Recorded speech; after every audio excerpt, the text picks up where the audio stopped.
culture united, our culture united, our culture united, our culture united, connecting all over the world, connecting all over the world, connecting all over the world, connecting all over the world. Word up, mic check, check, check. You're tuned in live. Culture United Wednesdays, every Wednesday, hashtag See You Wednesday. Great to see you all once again. This is a platform that is now a year and some change old, and we've moved it up to now doing it every week. And so the goal of Culture United is to bring people from across hip hop, from across the culture, and have conversations that are relevant to the things that we all care about. And so every week I'm always honored and a little bit humbled by the number of people who really enjoy this platform. And so I just want you guys all to know how thankful I am for each of you watching and for everybody that is tuned in this week and everybody who's on the panel this week. That's what I intended to say. It's all happening. All right, let me introduce the panel. Joining us today,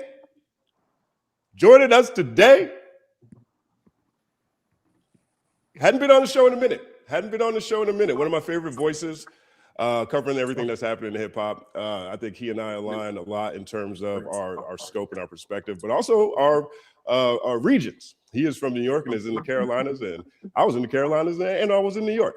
Always with the fire takes, always with the deep dope perspective. The one and only Read My Soul. 9-second applause.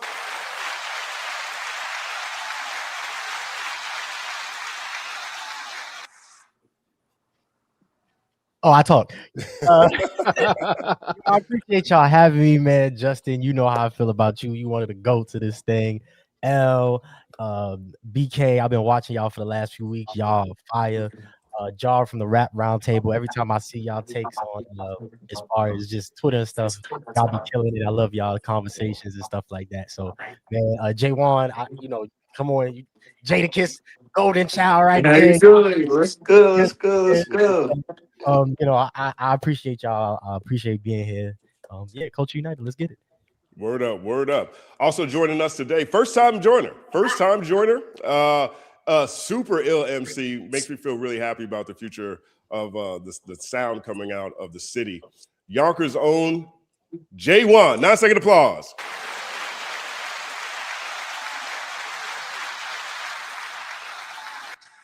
Thank you guys for having me. I'm excited to be here. I'm excited. Thank you. Word up. It's all happening. Also joining us this week, back once again, always delivering fire takes. She went viral this week. She went viral in a real way over on Twitter. It's not a surprise. I think this is going to be happening quite a bit in the future. Representing Dallas by way of Shreveport, the one and only BK. 9-second applause.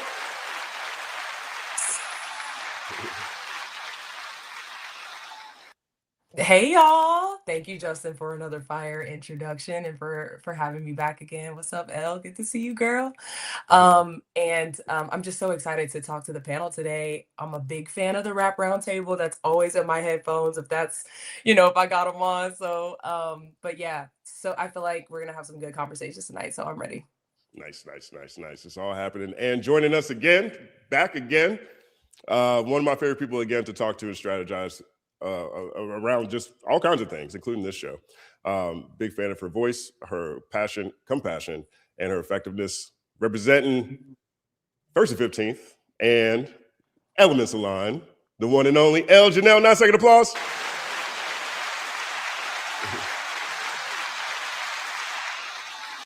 Thank you, Justin. I'm super excited to be here. I think today's episode is going to be full of hot takes. So everybody stay tuned. Like I'm ready to share everything. And I know BK is about to go crazy. Shout out to Jaewon. It's so good to meet Jarvis and Read My Soul. So I'm excited. Word up. And joining us, this is your first time? Is this your first time? This is your first time, right? Yeah, this is your first. Rap Roundtable been here before. Yeah. It's your first time coming through, man. And you're just one of my favorite people to kick ideas with.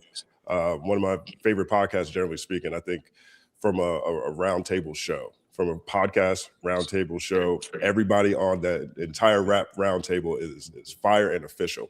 And so I know that everybody in this audience is going to really appreciate what Jarvis has to say today. Representing the rap roundtable, Jarvis, 9-second applause.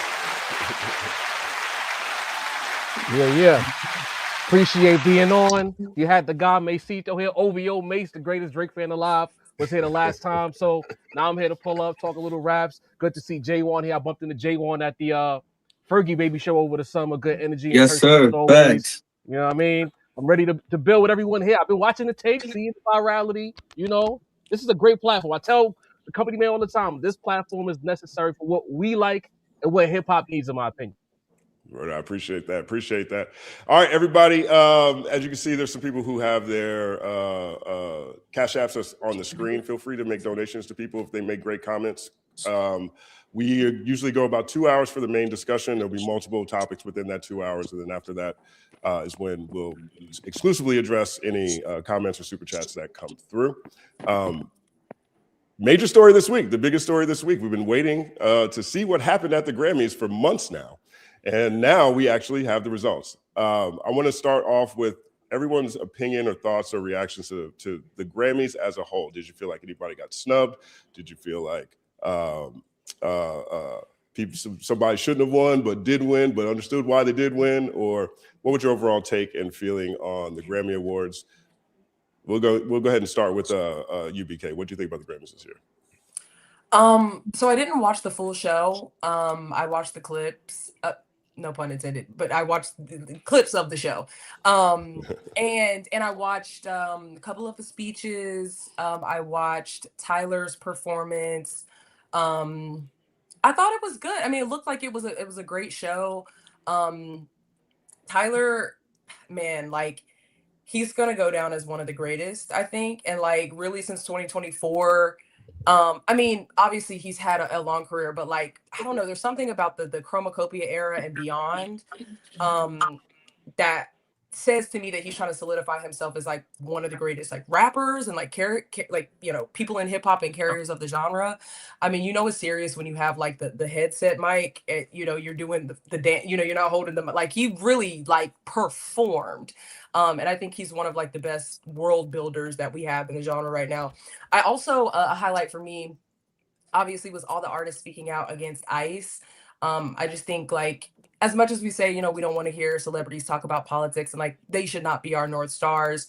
We do live in a society that's captured by celebrity. They have a lot of, you know, cultural cachet. And so it does matter when they, you know, use their platforms to you know, make a message, you know, make a statement. So I like that. And then lastly, I really liked Kendrick's speeches, both the speech about hip hop is going to be right here. Like I loved where he was just like, look, like, don't be surprised that like hip hop is still this dominant at the, you know, one of the largest stages. And then also the speech about like, he gave us a little Luther lore, like they got the sample and they just were told not to curse on it. And so like they honored that. And he also has something going on with the knuckles. So I'm wondering like what that was about. So Okay. Squabble I up. loved it. Yeah. Hey. Yeah. Hey, Yeah, 1 second applause. I think it was So a little I loved foreshadowing. I loved it. I loved his little cummerbund with the pick. That was tight. Like I fucked with it. So I enjoyed what I saw. You know, one of the biggest, I guess the biggest question going into the Grammys was who was going to win Album of the Year. And this was first in Grammy history where you had 3 hip hop albums that were nominated for Album of the Year. Right? And they're fire albums, right? And then I've been saying this, if you look at Leon Thomas's Mutt, which was also nominated for Album of the Year, it has a lot of hip hop in it. One of my favorite R&B records I've heard in a long time. I get that album gets so much burn. It's amazing. And then Bad Bunny. You know, Bad Bunny has, you know, I consider Bad Bunny hip hop from culturally speaking. I think especially if you look at the arc of his career and a lot of music he does. I don't think this album is necessarily a rap album, but he has a lot of hip hop influences in his music and sound as well. So 5 of the 8 nominees had some hip hop in it, you know, and we finally got the answer. And Bad Bunny was actually the one who took home Album of the Year at the Grammys, which I thought was, which is another record-breaking moment because this is the first time you've had a non-Spanish speaking album take home that award. Jarvis, what do you think about the Grammys and how the Album of the Year category turned out? I loved everything about the Grammys this year. I know there's a lot of a heavy stigma as far as what the Grammys are when it comes to hip hop, but I think they've made a more concerted effort to get things right. It's not some random artist you haven't heard of or some person that doesn't look like us. I'll leave it like that. Getting awards that they might not have deserved. I think they've done a great job of representing the elite music out there. And that's how I look at the Grammys. A lot of elite artists, a lot of successful artists won. And as far as album of the year goes, you can't be mad at Benito. He's the guy right now. He's a walking stimulus package for his country. The music is fire. Even if you don't understand a word of it, it's good music. Music doesn't have a singular language. Good is good and bad is bad. Once we understand what's good and what's fire, I could be okay with that. And I know there's a lot of noise around him because of the Super Bowl that's coming up this weekend and where America is right now. I'm glad he won because people need to be upset. The right people need to be upset about certain things involving him. So if you're mad about Benito getting that award, good. You know what I mean? Kendrick winning, always a good thing. You look at the nominees as well, the people that are involved in that. We were talking before we got on about the JIDs being in conversations. 2 years ago, who would have thought JID would be Grammy nominated, or even 5 years ago? Certain artists were not getting these looks. The Clipse getting that look. High-level rapping, hip-hop, not pop rap, not mainstream, but actual hip-hop being pushed to the forefront. If you have a problem with that, then your opinions on hip-hop don't matter to me. So I'm in a good space with the Grammys right now. 1 second applause. I'm with it. Jaewon, what do you think? Did you take a look at the Grammys, or you take a look at the results at all? I didn't watch it, but I paid attention to the results and the clips, and I think they showed off the talent they were supposed to. The people that were supposed to win, as far as our culture, won. Shout out to Kendrick. He finally, the hip hop artist with the most Grammys. That's fire. Took home 2 in one night. I love fucking Bad Bunny's speech and how he was talking about Ice. Shout out to Robert Goodell for fucking co-signing that. You know how the NFL can be. Shout out to the Clipse. They deserved it. They probably would have won more Grammys had like Kendrick not swept the house, but you know how it goes. Shout out to Kehlani for winning. It was dope. The Grammys did what it was supposed to do. 1 second applause. I mean, I agree with that too, because and I think I could say the same for last year, but with the variety this year, I still feel like the Grammys got it right. Like, I don't necessarily feel like anybody was snubbed. Man, I'm a little selfish, Justin. I'm gonna say it. Y'all all being cool. I wanted the album of the year Grammy for hip hop. I'm gonna just say it. I wanted it. Shout out to Bad Bunny. I'm from the Bronx. I'm from the Bronx. I do my thing. You know, I went to a lot of Spanish schools. I dated a lot of Spanish women growing up. My family Puerto Rican. Some of them on some side. You know what I'm saying? You know how it is for the city. Shout out to that, right? But I wanted that for hip hop. Not gonna lie, I ain't gonna lie. I'm selfish though. I'm selfish. I'm greedy, and I wanted that for us. You know what I'm saying? It's been a minute. You know, everything you just said, Justin, is a little hip hop in everything. There's a little hip hop in Jelly Roll. There's a little hip hop in the K-pop girls that was on doing their thing. The newer artists, right? There's a lot of hip hop out there. You know what I'm saying? A lot of R&B, a lot of hip hop out there. So for me, man, I just wanted us to just have a moment. Yeah, I love Bad Bunny. I'm gonna get my little, my merengue, my salsa on, come to Super Bowl, and I'm happy for him, for real. I'm really happy for him. But the selfishness in me, I wanted album of the year, and for the West Coast, for Kendrick, for hip hop, I wanted that. I will admit, I'm not saying it was a snub. I'm just saying personally, that's what I wanted to see. Yeah, 1 second applause. What do you think, Elle? I think it was a great variety. Of course, early on, I was like, I want to see blood, fuck it, sweep everything. Let's just see what happens. I want to see people be upset. But when I started looking at the way it was distributed, it was really fair. It was like an old school grandma handing out the right amount of food to everybody. It was like so fair and distributed well. And I'm gonna be honest, although I would like hip hop to have everything, the Bad Bunny win, it's given a rebelliousness that I still kind of relate to, similarly to how I relate to hip hop. I don't agree that he's hip hop, even though I did have a nightmare one time that I understood everything he said. And he really didn't have no bars. He was just in Spanish bullshit. And I hopped out of my sleep like, oh, what if Bad Bunny ain't got no bars? But there's a rebelliousness to the idea of I'm not going to tour in all of these different places. Y'all got to come to Puerto Rico. The issues that a lot of our Latin American people are going through. like the fact that they don't want him to do the Super Bowl, all of that, like that rebelliousness. I'm still happy for Bad Bunny, so I don't know. I still kind of related to it, but besides that, I think they distributed very well. Clipse got they shine. Kendrick got his shine. That shit was fire. Yeah, 1 second, blow. I mean, this is one of those things, right? I mean, you know, everybody got some. You know, normally, and I think that's where a lot of fans are. And I think about this in a super fan environment too, right? Because BK talks about this all the time during this show, is that the monoculture really isn't there in the same way. And so a lot of times you have all these artists who have all these fans, these super fans who really are into them a lot of times more than they're into the genre that the artist might sit in. And then everyone gets excited when their favorite artist gets nominated, and then they go to the Grammys and they come away with nothing. And then now you've got this huge blowback on social media that ends up making everybody point fingers at the Grammy because their favorite person didn't get nothing, right? Didn't happen this year. I can't remember the last time I watched a Grammys where people were this like in agreement on what happened. And I say that even with last year in the rearview, because there's a lot of people who felt like Kendrick shouldn't have won everything last year. You know what I'm saying? And like, regardless of that, this year felt different. And I feel like the Grammys is on a good path when it comes to at least respecting what's most respected within each genre. Yeah, I feel like too with Durrand winning and Kehlani winning, that, and even Twigs winning. Twigs has been in the industry for like 10, 15 years. Same with Durrand. Same with Kehlani. She mentioned that she was nominated for her first Grammy 10 years prior to this Grammys. And so it was also nice to see, you know, artists who, like, I think Twig said in her acceptance speech, like, I may be a new artist to some of y'all, but I've been here for like over a decade putting in the work. So it was so nice to see, you know, and I think Durand's independent. So like, it was just nice to see like even that side get the shine as well. So many years later. Durrand running up to get his award is my absolute favorite clip from this. That was so funny. Let me think.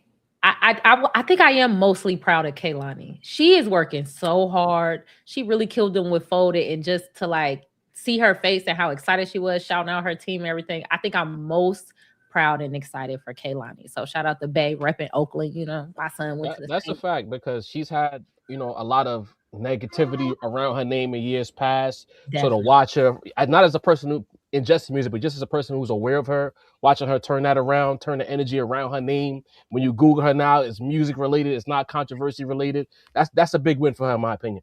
Yeah, as a Kyrie fan, you know, a big the boy Kyrie. I think Reed froze. Look at Reed froze. Oh, this is what happened. He was about to land too. Look at the internet, guys. As soon as you wanted to hate on Kehlani, right? You see how that worked? This is what happens. This is the second time we've seen this. This is the second time we Coach United. You can't get too out of pocket. They'll snatch you up. Nah, but I also wanted to also just kind of get this in here about like just the importance of GNX and the fact that this was that post-battle album, the first thing he dropped since the battle, and kind of talking about the benefits of the battle. I know we all like to talk about the blood sport and the, you know, how the stands got nasty and stuff like that. But, you know, as someone who, like, obviously it's no surprise that, you know, Kendrick's my favorite. You know, he's like my number one. And he's like the best. He keeps proving why he's the best. It was like, as a fan, the battle was fire. And the album that came after the battle was fire. And to see him be like awarded on such a big stage for that, for something that was just purely hip hop, I want us to like, you know, big that up too. That like, as much as, you know, people like to say, oh, it was negative and it was bloodsport and blah, blah, blah. Like the fruits of what we got, especially if you really enjoy Kendrick and you enjoy the genre, like GNX, like the hits, the deep cuts, the Heart Part 6 where he tells the whole story, like all of it, that also came from the battle. And like, I think we got to big that up too. So, you know, I just wanted to sneak that in. If you don't mind me jumping in, that whole thing about blood sport, it irks me, because I just feel like it's a clear like division between the people who've lived through the wars, the hip hop wars, and the people who might have gotten to the party too late. Because to me, all of our favorites, some of the best music we've gotten from our favorites from yesteryear was when they were in the midst of what you call a blood sport. You know what I mean? Like you look at the Blueprints, the Stillmatics, go back to Biggie and Pac, some of the music they were putting out around that time. Hip hop is birthing competition. And there's people we see in the cold roll out right now, and there's a group of people who are still struggling with that aspect, that the competitive fervor, even if it is an imaginary op or your shadow boxing. Competition is the keynote thing to making quality rap music. And if people have an issue with that, then they don't get it. That's where I'm at right now. I'm kicking the Taurus out in 2026. If you don't get it by now, especially not a melodic rapper, not a trap rapper, if you're of the cloth, if what you do we can trace back to boom bap, then you can't complain when it gets competitive. I disagree. I think people try to hide behind the idea of it being competitive when it's a blood sport. It's a lot of sports, and all of them are not blood sports. Some sports are just mainly about performance and talent and all of that. And some blood sports are like, can I show you how much of an animal I am, how despicable I am? Can I use all sorts of tropes and all sorts of just terrible things against you in order to make you look bad? And there are sometimes groups of people sometimes that don't look like us that can't wait to see a person get stomped out. So I agree that rap is competitive, but I don't know that rap has always been a blood sport. Well, to your point, those people who want to see it, those are the tourists I'm talking about, and they can go. I agree. Back them out. Let's take applause. I agree. But we had that with Joey, right? Joey Badass did that last year. You know, it wasn't really it wasn't a blood sport kind of thing. It was like, yo, let's see who got the best pen. Let's see who the best lyricist. So yeah, you're right. And it's funny because one of my favorite songs from Nas early on growing up was One Mic. And I didn't know that was like a thing, like a battle kind of thing until years later, where it was like, nah, that was like towards Jay. And I was like, I didn't get that from it. And then, you know, you re-listen and the whole kind of beef is like, oh, okay, I get it. So yeah, man, competition is very, very, very important. You gotta exercise that pen. People gotta see what your pen like. You know what I mean? Yeah, I mean, you know, Jay-Z has All I Need on the blueprint, and then here comes Nas with, oh, all I need is one mic. I don't need I don't need a new coupe. I don't need a do-rag and a pocket full of loot. I just need one mic. You know, the best of times. right. And I think there's more layers of competition too, right? Because, you know, there's also a sales competition that a lot of these artists are having on a consistent basis as well. You know, who's going to outperform each other. And sometimes you can meet in the middle and find the best of both worlds. And I think GNX is an example of that, especially with him winning record of the year, song of the year for Luther, right? Like last year was all about Not Like Us, which was the hate. And this year is all about Luther, which is the love, right? So the duality continues. You know, is anybody disappointed in Clipse? That Clipse didn't get Rap Album of the Year or take home more awards? They made it snow, Justin. It was amazing. They made it snow at the Grammys, man. Wearing pink cocaine colored suits. 1 second, applause. Oh yeah. I can't be mad at them. They made it snow at the Grammys. They had, I think Clipse is a trio. So they had their little matching outfits on. They made it snow. I love the song that they chose. They kind of got away from the birds don't sing. They got away from that. I was real happy because I was tired of I'm tired of John Legend sometimes. You know, it was at the Grammys and the Oscars. They always bring John Legend and Common out. So I'm glad that like they had something else other than that, because that's one of my favorite songs. If not my favorite songs, FICO and So Far Ahead is my favorite song. So I'm glad that they performed that. I feel as though that was another moment for them. Malice verse on that, walking with my dog, I am legend at the Grammys, like that was beautiful. So the fact that they didn't win, I still felt as though, well, they won something, you know what I mean? But the fact that they didn't win Rap Album of the Year, I still felt as though it was they won something. Just being there, rapping, having a choir, Louis Vuitton, Black excellence. It was amazing. I was very happy to see them personally. They won too, right? Yeah, they won for like best rap performance, was it for Chains and Whips? I think because Kendrick got that one too. I mean, I liked that they walked away with something. I wanted them to walk away with a Grammy. I know they were nominated in a couple categories, but I did want them to either perform Ace Trumpets or So Be It. So Be It is just my shit, and I really wanted to just hear Malice's verse on that. I just that's the only thing I would tweak.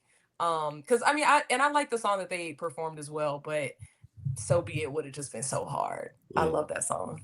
I gotta disagree with Reed, man. You know, and it's a selfish disagreeing.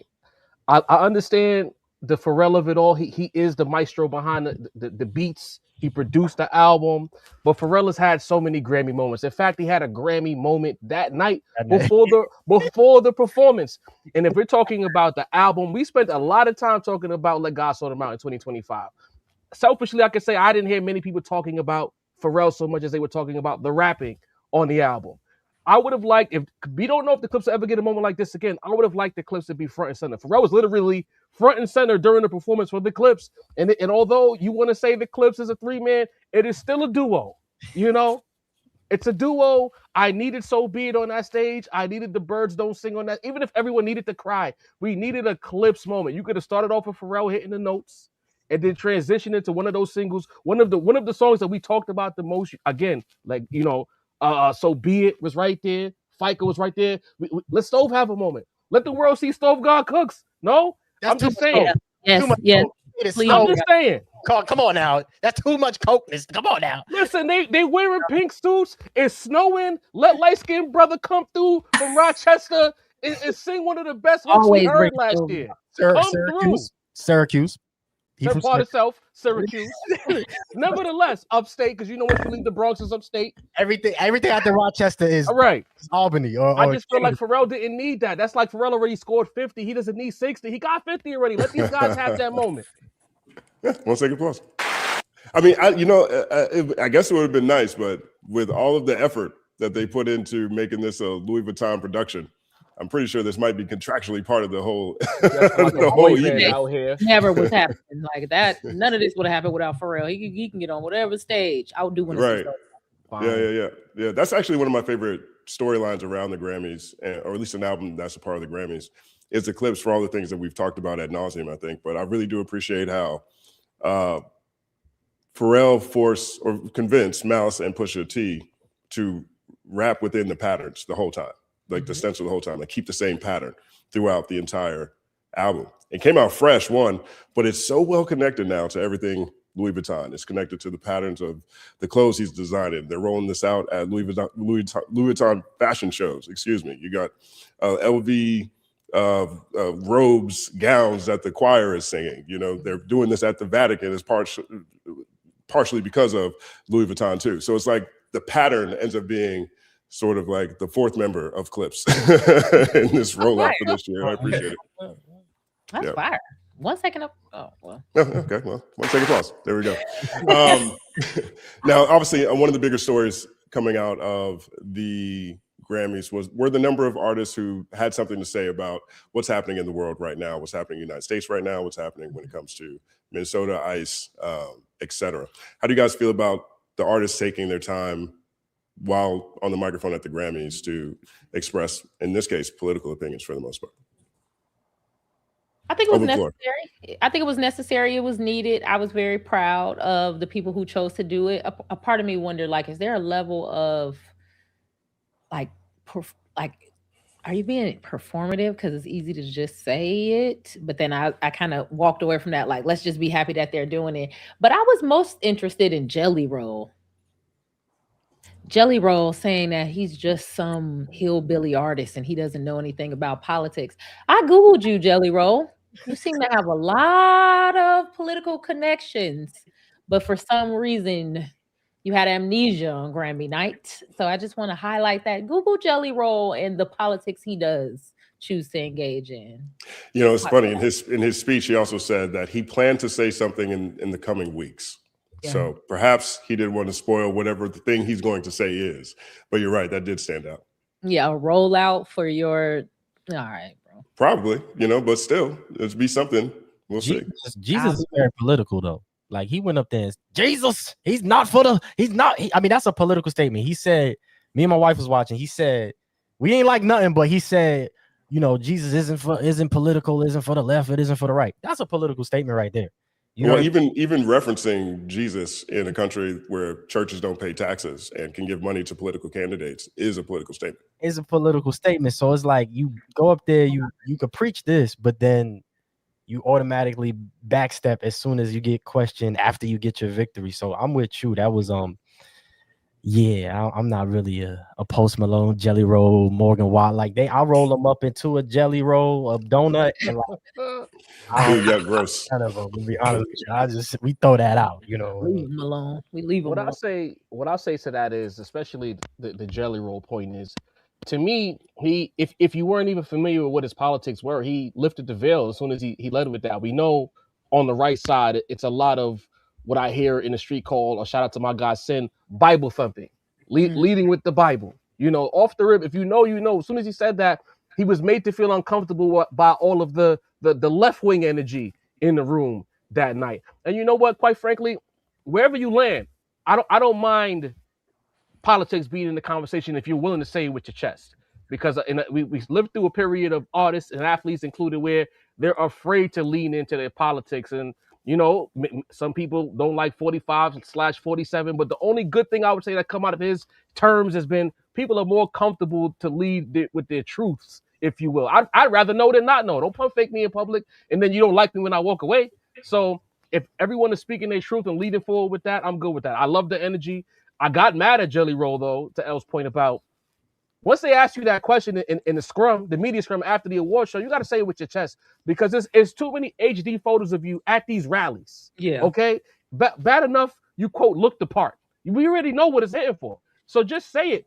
Well, you're not going to get jumped. Nobody's going to beat you up at the Grammy post show. You're a Republican. You're MAGA, and that's okay. You got jumped. You got jumped the whole night. That was the best time for you to say it. Don't run from it. And then we're gonna see you at a rally in 2 weeks saying it with your chest. Come on, man. Like the cowardice is what I don't want to see. And to me, what Jelly Roll did in that moment was pure cowardice. 1 second applause. And Yeah, who I was agree, who did but- say something? Oh, I'm sorry. Go ahead. We got Kehlani. Oh, yeah, Kehlani. I know Billie Eillish. I like how she specifically said no one is illegal on stolen land, Right. because it brings it back to this is a settler colonial project called America. This was Turtle Island. There was a whole indigenous population here before that, you know, and ethnic cleansing and genocide. It recognizes all that wrapped in one. SZA, I like, she said, you know, she was saying like fuck ICE, but she also was like, don't fall into despair, lean into your community. Like it's a lot of doom and gloom, but like you gotta, you know, especially what we've seen in Minneapolis, like you got people just strapped up to patrol their streets, you know. It was like, no, this is my neighbor, you're not gonna just come in my community and do that. So I think we have a lot to learn from that. But and then like Destin Conrad and others had like the ice out pins on. I've been seeing a lot of people wear that. But yeah, I'm always an advocate for that. Who? Oh yeah, was that on the Grammy carpet? It wasn't at the Grammys. I think it was like a pre-Grammy, a red carpet or something. Yeah, like pre-Grammy stuff. But I think like, yeah, we can't discount the power that celebrities do have. We can lament the fact that they do have so much, you know, cultural cachet and like just capture on the populace, but it's the truth that they do. Like, you know, Taylor Swift, I'll never forget, it was either Taylor Swift or Ariana Grande posted like a link to register to vote, and like 40,000 new people registered to vote. Like people are swayed by what they say and what they do. And it's important to, you know, oppose your oppressor early, like out the gate. Like you can't just obey and lay down, you know, because they'll just run right over you. So I think the more, and I wonder if it was Kehlani who said, you know, hopefully all of us as artists can collectively make a statement and not just a couple here and there. And that's what I'm interested in, because the amount of wealth concentration in that room, the fact that these people create soundtracks to our lives, that's a lot of power that they can wield. So. And see, that's not the double back off you. That's a double-edged sword, because what I liked was a lot of the Trevor Noah jokes, right? And he mentioned a person that wasn't there, right? Because she was hanging out with the president. You get what I'm saying? So, you know, that's a double-edged sword when artists do speak out, because then you got people that will speak out, maybe not for something that you agree with. And so, you know, before I was kind of cut off, I was gonna, you know, say that I love that Kehlani won something due to her Palestine statements. You get what I'm saying? She was catching a lot of flack for that. So that was kind of like my you know, get it back. You know, I am a Kyrie fan, but it was like, you know, I really like how you know, she speaks out. But it is a double-edged sword. You know what I mean? With saying something is going to become, you know, repercussions, whether that is something you agree with and something you don't agree with. So it's like, you know, Jelly Roll, I kind of agree with you, where it's like, yo, just say it. You know what I mean? Like say it with your chest and let the chips fall as they may. But Trevor, a lot of his jokes I was just like, because I watched the whole thing live, and besides like a lot of commercials, I was mad. It was too many commercials. I'm like, these are long commercials. Other than that, it was a really good show, and all of the jokes, they were like good. They were like not like over the top. They weren't, you know what I mean, like too below the belt. They were like really good. So a lot of his jokes and his statements is what I like, because I like when you mix that comedy in it. So Yeah. It was really good. But it is a double-edged sword. Speaking out can hurt, can harm you. It could get That's people on your true. side, could get people against you. So I always just appreciate when people actually do. Yeah. And I guess speaking to the Nicki jokes, the fact I just marvel at the fall from grace and the fact that she is the laughing stock of her peers, and that triggered some sort of like Trump style tantrum rant on Twitter about Jay-Z and all this. Like, it is an embarrassment. Like, I just be like, she's embarrassing. Were you a Nicki fan? At any point in time? I mean, yeah, yes. Like, I literally am like a girl from like 2010s, like blog era hip hop. And like her being at the top of it, and just Young Money reigning supreme in that era. Oh my God, like had a whole choreography to super bass, like oh my God, it and then to grow up and you're like, oh, you're a fucking loser, like, and not only a loser, like you're laundering your image for like imperialism. Like, you didn't even just like, hey, I'm Republican, I'm showing up to the, like, you're like talking with the UN ambassador and like holding that decrepit rotten hand and calling Trump handsome. Like, I'm sorry, it's the way she has like just circled the drain of the toilet of her career and refuses to put out creative, output that is like worth listening to or that will stand the test of time. It's just a damn shame. Before you move on, what do you say to the people that say that this is all a ruse to get pardons for her brother and her husband? But I think apparently people say they're like state level convictions, so the federal pardon wouldn't work. Like, I think, and that almost makes it worse. Is like, are you popping hole for free, or then are they just like paying you to show up and launder your, like, that could be the case where they pay you a check to show up to Turning Point USA or to show up, and Jesus, I mean, regardless, it's nasty Popping work. hole, top tier slander. I love it. Second applause. Another speech that really turned into a firebrand over the past 2 days. And as soon as he said this on stage on Sunday, I was like, there's going to be a Shaboozey conversation on Monday, and turned into a 2-day conversation because Shaboozey released a statement, or I guess a letter in response to the reactions to his speech. But Shaboozey's been under fire. For people who aren't familiar with what this is, Shaboozey is he is second generation Nigerian. He's doing country music, and he won the award for best country song by duo or group. It was him and Jelly Roll. And during his speech, he gave, he took the moment to speak to what's happening right now when it comes to immigration, and talked about how America was built literally by immigrants. And that part right there is where the conversation went crazy. Do you guys have any thoughts on Shaboozey's speech?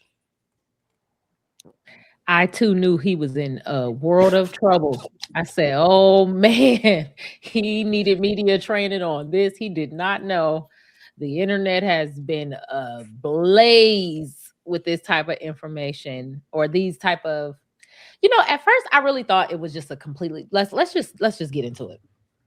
First, I thought it was a completely anti-Black idea in the Black face of Republicans, because right wing spent a lot of money to spin narratives on the internet in order to get Trump elected.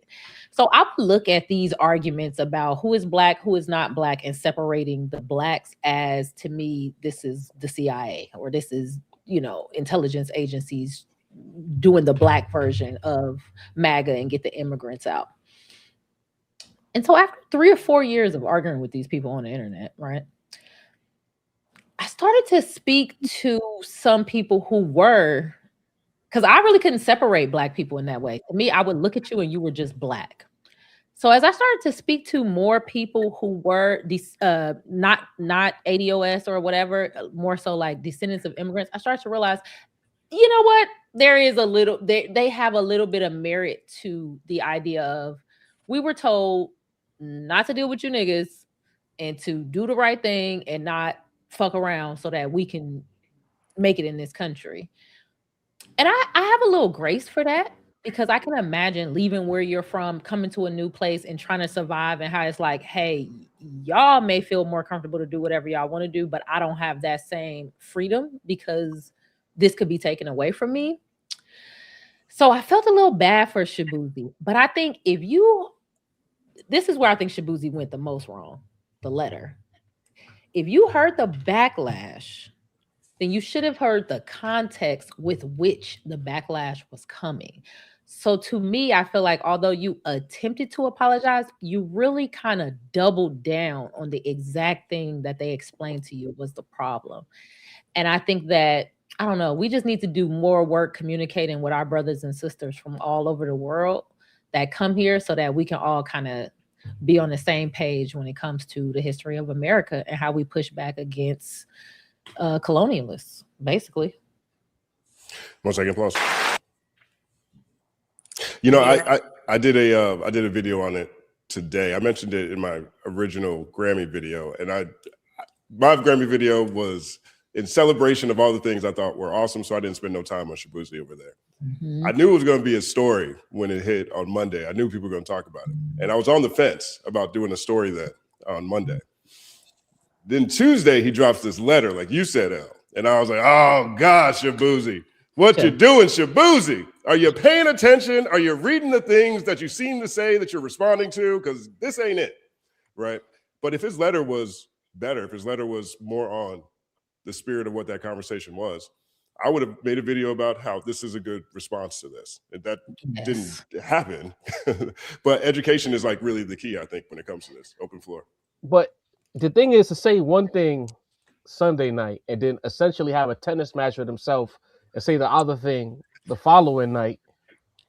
Brother, you know, there's a thing that when the Rap Roundtable we get off the air, I say there's things that we shouldn't talk about with microphones, and I feel like this is one of them. I always look at certain conversations amongst us Black people. Every other race, they'll go up to a line and then they won't say the thing publicly. They'll have all kinds of battles privately. And I think that in this situation, Shaboozey, even if he felt that, and he said it with his chest Sunday, he heard the backlash, panicked, put the apology out, going the opposite way. You need to get to a place where you got to understand, us as a people, there's certain things that we shouldn't discuss with microphones in front of us. And that's why I'll leave it with Shaboozey, because we won't agree. Of course, you'll have your FBAs, you'll have your immigrants. I'm of immigrant descent. But I can also say that I grew up around plenty of Americans. I'm from Brooklyn. So I've seen both sides of the argument. Like, let's stop dividing. Black dominated. The end. As long as you lead with Black, it don't matter if it started in Africa, the West Indies, America, so forth. You know what I mean? It's Black at the end of the day, because, not to be a cliche, once it gets out of the Black conversation that goes to other races, you think they know if this person is Jamaican, Trinidadian, Guyanese, African, Nigerian, whatever the case may be. Nah, this is a Black dude over there. And that's it. So just stop having certain conversations in front of company, if you will. I feel you on that too, because especially with what Elle was talking about. Obviously, there's a bunch of insurgents, people who are capitalizing off of division across the world. I'm 100% with it.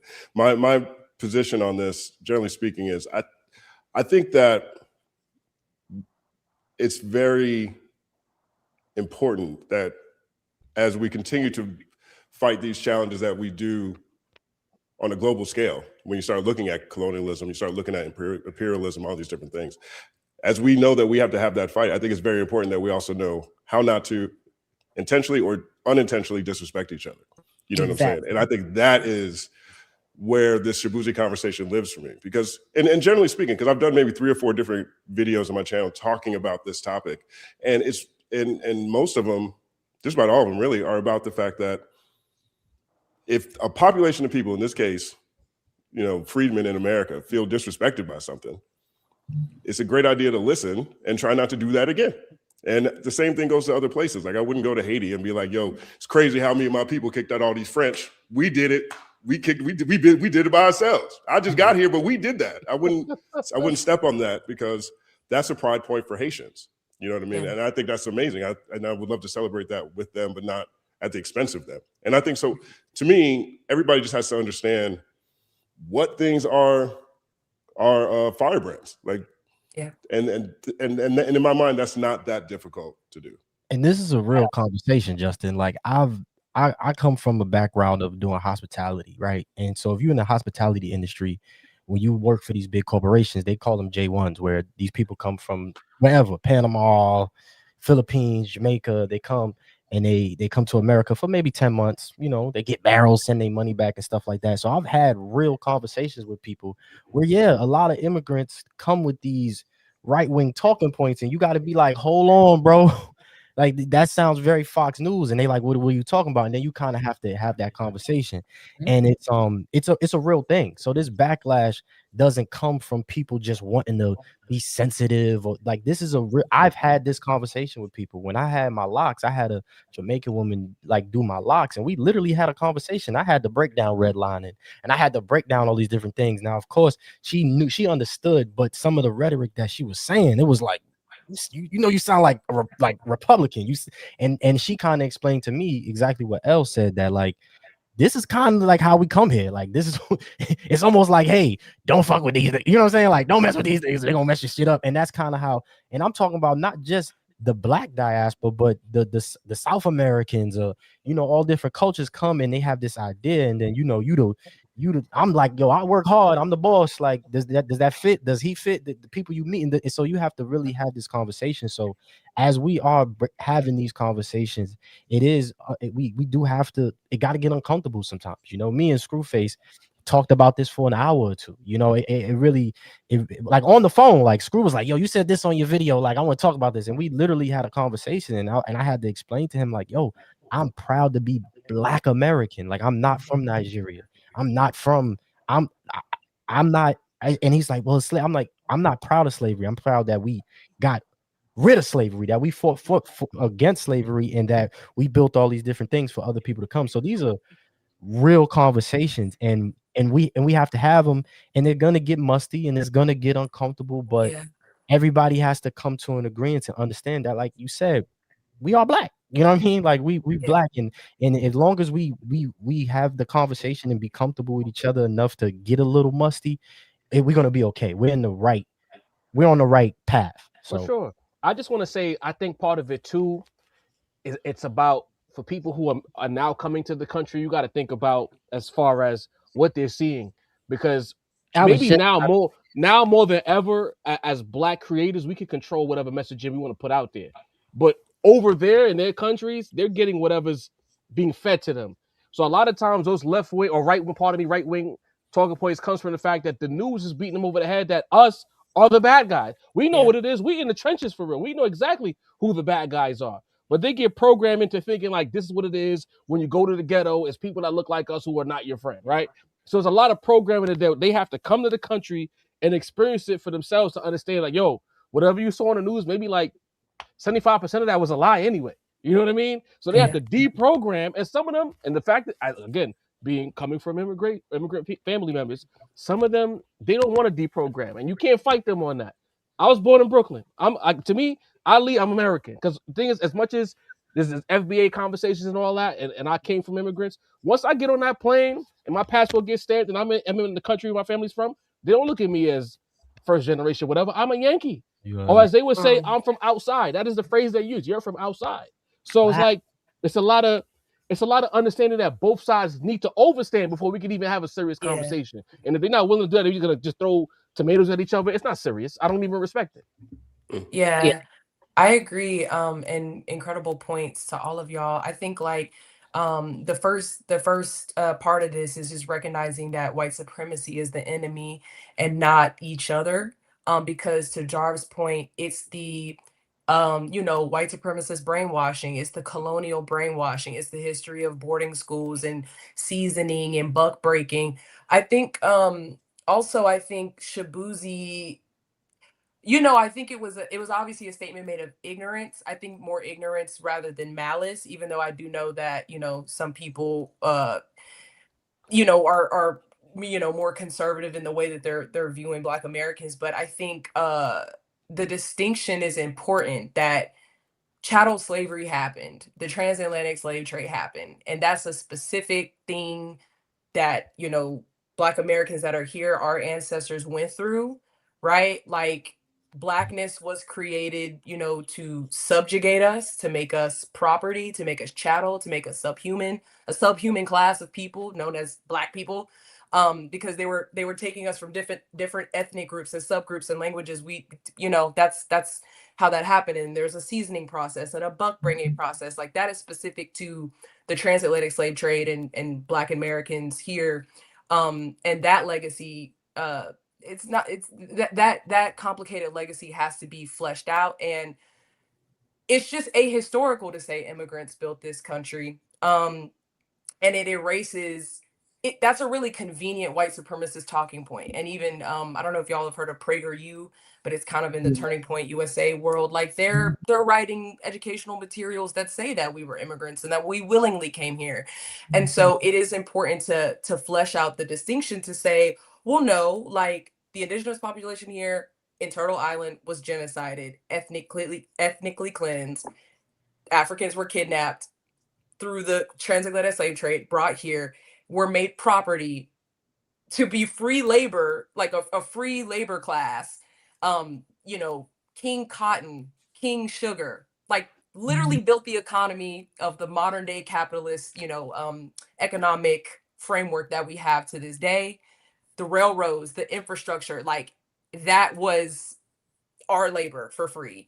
And it also doesn't exclude the fact that, you know, immigrant communities have contributed and do contribute so much to the society. And I feel like his comment was more like, you know, in the vein of like, fuck ICE, immigrants make the country good, blah, blah, blah.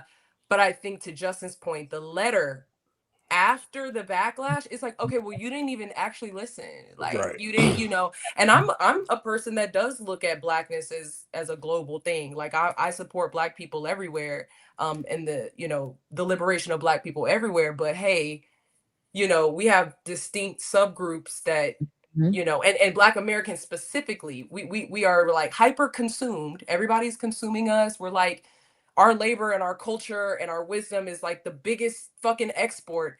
But then we're also like rendered invisible. Like people don't talk about the Keith Porter Jr. that got executed by ICE. Like they don't, you know, people are like, oh my God, what did America get this way? And it's like police brutality and Jim Crow and Black Code. Like, come on, man. It's so, I think that sensitivity has to be taken into consideration. And I mean, I was a part of the Black Student Union in college, and we would frequently meet with the African Student Union, and the conversations would get musty, to Reed's point, and they would get very, you know, guttural at a certain point. But it's just like we have to have these conversations and kind of help our brothers and sisters on both sides deprogram and understand that white supremacy is the enemy. So 1 second, pause. Yeah, I definitely. Oh, my bad. I'm good. I was gonna say, I definitely think it's our job to deprogram them. But then I also wonder, and I'm gonna ask this question, I know they're gonna attack me. Do you think we pick and choose though in some ways? Because this whole time while Shaboozey was doing his thing, I feel like we were given a lot of, look at Black people taking over country, Black people this, Black people that. And then I feel like, I think that sometimes the reason why I hesitate is because it seems like we were so quick to be like, hold on, you ain't that type of Black. And it's like, do you think that there's any hypocrisy in the, when you see a person and they not Black American and they breaking records or doing something in America, we definitely accept that praise. Like, oh, look at Black people doing it again. But then when he says something like, oh, and shout out to the immigrants, or his country was built by immigrants, we're kind of like, I don't know. I don't know how to exactly ask what I get what you're saying. I get what you're saying. And I think it's kind of two separate parts, right? I think that Blackness globally, like we can and should accept those dubs as like Black dubs, right? I think people just take issue with the ahistorical statement that it was built by immigrants, and that like, and that specifically, it's like, okay, no, actually, you know, shout out Nigeria, shout out his mom, who he was saying worked 3 jobs to, but like, shout out to the immigrant story coming here to make a better life, send money back home, typically because America is meddling in all these other countries and they have to come here because we're what we export the most is violence. But I think it's that specific erasure of the Black American reality, the labor that got us to this point. I think that is where you have to be. That's like, where the problem is. Yeah, I can agree with that on a nuance He like been that. hanging out with Jelly Roll too much. That's what it is. It's just too much Jelly Roll over there, man. Stop hanging. I don't think it was a purposeful offense. I think it was negligent. Right. I don't think he purposefully went in and like, fuck y'all Black Americans, it's our shit, we actually did all this. I don't think it was purposeful. I think it was just a complete negligence. Like, well, in my mind, I thought I was saying some shit. He thought he was dropping a mic and the whole crowd was like, you know what it is? I think also it's a dated talking point. If he says that in like 1976, immigrants built this country, big energy because there were, in fact, a lot of immigrants that came over and they had to find a way in the land of the free. But considering what the word immigrant has become in 2026 and how it's become weaponized in political conversation and social media rhetoric as well, it's a dangerous talking point. And I think he just he flubbed. He didn't know what he didn't know until he found out. And I think that's what we. I don't know if we. I don't know if we know. He know yet. Did he do the knowledge? Because like the biggest issue again to me was the letter yesterday. Follow-up. Like the follow-up was like, oh, that was a panic move. His team put that together. I feel like I don't even know if that was his word. Then that's even worse. That is worse because I'm like you have to, regardless of what community you're a part of, or if you're a part of many communities, you want to have respect and understanding for those communities. I mean, he is someone who's had the benefit. In my opinion, I would describe this the benefit of having a worldview that includes multiple perspectives. Most people have very straight line view right in front of their face. He gets the opportunity to see things that most people will never see, and still came short, in my opinion, on at least being respectful to what people were saying. And, I hope that's how I ended it. I was like, I hope he learned something from this, but, maybe he doesn't. Maybe he just doesn't care that much. Can I be a little problematic, company man? At the end of the day, who was his target audience? It ain't us. Jelly Rolls. I don't know. See, and I'll say this too at the same time. Yes, sure, true. But Elle's point what Elle said has a lot of truth to it. Yes. And I don't necessarily think that this point about, wow, look at Black people doing it in country is specific about one artist. I think it's a lot of different things that are happening. It's Beyonce, it's Willie Jones, it's Shaboozey. There's a wave of things that are happening right now in country that we've been celebrating. And he has been benefiting. My man was on Beyonce's album multiple times. That album was strategically done for a reason. He was at the Beyonce Bowl. Yeah, he was making she made a specific point that was shining through. I've watched a lot of Shaboozey interviews. I've seen him give, deference, love, and respect to Charlie Pride. I've seen him give deference, love, and respect to Darius Rucker, to a number of people who came before him. I personally think that he is in the best position, to be able to speak to both audiences. And that's a great moment to do it. I think even if he gives that speech and he includes, some of his other influences, I think it lands differently. I think if he gives a speech and then he makes the cause he's speaking about more inclusive, I think it lands differently. You know what I'm saying? So I guess I know who he's speaking to, but at the same time, we heard what he said. Who had a better apology, Shaboozey or Kanye? Kanye gave so many. I'm not sure which apology we're talking about. I'm not saying Kanye or like who had better PR? Who had better PR? Technically Kanye, but actually I don't know. I think technically Kanye because people were like, okay, whose PR wrote that? Like it was actually too good. It was too polished. Except for the section about Black people, but that's neither here nor there. I want to shout out this super chat here from Sandra Greenhouse. She says, "Hey guys, do y'all find it problematic that Kendrick didn't really mention anything about ICE like many other winners? Let me edit this for you. I'm going to take out this did, make it a didn't, add an NT there, and I'm going to drop this everything after The other ing. after the extra R at the end of others. And we're just going to do like many others. And everything, we're going to cut the rest. All right, got it. Hey guys, do y'all find it problematic that Kendrick didn't really mention anything about ICE like many others? Yeah. It's And something what? I noticed for sure. I mean, it's you know, it's a critique that I have for once you reach a certain level of stardom, once you reach a certain level of, you know, maxing out capitalism, you start to just kind of not really say too much. But you know, not even a little ice out pin, you know. Um, I know that he's like a strategic person, and I mean, he's gotten well, and I guess over the years, a critique of him is like he's like fake woke or fake political or whatever. And kind of like walks around some of these points but doesn't really flesh them out, like whatever, that's a whole separate conversation. But I think like celebrities like Kendrick and like in his echelon at this stage probably won't say something like that. And I think that's unfortunate. So I definitely noticed it, but Yeah, SZA even jumping in and like saying her thing made me even notice it more. Like when right, same. when she jumped in, I was like, man, Kendrick, say something. I was like, come on, bro, say something. You know what I mean? Like, hey, come on, fight back. But him not saying anything and SZA saying something, it definitely was something that I noticed. But I mean, I listened to the music, man. He told us, you know, like he spoke about, especially on Mr. Morale and the Big Steppers, because he was under fire during the blacked out screen thing, you know, when that was happening.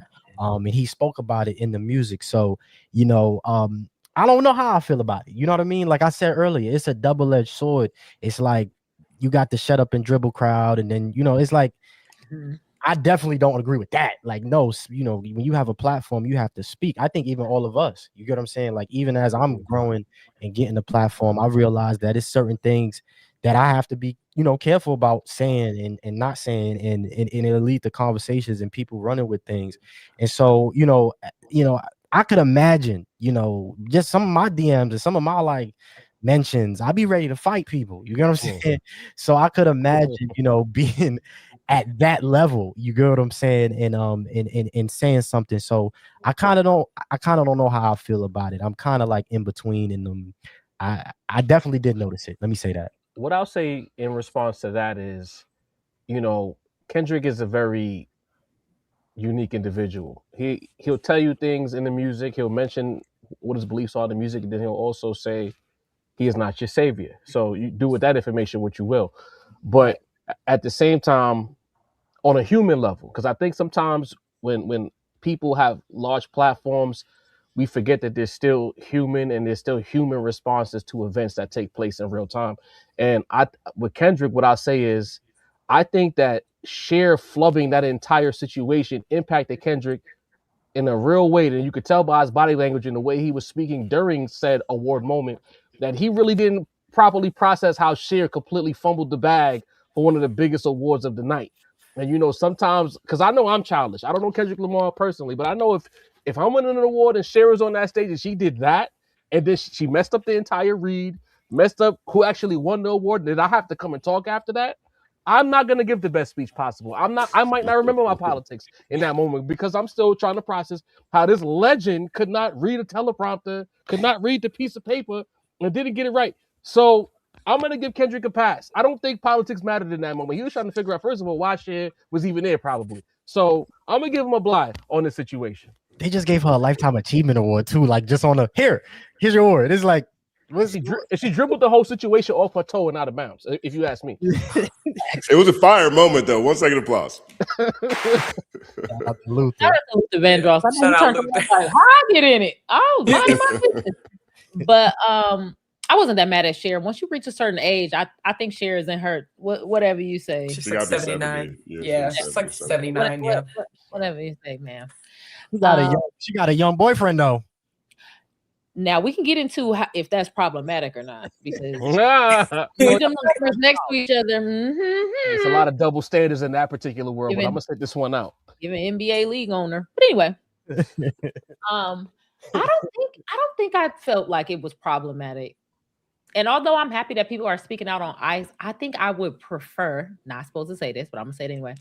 I would prefer people to speak out on the overall corporate corruption that's going on right now. So you could pick whichever one. It doesn't have to only be ICE. I understand that ICE is more impactful right now because we have enough convincing evidence. Like we've gotten to a point where now this evidence is convincing to the layman to say, oh yeah, we might be having a problem. But we have a lot of problems in a lot of different places. Like Trump has a crypto coin where people from all over the world are donating money to him to get private meetings and do whatever they want to do. That's wild, crazy corruption. Trump has made 3.3 billion increased his worth $3.3 billion since he's been the president. Like there's all type of super corrupt, like they just stole a president to take over the oil distribution. Like you stole a president. So there's all kinds of like super corrupt things that are going on. And I don't know, we can just pick one. Everybody pick one and point it out and highlight it and explain how it's a problem. So it didn't have to be ICE, but no, I didn't necessarily think like, damn, he didn't say nothing about ICE. No, I didn't feel that way. You know, one thing that I think about with speeches is particularly with the big awards, because generally speaking with the big awards, the album of the year, record of the year, song of the year, those artists are nominated for multiple Grammys in their own genres, right?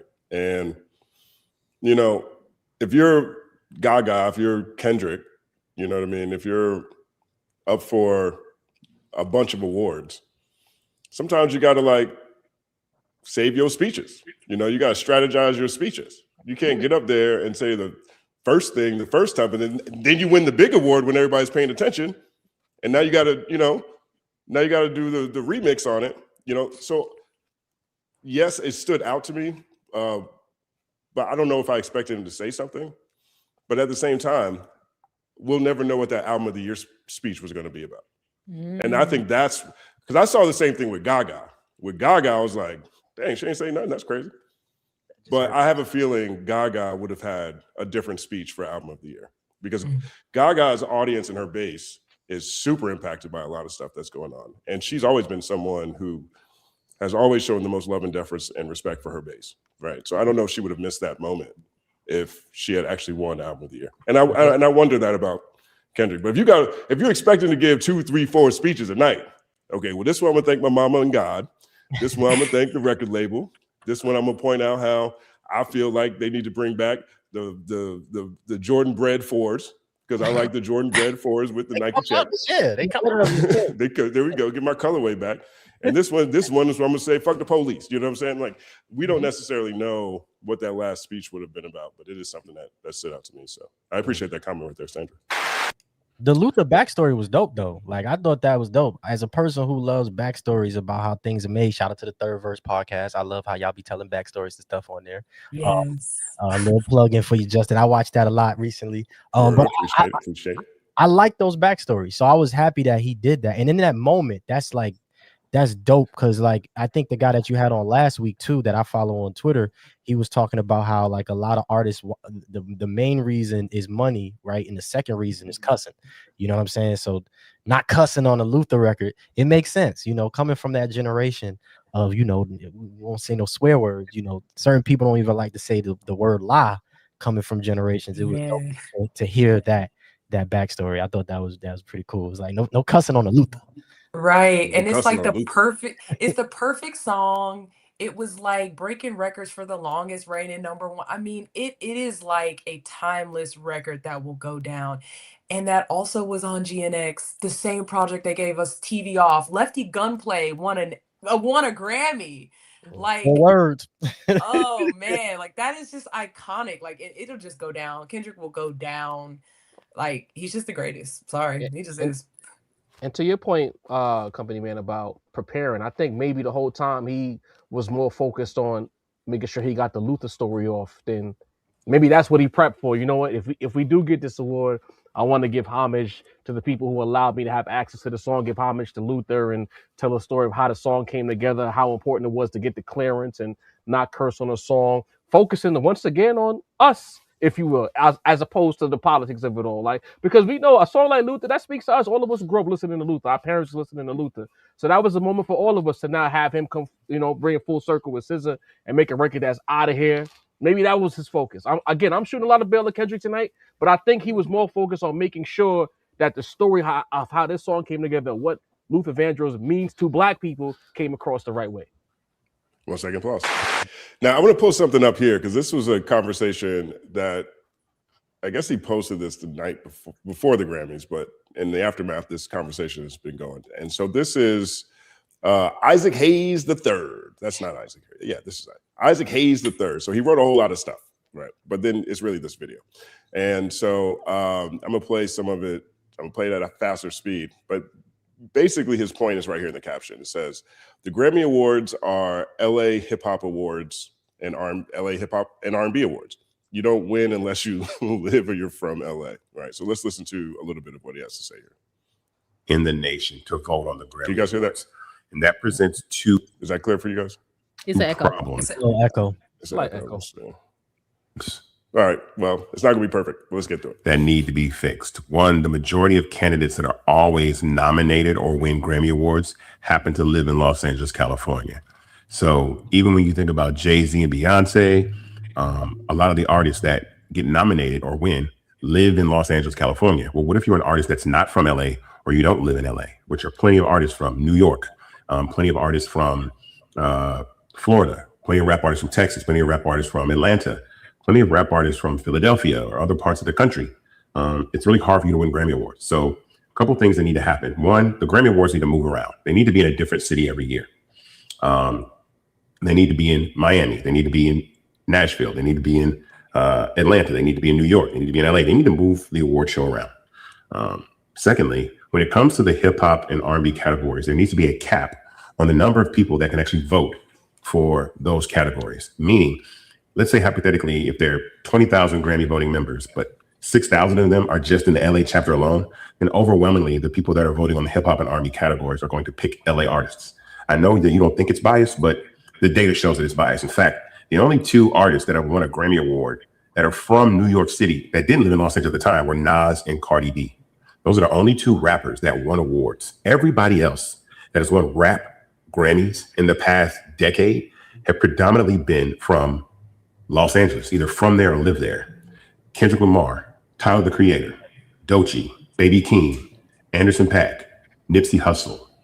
There's a ton of them. Just search for yourself. So if there's a cap, let's say 2,000 members per city that can vote on hip hop and R&B or per chapter, that would even out the ability for other people from other places to win Grammy Awards. If not, the system is flawed. There has to be a cap on the amount of people that are allowed to vote in each region, because overwhelmingly, if 33% of the voting members are in Los Angeles, California, and 10% are in Texas or 10% are in New York or Atlanta, you're not going to see artists winning Grammys because it's become very, very regional.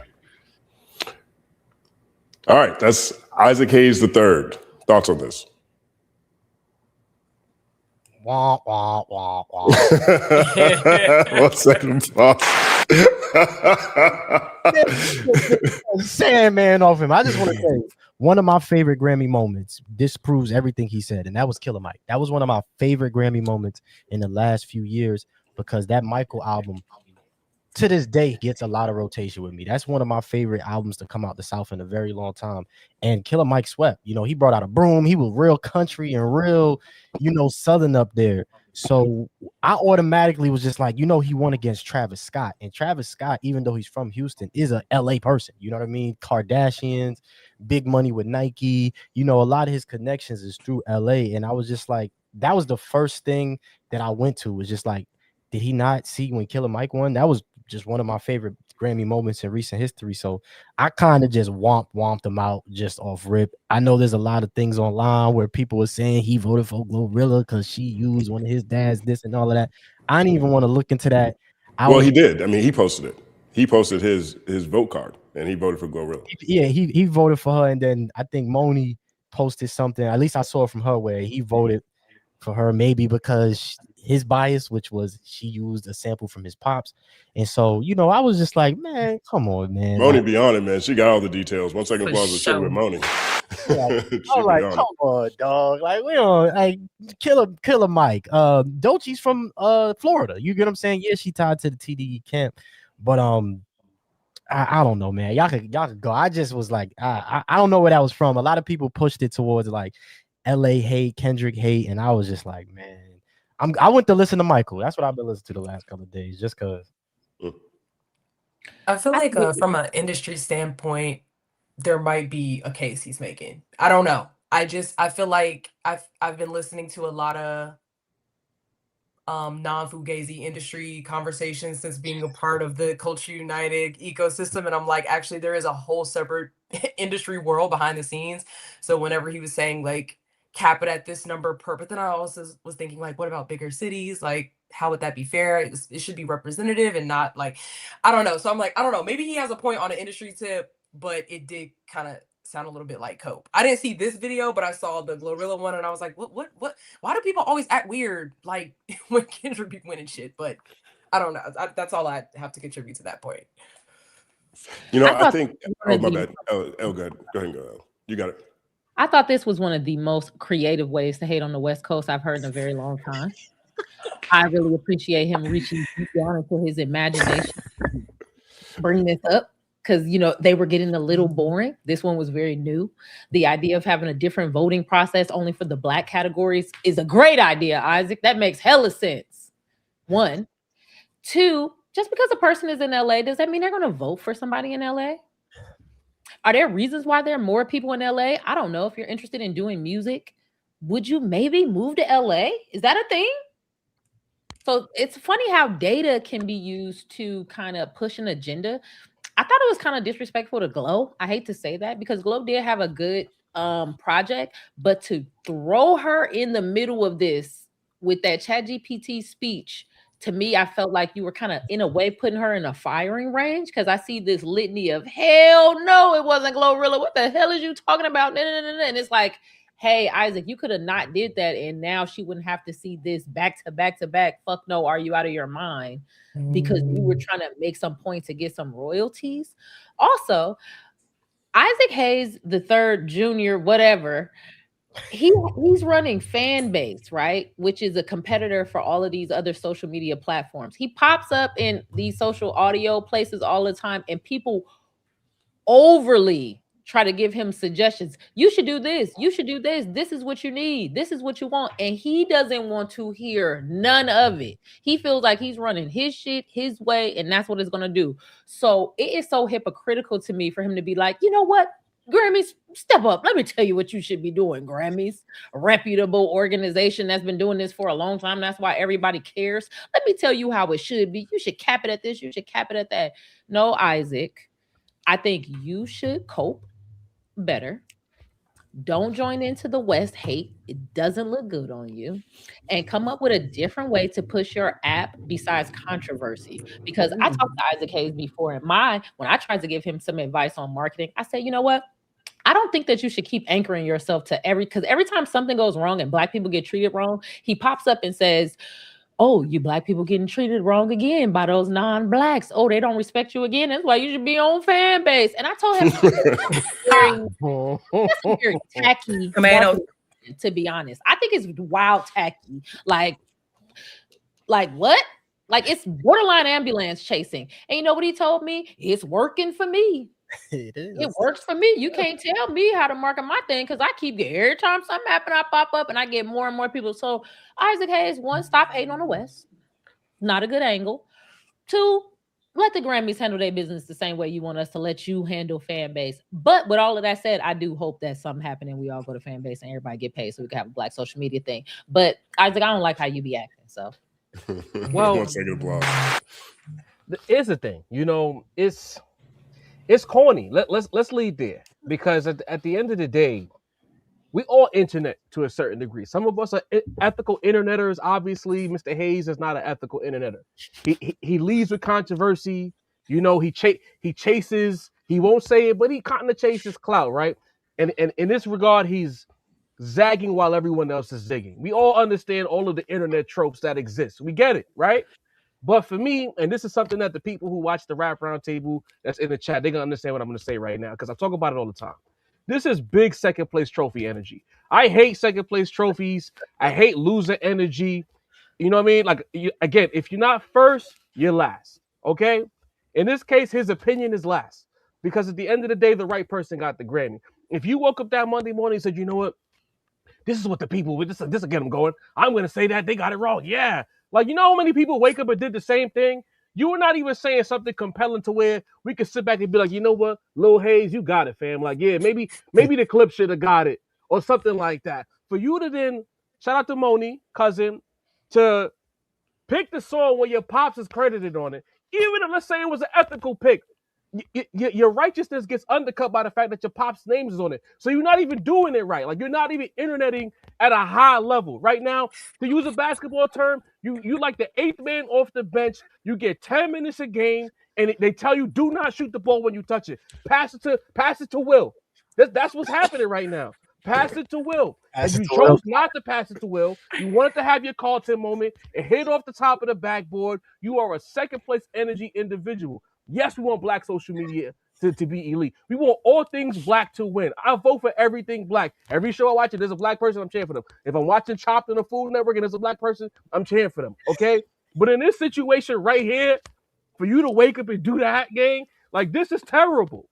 And the thing is, the opinion is so low grade. Like, you know, I'm not a lady, but there's a certain kind of energy that the ladies don't like. And to me, you led with that. So now you're scaring them too. So at the end of the day, second place trophy energy. The Grammys didn't get anything wrong. In fact, the right guy won. He just so happens to be from the West Coast. And you know what? If the West Coast is holding up all of the ethics and the righteousness of hip hop high, and we like that, and it just so happens that the white people like the music too, so be it. You just got to go sit down, champ. You can't build a brand by chasing negativity, you know? As a person who's got cursed out so many times on the internet, trust me, I know. You cannot chase negativity.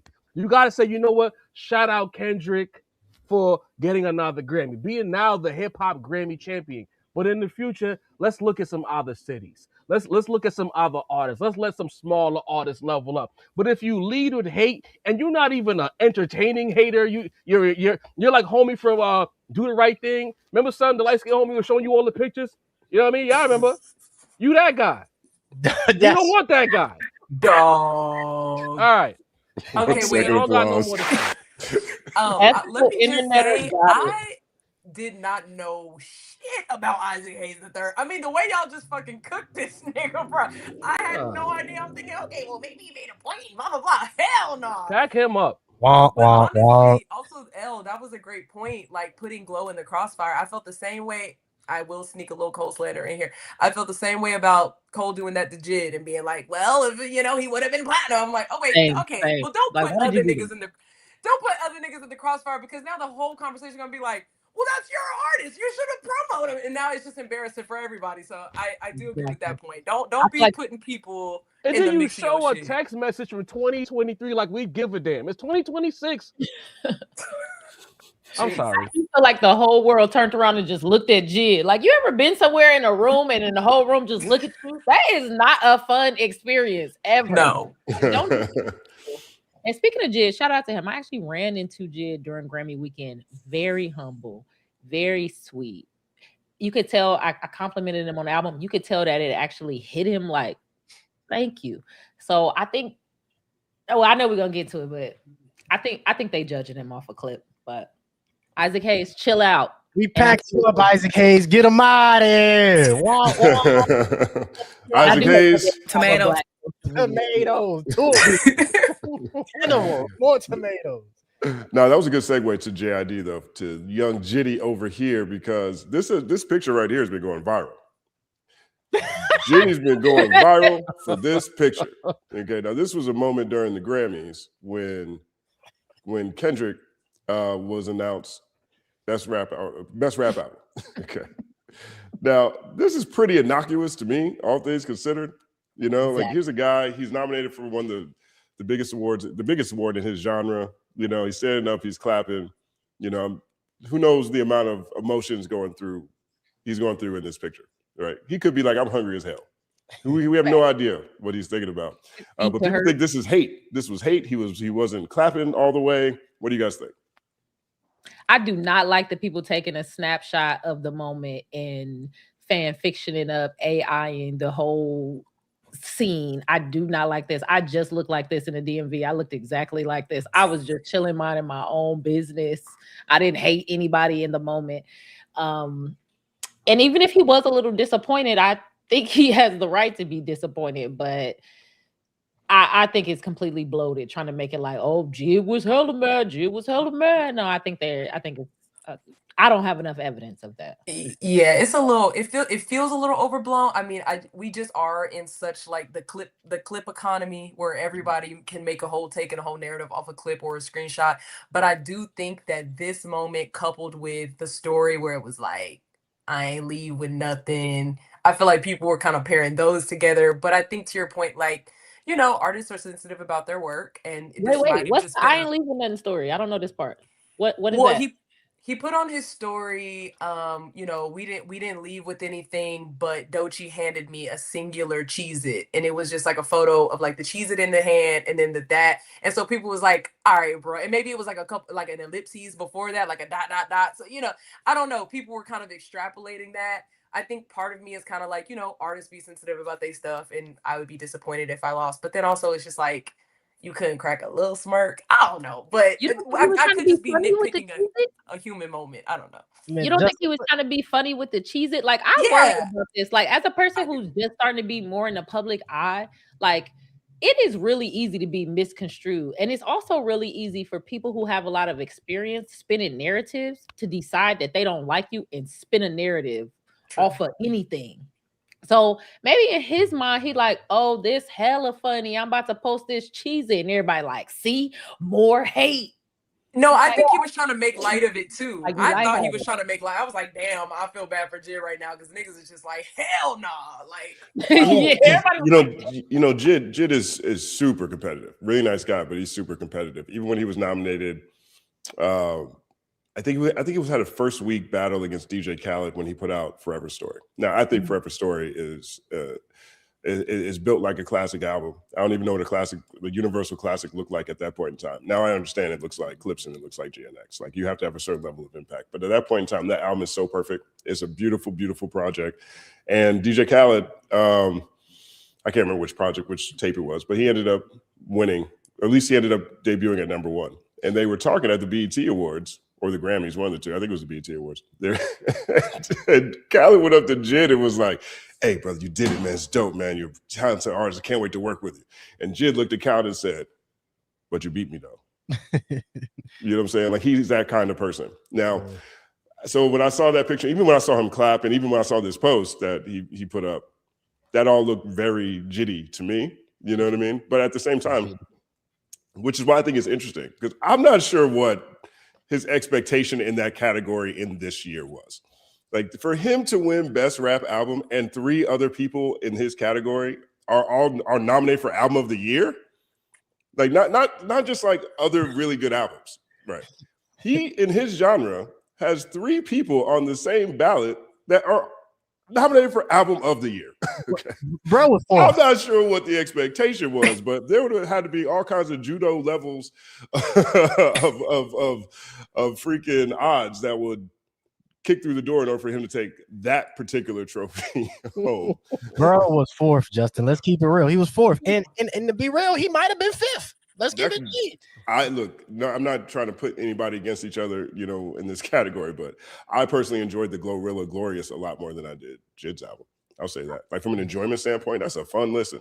She got all kinds of, she's the all-American girl. She be having all kinds of funny lines, talking about moose knuckles with like, with preachers and like Kirk Franklin and all kinds of stuff, man. I'm with it. I like Glorilla a lot. Glow's the homie at the end of the day. You know what I mean? Yeah. But I can't fault JID for wanting to win. Some people are content going back to second place trophy energy. One thing I hate more than second place trophies are participation trophies. So if this guy shows up and he wants to win, who are we to judge him for being disappointed that he won? But you know what? The truth of the matter is this. People like controversy, so I'll give them what they want. Somehow, some way, we could blame J. Cole for this. It's Cole's fault. It's his label head's fault. He's signed to Dreamville. He's the Memphis Bleak, not a disrespectful shot, but matter of fact, he's the Beanie Siegel of Dreamville. No disrespect to Bleak, but I don't want to put the Bleak energy on Jid, right? He's the Beanie Siegel of Dreamville. His man is in the midst of a rollout. He did some questionable things on a historic level. that will never be forgiven. I'm sorry. Even if I do like the album, it was 52,000 people at Dreamville Fest in 2024. He apologized. People won't get over that. I say all of that to say that as the Dreamville artist, if he did anything else beyond Screwface at that moment, no pun intended, it would look funny. He played his position the right way. Now, as a competitor, as a rapper, going back to what I said maybe an hour ago, you got nominated for a Grammy. Of course you want to win. What is he supposed to do? Go and kiss Kendrick's hand because he won? I'd be salty if I didn't win. Was Glow at the Grammys? I didn't see her. Think so. The funny thing is, to double off your point, is that we've seen J. Cole with this same look before. We've seen J. Cole with this same look. We've seen Pusha with this same look. We've seen DJ Khaled with the same look. This is the damn Kendrick won again look. I spent a lot on this tux look. We've seen this before. It's just what it is, man. When Kendrick win, this is the face people make. We've literally, this people go viral for this. Like, Clipse was like this. What year was that? Was it Daytona? Or no, it wasn't Daytona. It's almost dry. It's almost dry. We seen this. It's like that album's fire too. Now you know who we haven't seen. You know who we haven't seen make that face? Macklemore. Macklemore didn't make that face. Oh, man. The Grammys been making up for it ever since, Justin. Ever since. That's what, and I think that's a great thing. I'm with results. Blame J. Cole. Because, yeah, I'm with that. I'm just in the blame J. Cole season until the 6th, until the Thursday night. I'm blaming J. Cole for everything. There you go. It's his fault. We can also blame Macklemore because Macklemore, that was. I listened to the Heist the other day and I was just like,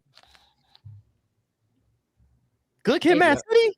Y'all. So they've been making up for it ever since. But there's a lot of people go to the thrift shop. There's this comment right here from Big Biz Grizz says, question for the panel. Do y'all think Jid signing to Dreamville hindered his trajectory? Even if he's in a good space, would he be better on a different label? Hell no. He wouldn't be nominated for no Grammy. Damn. I don't know that Jid makes depends on the label. I mean, I don't know. It depends on what Jid envisioned his trajectory to be.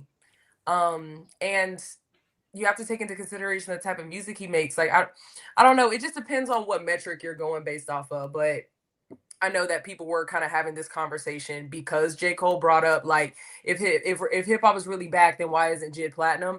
And my counter was like, oh my God, like, so many hip hop albums were nominated for a Grammy. Like, this is the most, like, legacy acts came back and, like, got new spins, got literally Gen Z listeners to, like, tap in for the no, this is like the best. I don't want to say the best, but like the field is really ripe with underground, over underground, mainstream hip hop. So whatever. I know they were having that larger conversation, but I don't know. It just depends on what Jid thought his trajectory was supposed to be. But I mean, Ari Lennox got off of Dreamville. I know she's not a rapper, but I mean, I don't know if it's just some operational stuff going on there, but it depends on where Jid thought he was going to be, I guess. That was a Kendrick line, by the way, and he said it about Killer Mike, which is crazy because Killer Mike did actually win a Grammy. But I just want to say, the conversation is it good to sign to an artist, right? Like Big Sean, I mean, Memphis Bleak, Beanie Siegel. I mean, we've seen this time and time again. Is signing to an artist a good thing? You get what I'm saying? I think that Jid is doing very well. I think Big Sean did very well. I mean, it works if it works. It doesn't if it doesn't. But I think getting nominated for a Grammy and having even, what was that, the ceiling challenge, you know what I mean? He's a more conscious artist, but he even having that ceiling challenge thing, that's dope. You know, any artist would love to go viral right now. So for the type of artist, to your point, BK, to type of artist that Jid is, I think he's doing amazing. I think he's doing very well. I do think he is more like a 70K album first week artist. So seeing his last project go like 30K was a little disappointing. But I feel as though he has, you know, he could be up there to that 70 to 100K if he continues to push. But so maybe you know, I think he still got time. You know, I think if this was a loss to him as it looked, if this was a sour moment, hopefully this will motivate him to drop another Forever Story. Because I'm with Justin, I didn't think this was as good as the Forever Story personally. So I kind of think he took a little bit of a step down as far as album is concerned. But Community, I love Community. That's one of my favorite songs. I did a whole video about Malice's verse. So I thought that was a really good song. But yeah, I think he's doing well. I don't think he's hindered by signing to that label. I think the truth of the matter is it's the kind of music he's making and how long he's been signed to that label. Let's say JID is the new hot act that got signed in 2024 and his debut album dropped last year. It's a different energy around it because of people's tastes have changed as far as hip hop and rap consumption is concerned. But considering he had to kind of wait for a lot of bubblegum to be filtered out and a lot of melodic rap to not necessarily be the king of rap, for him to really get that shine, I think that's the real issue here, because he's a talented artist. But how many people, let's say 3, 4, 5 years ago, were really tapping into that kind of rap? They were still listening to slamming them, you know, and it is what it is. You can't fault them for being what was popping at the moment. But I think the challenge is on JID right now, considering there's a wide open gap as far as what the top of hip hop looks like outside of the big three. There's a lot of room to be. Who's number 4 in that big three? Big Sean lost his spot years ago, and that's one of my guys. It's time for JID with the next album to now level up. His last album, really good, but I felt as though there was moments in the album where it was like he didn't know exactly where he wanted the project to go, and we kind of heard that through the listening experience. But I think now with the next album, if you really want to be one of them, and you want to control the conversation around your name, and it won't matter what label you sign to, once you control the conversation around your name, that next album has to be a 10 out of 10, or at least a 9 out of 10. And you got to understand what the people want. Like right now, there's a lot of us from 40s all the way down to, let's say, 25. They're wondering what the next thing is going to be. Who's the next guy? Who's the next girl?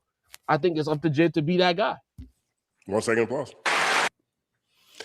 All right, I got one more thing I want to react to before we, because he's always right on time, and I feel sad for him. But actually, and I guess maybe I get like an inappropriate amount of joy at his spiral. But this is Lil Wayne, and so Lil Wayne had something to say too.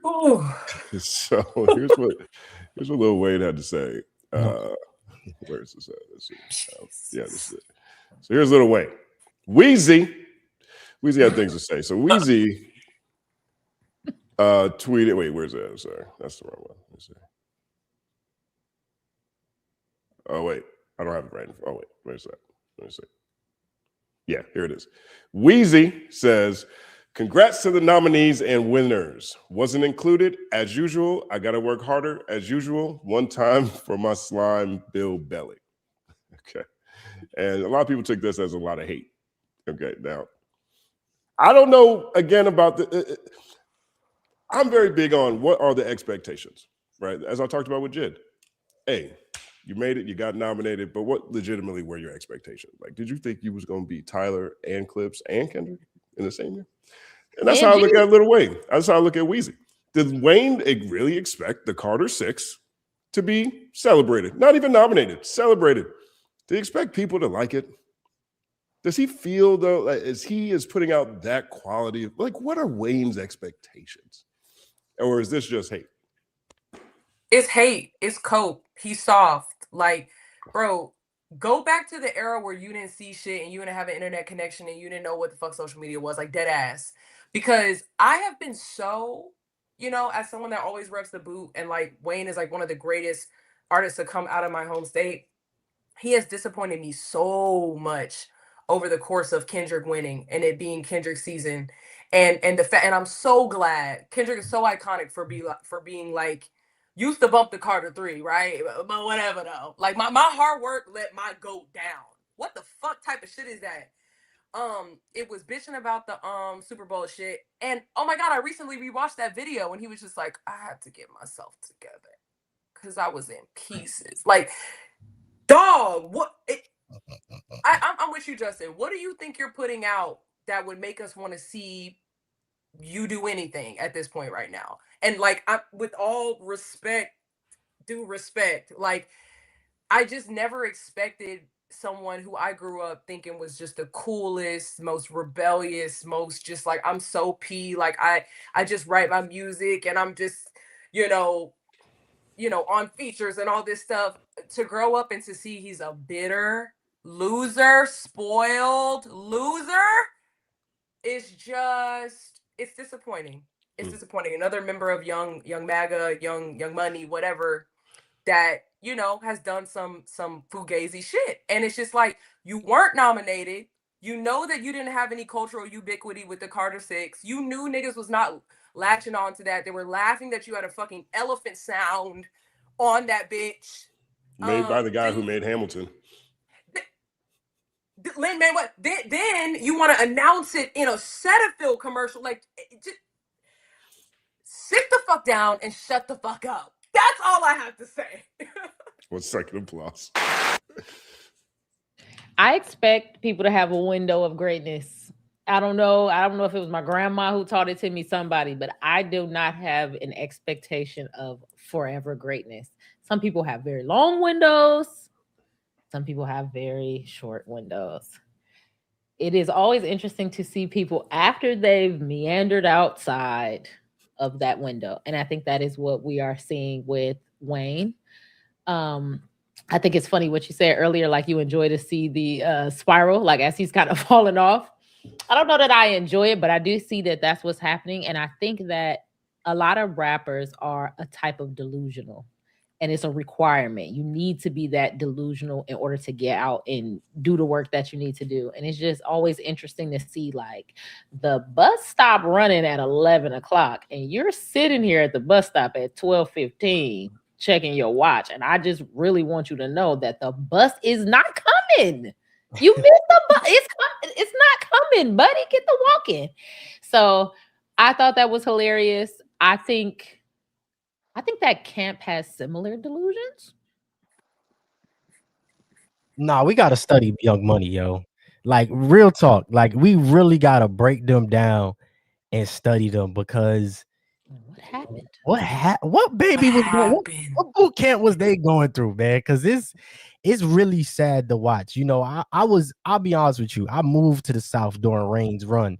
And so I was arguing with people about Lloyd Banks still. Y'all like, hey, better than Lloyd Banks. I was one of those people. So it took me a very long time to like really be like, you know what? He ain't that bad. And I swear, as soon as I start saying that around like Carter 4, Carter 5, I'm like, yo, this is not that bad. He's decent.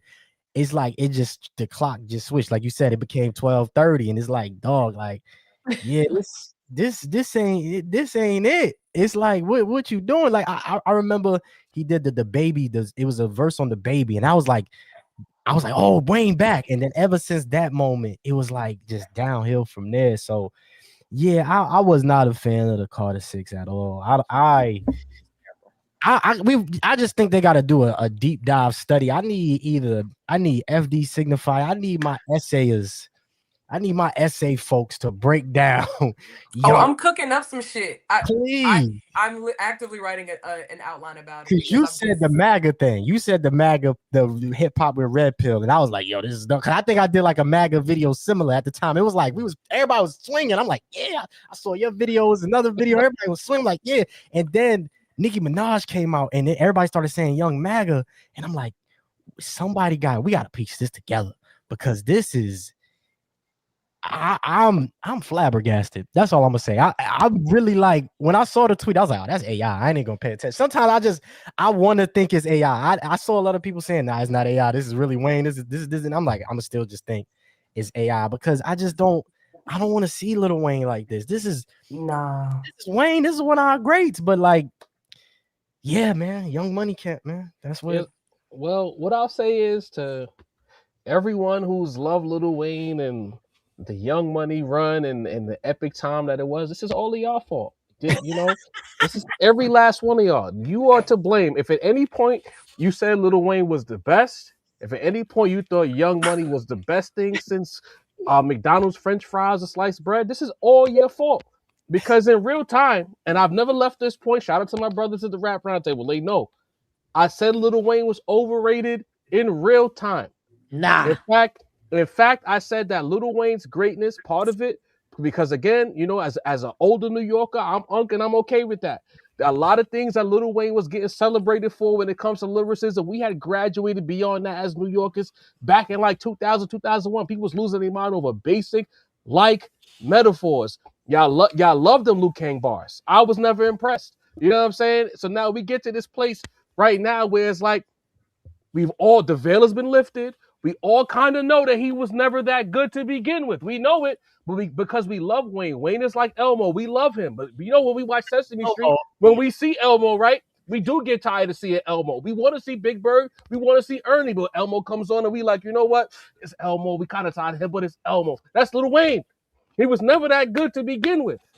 Elmo, you know what I'm saying? too. Elmo I never got tired of Elmo. I'm gonna let you finish. Go ahead. Carter 3. Hey, listen. Carter 3 came out. It was a great moment. We're not taking nothing away from that. From like 06 through 08, let's say 09, a great run, an all-time run. But at the same time, when they were screaming about the bars, it was the great rap depression. In the dead ball era of rap, he shined. As soon as the real niggas came back outside, we don't want to listen to Wayne. Then he put these albums out, and Carter 4, trash. Carter 5, trash. Carter 6, trash. They was lying about some of the mixtapes too. It's okay. Hey, I like one of them Collie Groves. One of the Collie Groves I like. Hey, this is too much for me to process one right of the now. I think the first one. But let me pray on it. Let me pray on it. bad. He kind of expressed about like let it all work out. It was some stuff where he was talking about the things he actually went through, and I was like, "This ain't bad." He got there's some bright spots on Collie Grove. There's some bright spots out there. Wayne has some broken clock moments. You know, broken clock writers twice. Write twice a day. So at the end of the day, the reality is, as rap has continued to find itself, there's no room for this type of bullshit music. The album wasn't good at the end of the day. All joking aside, all Wayne slander aside, the Carter 6 was not good. Lil Wayne as an artist, as a project making artist, has not been good for close to 10 years. He'll give you a fire feature. Fair is fair. If you need a fire 16, I think Wayne could show up in that moment. But as far as bodies of work, it ain't been that since the Carter 3. And the fact is that because he's so beloved, shout out to Elmo, who's really telling him the truth here? Who's really telling him the truth? Nobody. Because we love Wayne. But don't nobody want that music. It's all right. I mean, I agree his camp is filled with yes men and enablers. And I'm going to have to meditate and pray on what you said. But I think I'm just coming from a perspective of a Gen Zer from Louisiana. And my whole world, the axis with which my world rotates is a little bit like, was you wearing cooking? Was you wearing young MAGA? You gotta sit with that now. After young MAGA, you can't come back across that line now. You over there now. You're not gang no more. I think you dragged it. I ain't gonna lie, you dragged it. I ain't gonna be able to do it. Like I'm just speaking the truth. I'm just speaking my truth. I'm sorry. I don't buy the Wayne propaganda. The true story is based off of a true story, but it is a dramatization. What you're saying, like you're right. I agree with that. All of the albums have not been good. After the Carter 3, I blame the drugs. It's the drug. Right. Well, yeah. Right. I think that's a good point. Like Wayne, it's either between Wayne and Gucci Mane for the best mixtape run of all time. Period. There was a time where, especially in Chicago, there was nothing you would hear in the streets but Lil Wayne mixtapes. They became trading cards. It was so many different CDs of different versions of different. It was like modular rap. He did something new. He also foreshadowed. What was new about it? Oh my! The modularness of it. You go overrating Wayne again. This is what I'm everybody talking about. had a lot of overrating at that time. How did everybody have a different Lil Wayne CD with different shit on there? You would think you heard the whole mixtape, but it was mixed together. It was like a modular rap takeover for at least 2-3 summers. What do you mean by modular?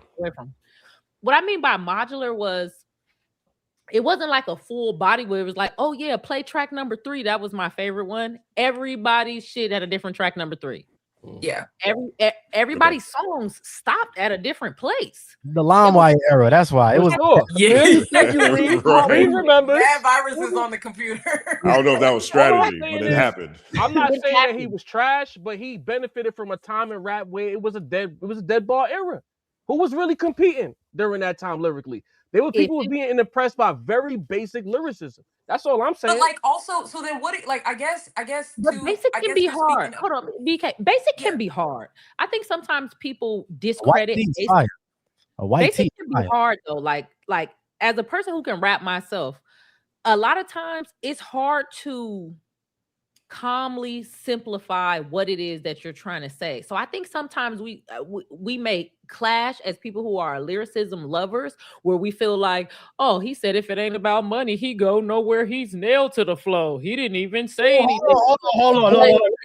No, that's I'm not even going that far. Like, I'm not going that far. That's my live from the 504 is my favorite. So I don't think I'm jumping like a bungee new rope. But I tend, ironically, I like Hot Boy era Wayne more than the real lyricist era Wayne. Ironically, I love Hot Boy era Wayne. I like Hot Boy era Wayne too. Don't get me wrong. I'm just saying, I think sometimes, although I hear your point, you're like, these are not hard-hitting super bars, and the G in lasagna is not silent. I get what you're saying, right? Shout out Liu Kang. But to act like it wasn't, it was a heavy lift. Like you said, it was a dry lyrical summer. He picked up the world and he dropped it on y'all head. We're not about to act like Lil Wayne didn't do that. Now, with that said, all of the shit after Carter 3 was trash. That's a fact. That's all I'm saying. No, that wasn't all you said. I said right. That wasn't all you said, though. Hey, I said no. I called because people have not been telling the truth now about it. Because we accepted him when he was trash then, and I'm saying he was not trash then. He was uniquely, modularly magnificent. Fair play. Rank himself into a zombie-esque body that cannot do the same thing anymore. That shit what I'm saying is, for the sake of clarity, in real time, I felt like, yes, some of these bars were clever, but I felt he was overrated. Post Carter 3, I think that people haven't told the truth about it. That's really the gist of it. Even to this day, I still feel like there's people who just love Wayne so much, again, shout out Elmo, that they just don't want to tell the truth. He's a lovable and likable guy. So they're not going to say, you know what, Wayne, that shit was trash, gang.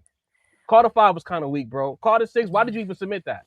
I don't think there's anybody that's really willing to, even in hip-hop media, all of the large voices, who are the guys saying, yo, Wayne, this ain't it? Nobody's really saying it because they like him. I feel like a lot of people said that. I feel like I saw a lot of critiques on the Carter 6. Like maybe after, but I also like to Elle's point that like, okay, and I guess we're drilling down on lyrics, but as an artist, you know, and like the experimentation that Wayne was willing to do, and like the cultural ubiquity and the hits, like the influence, all that, I feel like it can't be discounted. But I'm from a macro level, I'm hearing what you're saying without the dramatization. I'm hearing, I'm processing, I'm still praying and meditating on it. Yeah, I was like, let me add a little bit, because I feel like where was you when I was debating when I first moved down south, brother? I could have used you. Yo, listen, man. I was somewhere in the ether, man. I'm sorry. I was getting waxed, but I will say I have pointed out a lot recently that, like, let's keep it real. A lot of, because what was this? The God Did verse? Was it God Did that? It was him and Jay-Z. They had like similar verses. I think it was Show Me What You Got that they started to lie about, and that's when I really got upset. But go ahead. I'm talking more recently, where like he kind of put down what he did, like he's the apex. I made everybody get face tats.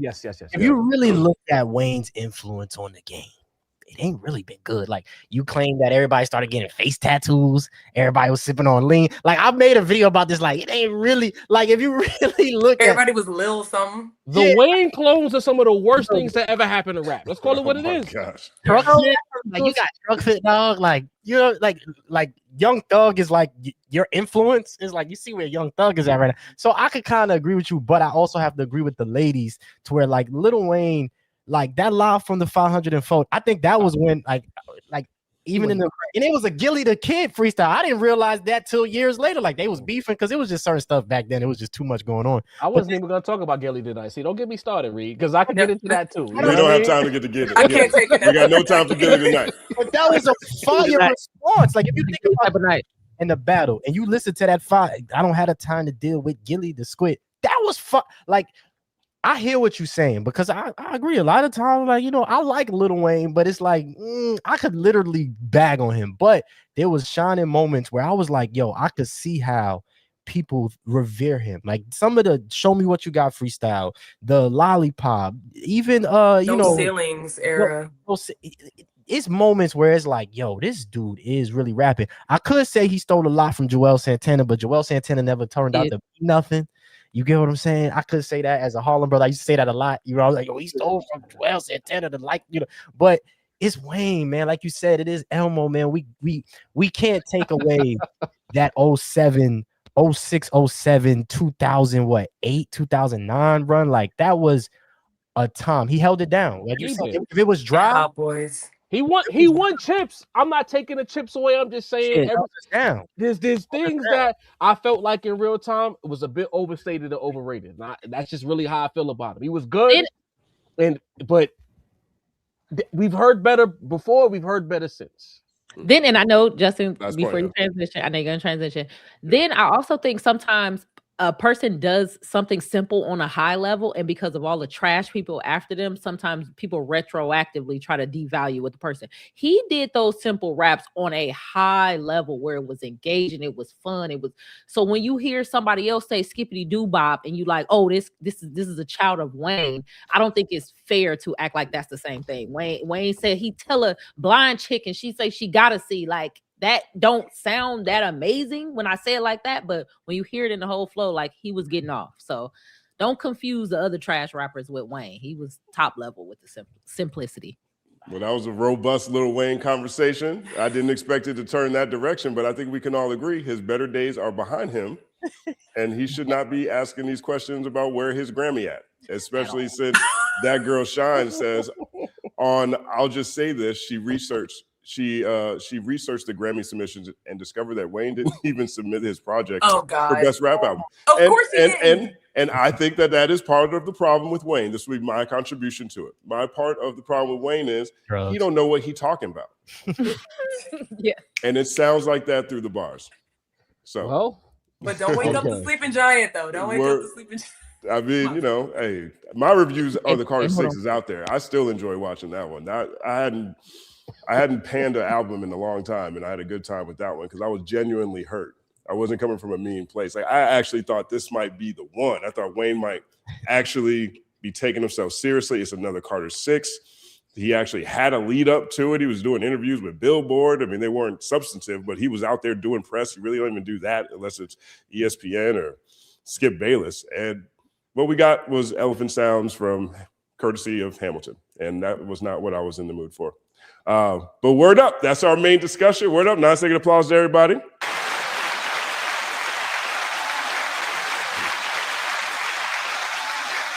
Now we got a ton of questions over here from the audience. You guys we do this all the time, 2-hour main conversation, then we move on to super chats and audience engagement. Anyone who has to leave, I know, you know, time is fleeting, time's expensive, and I just thank you guys for coming for the 2 hours. And if you guys would like to stay and join the conversation, because there's a lot of people that got a lot of things to say to y'all, you guys are welcome to stay as well. All right. So let's start with RB Lasted YT says, hey, at least Elmo is consistent. You right. I fucking love Elmo. That's what I was thinking. What did Elmo do that's equivalent to the Carter 6? He didn't do nothing to nobody. Right. Shout out Elmo. All right. Shout out Elmo, but you know, I'm tired of seeing Elmo on my screen, goddammit. You know, Elmo is actually 3.5 years old. Anyway, go ahead. Shout out to Elmo. 1 second applause. Black man too. He a black man too. He's voiced by a black guy. You can tell. See, now I got to take back all my Elmo slang. I didn't know that. You know, you love Elmo. We love Elmo. We got a lot of love for Elmo coming up here shortly. Start saying Elmo black. This one says, from Star Trek Ambassador says, please go back to my super chat. It perfect for this combo. Okay. Well, I guess we're gonna get there because I'm gonna go through all of them today. I'm not sure where it is, but we will get there. All right, from Jermaine L. Johnson says, I have a question. What about a Millie? What is a Millie about? Or what is a Millie about? That's just being fly on the track. Yeah. I can't be mad at cats for just rapping about how good they rap and showing skills on the track. I can never get mad at somebody. Shout out Corey Guns. He tougher than Nigerian here. That's what it's about. I'm tougher than Nigerian here. Like, come on. Even though I catch a lot of hate. I got actually, there was people in my audience who thought I was being petty in my J. Cole video I did last week, reviewing those 4 tracks he dropped, because I pointed out this line he has where he's talking about fishing pole useless, you need a pole to fish, whatever. It was a gun metaphor it was a multi-layered metaphor, but it wasn't all the way tight. Because I have a problem with forced metaphors, right? I feel like if like that is the greatest always find a way to make whatever metaphor, whatever simile, work 360, however you look at it. And if you have to force one in there, it could still be dope. Don't get me wrong, because it could be fun, it could be funny, it can still be quotable, it could be impactful, but it doesn't hit me the same when people say stuff that, oh, it sounds dope, but it's not true. And I think about that all the time with Lil Wayne. When he says, real G's move in silence like lasagna. Yeah. I love it. It's fun. It's funny. But that G ain't silent. If it was silent, it would be lasagna. Nobody goes and orders lasagna for dinner. That would be a silent G. The ong part is the G. that is the. It's true. It's just what it is. Them real G's ain't moving in silence for real either. They right. These G's ain't actually real G's ain't moving exactly in silence. how silent they is too. Yeah, right. Well, either way. So maybe it does work. Maybe it does work now. I'll take that. I'll take that. Now, that's the first time I've been given that explanation in 20 years. They so, snitching for real. That's what it is. Right. I'll take that. That's what's up. 1 second applause then. We'll take that. Doomer253 says, but Jarv G's moving sounds like lasagna. You see what I'm saying? All right, man. I got it. 1 second applause. Again, Wayne is lovable. We got Tony Monegro says, if it ain't Wayne's world anymore, it ain't Wayne's world anymore, but it'll always be Elmo's world. Yeah. That's true. And we got this one right here from Cam Sulon says, shout out to Elmo. What did I start? A real one for real. All And Birdie this too. love is crazy. You thought you was gonna come back in for dissing Wayne. All the people coming for you. You came from niggas' childhood. Hey, man, nothing is safe around me. I'm sorry. For 1 second applause, Cam, and 1 second applause to Tony too. We got here. All right. I'm gonna do 3 in a row from Man Moth real quick because this is on the Cole conversation. So Man Moth posted this earlier. He said, J. Cole is the best rapper alive. Remove the beef and objectively compare Cole versus Kendrick over the last 5 years. Pie, Clouds, The Secret Recipe, etc. He's still not the best. You can compare them. I have compared them. I've literally done my own version of Versus at home where I played all of their albums. He is not better. He's S tier. He's great. He's great among humans, but then there's an elevation above humans. There's the God realm. And that's where fucking Kendrick is. You can call me a K-bot. Wow. You can call me a K-stan. I don't give a shit. You can compare them two bar for bar, song for song, hit for hit, lyric for lyric, and it's still going to be K-dot. And he also got the critical acclaim. He got the mainstream appeal. He got the underground appeal. He's got pretty much every single album he puts out is a fucking classic. Massacre. Cole can't say the same in any of those categories. And that's just what it is. No, 1 second applause. And this is where he calls you K-bot, by the way. So you with love. He says, y'all napping, I need verses. Clock is ticking. Here's what I say in response to the whole J. Cole thing. I think that as far as artistry goes, of course, album for album, of course, you got to give that to Kendrick. Kendrick Lamar is a dynamic album maker. But I guess the people who lean with Cole feel like if you're not talking about albums and you say let these two spar, a lot of people believe that Cole could probably get the upper hand, but then is Cole one of those people? I can't tell if Cole's one of them. You know what I mean? But that's what I'm saying. That's what it goes back to the apology heard around the world because you had your chance to prove it. You got in the ring and you walked out of the ring. And that's the issue that I have with this is that, to me, he does have the skill. To me, the better battle would have been Cole versus Kendrick because Drake can't compete with Kendrick at the end of the day. We saw it in real time.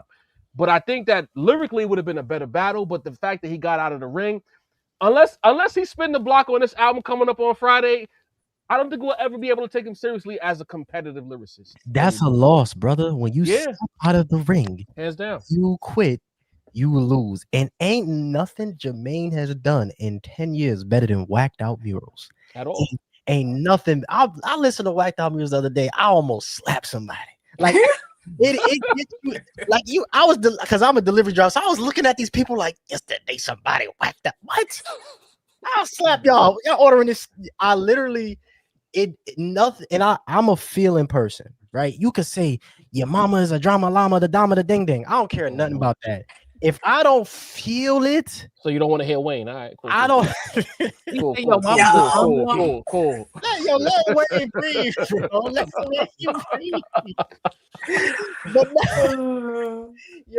but nah, J. Cole, like I listened to the freestyles and all of that he did. I didn't feel it. I think it was just it's been a disconnect. And I've had times where I felt cold and I'm like, yo, you know what I'm saying? This is dope. But nothing is better than Whack. The idea that he may have said, I let the born sinner beg me for forgiveness and cut that. It's like, and you can hear it. Every time I listen, I'm like, yeah, he said that. I don't know if he said it or not, but he said that. So it's nothing that J. Cole's done that is better than the intro of that album. Let's not even talk about Reincarnated. Let's not even talk about Gloria that be slept on. Like, or rigor mortis. You know, we can go a long way. You know, rigor go mortis back from to a long rigor. time ago. He did. I just personally feel like we got cheated from seeing it because my man ran out the ring. That's all. It wasn't cheated. Everybody keep going in this what if parallel universe. If J. Cole, this is what happened. If he said the comment was beef aside. No. Ain't no beef side. Ain't no beef aside, brother. We didn't get it. We got chicken and steak or whatever. Whatever J. Cole did, he went vegan. There's no more comparison. J. Cole, you forfeit that. Okay, well, I want to cut you off real quick because Manmouth had another one. He said, all right, guess y'all don't have any verses. Ain't nothing to play. I don't know. I guess that's Cole ain't nothing to Playboy. Cole is the best rapper alive. Pie Clouds, 99 Bill, Trey the Truth, and Ibiza. Never seen hip hop so far from the bars. Cole doesn't even think that he's the greatest rapper. He doesn't. I think that's why he exited the ring. He could say it was spiritual. He could say it was bloody, bots, whatever. I think he realized that's the boogeyman. I cannot lose against him, or I cannot win against him. And so I'm not gonna go up against him. Period. Point blank. And then he was like, he asked his fans, who thinks that Kendrick is the greatest, or to touch the mic or whatever, and punch me in the chin or whatever he said. He don't even believe this. So he you said go he was harder conflicted for him than he went for himself. He wants to see blood. Cole is the greatest shadow boxer of all time. Let's put it like that. Greatest shadow boxer. You want him in practice at the gym, he the best to ever do it. Word up. 1 second applause. All right, we'll come back to Big Biz Grizz. He said, no, I'm talking about the way Dreamville didn't push his album or Grammy nods. I'm not talking about the landscape. I'm talking about how Dreamville should push it more. Now, this is a follow-up from what we talked about earlier with the J. Cole. Dreamville did very much push JID. Like the partnerships that he did with Apple Music, the different, like he did, there was a lot of promotion behind that album, and he pushed for the Grammys. People don't just submit their song and then that's it. They go meet with different people, they talk to different people, they do all sorts of different things. This is not true. I think sometimes there's like a social media blindness. Like if I didn't see it on my timeline, then it didn't happen. And it's like, that's based on your algorithm, that's based on who you tapped in with. That's why you're not seeing it. But try not to just assume that it didn't happen because it didn't pop up on your timeline. This is not true. Dreamville did in fact push it. We wouldn't see JID if Dreamville didn't do their job. Y'all not going fishing for bars. That's facts. 1 second applause. Yeah, I mean, I look at this and I think, I personally feel like this question is coming from the idea that the label has this, has a power to make all the kind of moves they want to make in every situation.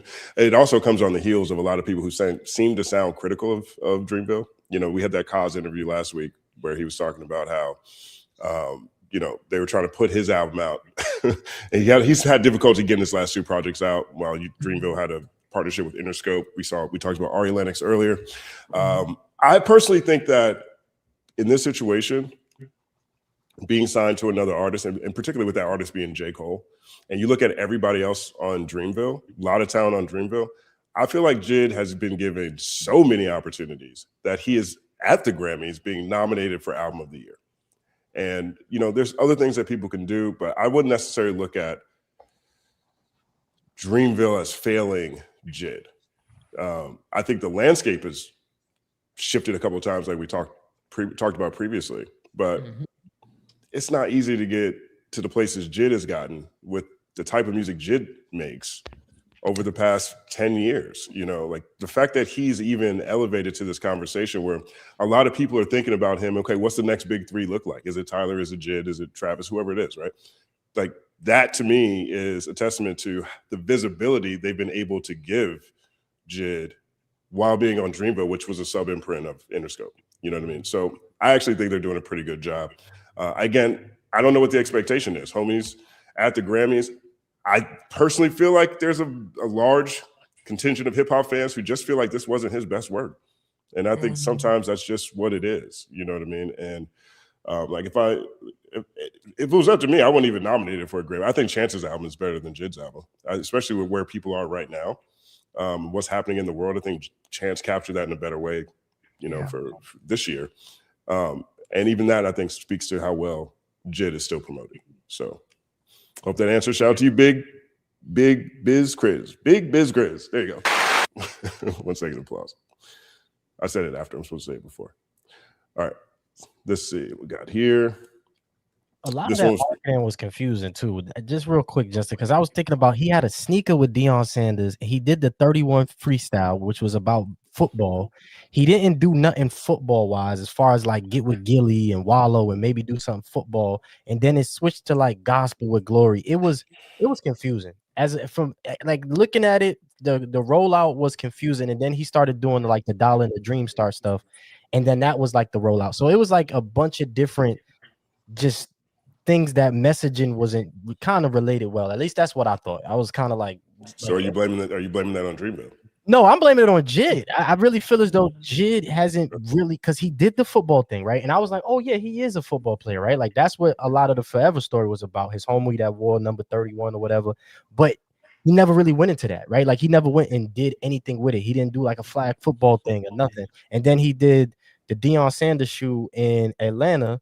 Right, they did like 500 pairs, and he was like the guy, and then he switched it to just the Dollar and the Dream Tour. So it was like the messaging was wrong. I think from him, I think he's confusing. I think Dreamville is they obviously threw him out there. Go with the Deion Sanders shoe, do this, and it's like, what's your thing, Jid? You know what I mean? Like as an artist, what is your thing? What are you doing? He's had to fight those Kendrick allegations as well, where it's like sonically he reminded others of Kendrick. So he's probably been in that regard, as far as the perception war goes, he's been fighting uphill to actually find out who he actually is. So that's a great point, Reed. I still don't necessarily know what his thing is after all these albums. And maybe, and you could sign to a label as much as you want, but you still need a team. Maybe he needs to find a new team around him that can position him better, that people can understand what the messaging is outside of where he's from. Or maybe he needs to lean into the Atlanta of him more. Because when I press play, with the exception of a few songs here or there, he don't really take me to Atlanta so much. You know what I mean? Maybe he needs to get some home cooking. Maybe he needs to get a team, do a little like a little documentary of him in his hometown. Do a little reset for the next album, a 15, 20-minute visual about who he is as a person, the creative process, and that'll make people more so connect to him better than where we are right now. Because I think he's an artist, he's a rapper, he's really good at it. But like, to your point, I want to see more of him. I want to know the person behind the rap name. 1 second applause. Brittany Daniels says, super chat to celebrate King Kendrick, the GOAT, K-Dot, Kung Fu, Kenny, Duckworth, Boogeyman, maybe the weather nurtures success. LA is up. It was hot here today, I'll tell you. You know what I mean? It was legitimately hot. It was like 80. You know, I was sweating bullets. I was like, I'm never walking across the streets of grocery store again. What is this? My post-gym walk was hot outside. Terrible. So, we just had a southern snowstorm bump y'all. Yeah, I'm like, it's cold as hell down here. Hey, but y'all doing your thing, though. Y'all holding it down, your internet popping. You know what I'm saying? You got your cam lights, everybody glowing. It's all happening. 1 second applause. All right. I thought this one was really interesting right here. This is from Mustard138. It says the metal community is the only one that's having a hissy fit this year. Love you all. Peace. I missed that storyline. Are you guys up on anything that happened in the metal community? I feel like rock has been in a transition phase for a while. Yeah, I thought they were saying that type of music was really falling off. Like, you know how they try to talk about rap when it falls out the top, whatever. Yeah. Like, I thought the rock, especially metal, heavy metal, they were basically saying, like, they don't really have much of anybody now. Right. Like, charting. But Yeah. Don't cuss me out, metal people, because I sure don't know. I'm just repeating a little bit I heard. I don't want Look, to hear it.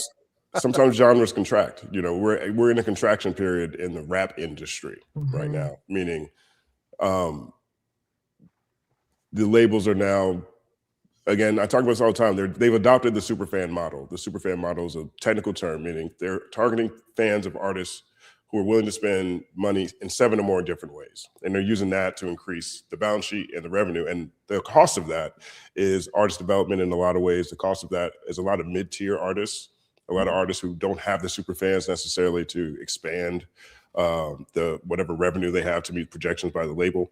And so you see a lot of truncation in that. You're seeing that spill over into different websites, publications in general. A lot of people in the media are being left off or laid off at the same time. A lot of people inside the labels are being laid off at the same time. And, you know, I'm not sure how metal reacts in situations like this, but I'm always happiest whenever it's a contraction period in hip hop, because hip hop has a way of being, maybe I'll say, maybe the best way to describe it is like singularly competitive enough with itself that it reinvents itself through times of struggle. You know what I'm saying? And so, you know, I think it's good for hip hop. I don't know what it's gonna do for metal. I don't be following over there. But we'll say Offset did his part. Offset and JID did a part. Let the bodies hit the floor. That was a very good mix and infused. And even the performance on the late night TV show, they crushed that. That was one of my favorite songs. JID did good. I will say also, pay attention to the young, like the Gen Z alt scene. A lot of like underground rappers that are in Gen Z are mixing metal and rock and screamo in their stuff. Baby Kia, Baby Osama, BK the Ruler, even Rico Nasty, she will have a whole song just screaming. And so, not surprised that, but somebody in the chat said for metal fans, essentially Macklemore won this year for an analogy. So I guess some poser won instead of, yeah, I guess that's what they're trying to say. Look, this about to really piss them off. Don't attack me, metal people. Welcome to our world. For all of you metal rock and roll fans, I don't even know if that's the same exact thing. You just get ready, because this year Beyonce's coming. Oh yeah, she got a rock album now. Beyonce gonna be so. My boobs tried to jump out as soon as they heard Beyonce. You seen that? Beyonce, don't you worry. Act 3 is coming, and we're gonna get the mullets, and we're gonna put on the leather, and we're bringing you back. So I'll get all your little rock stars to get ready to follow the lead, because metal will be back. Is that the same thing? It's like metal. It's not. But on the rock tip, on the soft rock tip, TDE has an artist called Alameda who is bubbling, and she's basically like bringing Avril Lavigne Evanescence back to 2026. And she's about to go on tour, and she is as authentic as it comes when it comes to that like soft rock genre, and wanting to, she also makes a point, she did an interview with Moni, and she was talking about how like all these genres are black and they're in their root of it all, and it all comes from us, and wanting to kind of reclaim the sound, you know, but with a black woman leading it. So it's a lot on the horizon with black people in rock music and potentially metal, I guess. I mean, it was ours first, wasn't it? Who? It was ours first anyway. So, you know, shout out Beyonce. Shout out Chuck. Right. I like soft rock. What's that group that's signed to Jay? Infinity Song. Have y'all heard of Infinity? Yeah. The Haters Anthem. They so good. So what is Willow? Is Willow Smith soft rock? I would say her last album was more, there it is on the wall too, in Pathogen. It was more like folk. She actually has some folk elements to that album and some jazz elements to that album.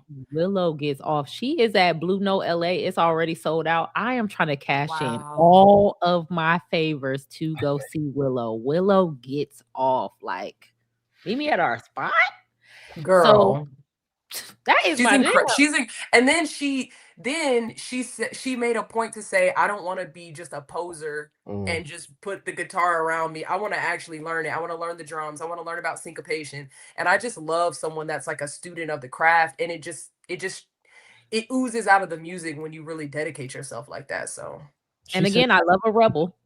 She said that clout, people actually playing instrument. I like that she said that, like, clout in the next few years is people actually being talented. And I think that with AI coming, that people that can actually play instruments, can actually sing live and do all of those things, think they was to shine. So to see Willow doing all of that when I watched her Tiny Desk, I was just like, you know what I mean? Like she's bomb. And I love all of that stuff because I like live music more so than anything. Like if you could perform live, you got me. And so to see her doing that Tiny Desk, I was just like, oh wow, like this is the one, you know, like Jaden, everybody thought it was Jaden for a little minute. I mean, she had it for a while. And then Jaden came up and, you know, he was doing his thing. I liked a lot of what Jaden was doing at first. And then she just kind of like stole the show. So Like she's on a different level. Yeah, Like, she Jaden wants to was be known as on like his one of the shit. greats. Yeah, Jaden was on his Elmo. Like Jaden was in the Elmo. You didn't like Icon Living? You didn't think that was gas? Oh, I do this. yo, that first Saya album was kind of like, was fire. That was just me. I'm just tripping. No, That You was might be tripping, man. I don't know. It's not my cup of tea. I'll say that. oh yeah, you New York. It was like it was like, you know, that big lighter that got the long stick and you hit that click. It was that fire. It was kind of Wow. Yeah, it was a Slanderous here. I definitely hit the. I definitely hit that. But Willow's on a. You know, and I do agree what you mean about performances. Like I do think, like he said, how we're contracting a little bit. I think we're going to start getting some greater performers. Like I think people are tired of going to concerts where the person just bounces around on stage, point the microphone out, and that's it. Like really perform, you know? I mean, think about Tyler. I think about Tyler and Doechii. And I want to say Doja, but she be on the like feats with the white supremacist niggas. So on the showing feet. Put politics to the side. Doja goes crazy on Nah, but she a real artist though. I ain't gonna take her feet showing aside. She a real artist. She had a moment. Tyler had his moment. Tyler had moments. Tyler had moments. Yeah, don't pluralize. Don't pluralize. Like Tyler is actually engaging in, like, word to FD, the recuperation process. Like he's trying to kind of rehabilitate his past coon era. He really coined that recuperate term. Like we can't. There are some that are willing to acknowledge and be self-aware with the stuff, you know, and I still think he still needs to go in depth and really kind of flesh that out. But in his Sag Harbor freestyle, he kind of addressed a little bit of it. I thought the Sag Harbor freestyle was great. And even like changing some of the lyrics to his song in the Grammys performance, like he's trying to grapple with it, which I appreciate it, and he's grappling with it on wax, which I like. But in terms of just performing, like I mentioned, the little headset mic and Doechii being upside down. She had a whole Bob Fosse jazz section in her Grammy performance last year. The performers are rising to the top, and it's just like, you know, Kendrick being like, what did he say? Like, if you respect the art form, like it'll essentially like it'll pay you back, you know, and it'll rise to the top. So it seems like it's going back to basics as far as like real talent, real artistry getting placed in the right positions, because there's been a lot of, someone mentioned the word posers a few minutes ago. It's been a lot of posers across genres, and I feel like the back to basics movement is allowing the real artists to shine through once again, because we need real talent, especially someone also, I think Reed mentioned the AI on the forefront. We need real humans with real abilities to play instruments, carry a note or two to really shine, because I would hate to see what it looks like in 20 years when we don't have real people dominating the genres the way they're supposed to be. Maybe rock needs to get back to basics, you know? That's probably what's necessary for them as well. Yeah, I definitely think we're going back that way. I also like this new thing that they say the younger audience is like relearning old albums from the past. Like, so let me do a shameless plug. You know, this year's 20th anniversary of Food and Liquor, Lupe Fiasco's Food and Liquor, is going to be a tour later in the year and everything.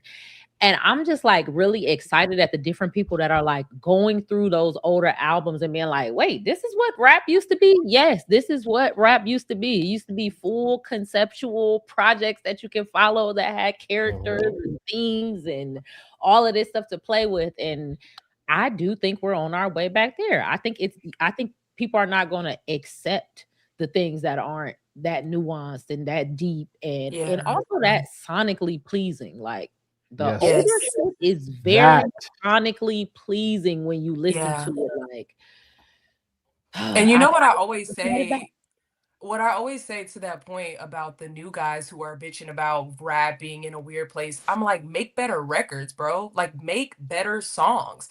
The same little like phoning it in that was actually getting you over the finish line a couple years ago, that's not the landscape anymore. And so instead of just bitching about where we are, rise to the occasion. Like, I thought you was that nigga. I thought you was that nigga. Show us. And especially because I know that particularly came from Thug. And it always blows my mind because he was dipping into the experimental within, that mumble rap umbrella, but like heavy auto tune, and kind of playing with the aesthetic a little bit. That's like totally in now. Like Yep. Playboy Cardi, like even the like Uzi, even the like the mixing between the rock and the synth and the hip hop. That's in now. Like you should be popping your shit in that weird lane right now. Well, But he went weird and he was like, nigger, nigger. That was his. That was he went MAGA in weird. whiteface. But Yeah.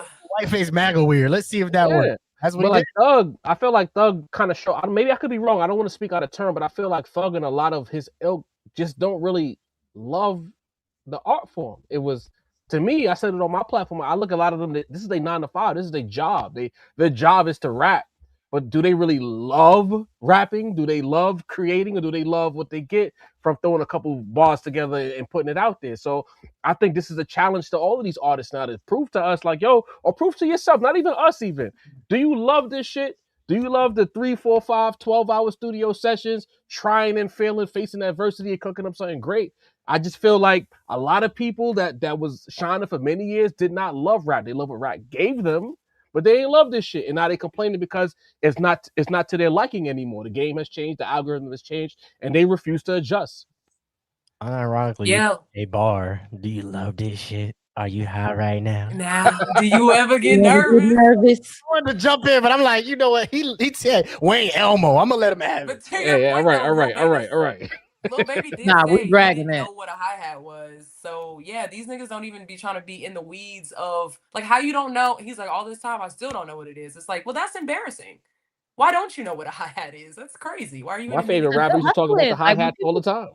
Like when 21 people are hustling, trying to better like whenever you create an industry where it's like there's a low barrier to entry and you have the possibility to get rich, it's going to fill up with people who don't give a fuck about the industry. I just think that's how it is. So I think as that starts to dry up, it's almost dry. Shout out to the Clipse. It's almost dry. We know what happened when that drought hit.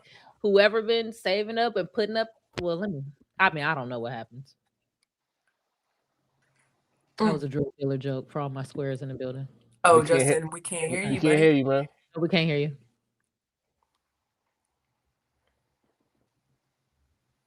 Well, this iPhone now. Justin is the feature. Can you guys see me now?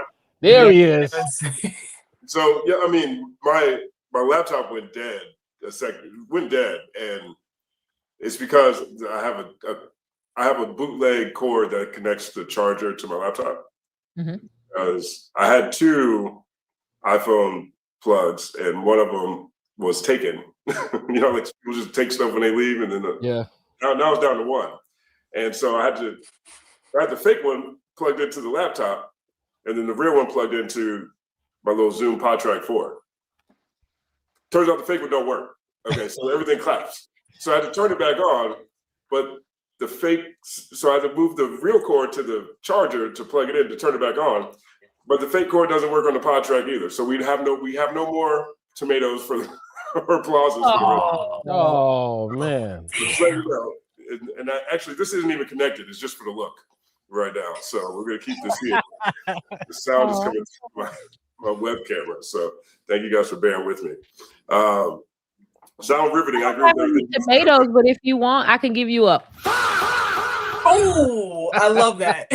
Let me know. Just let me know when. Her movie with it was so dope. So we worked it out. Right.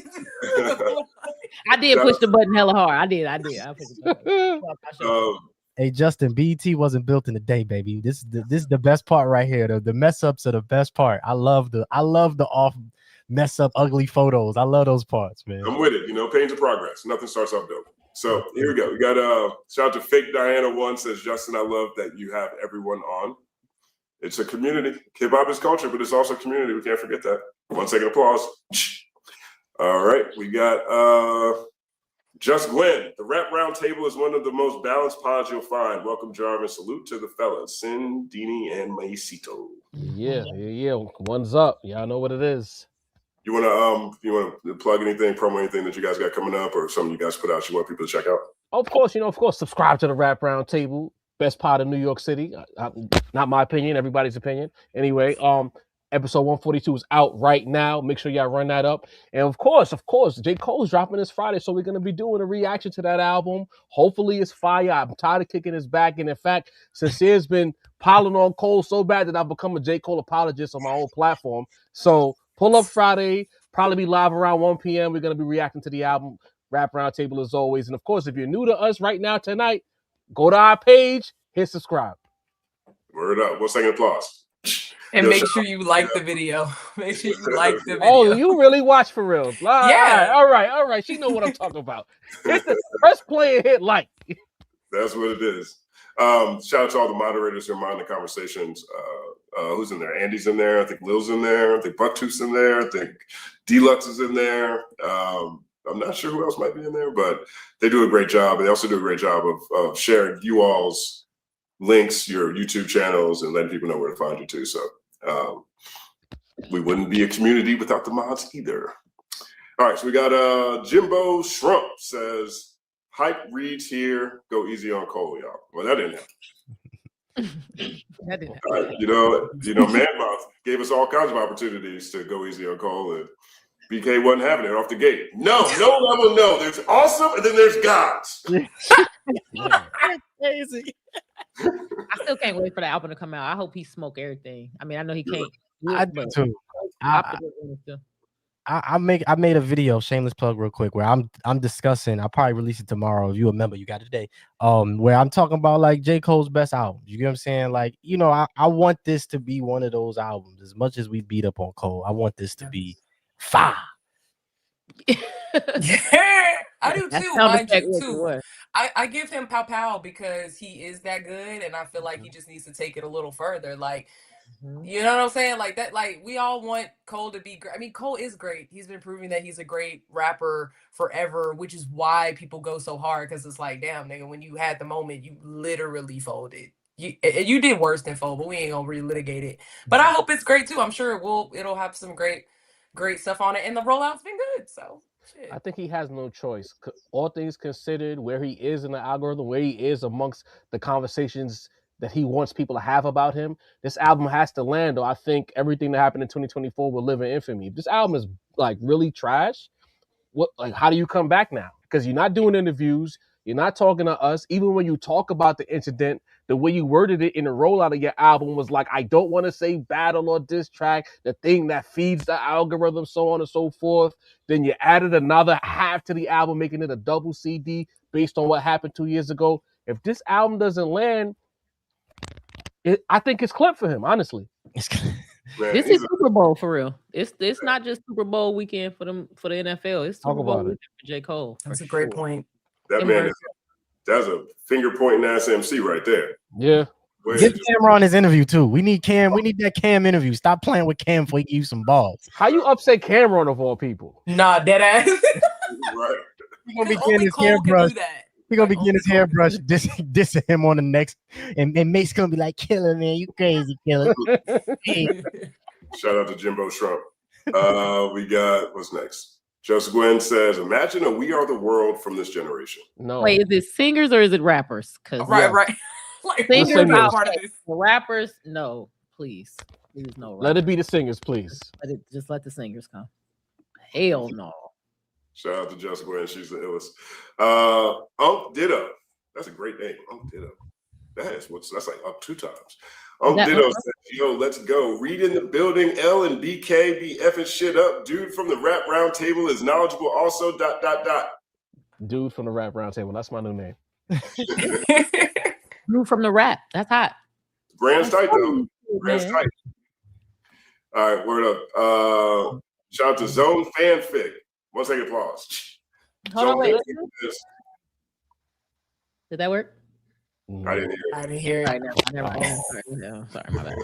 Sounds like Zone Fanfic.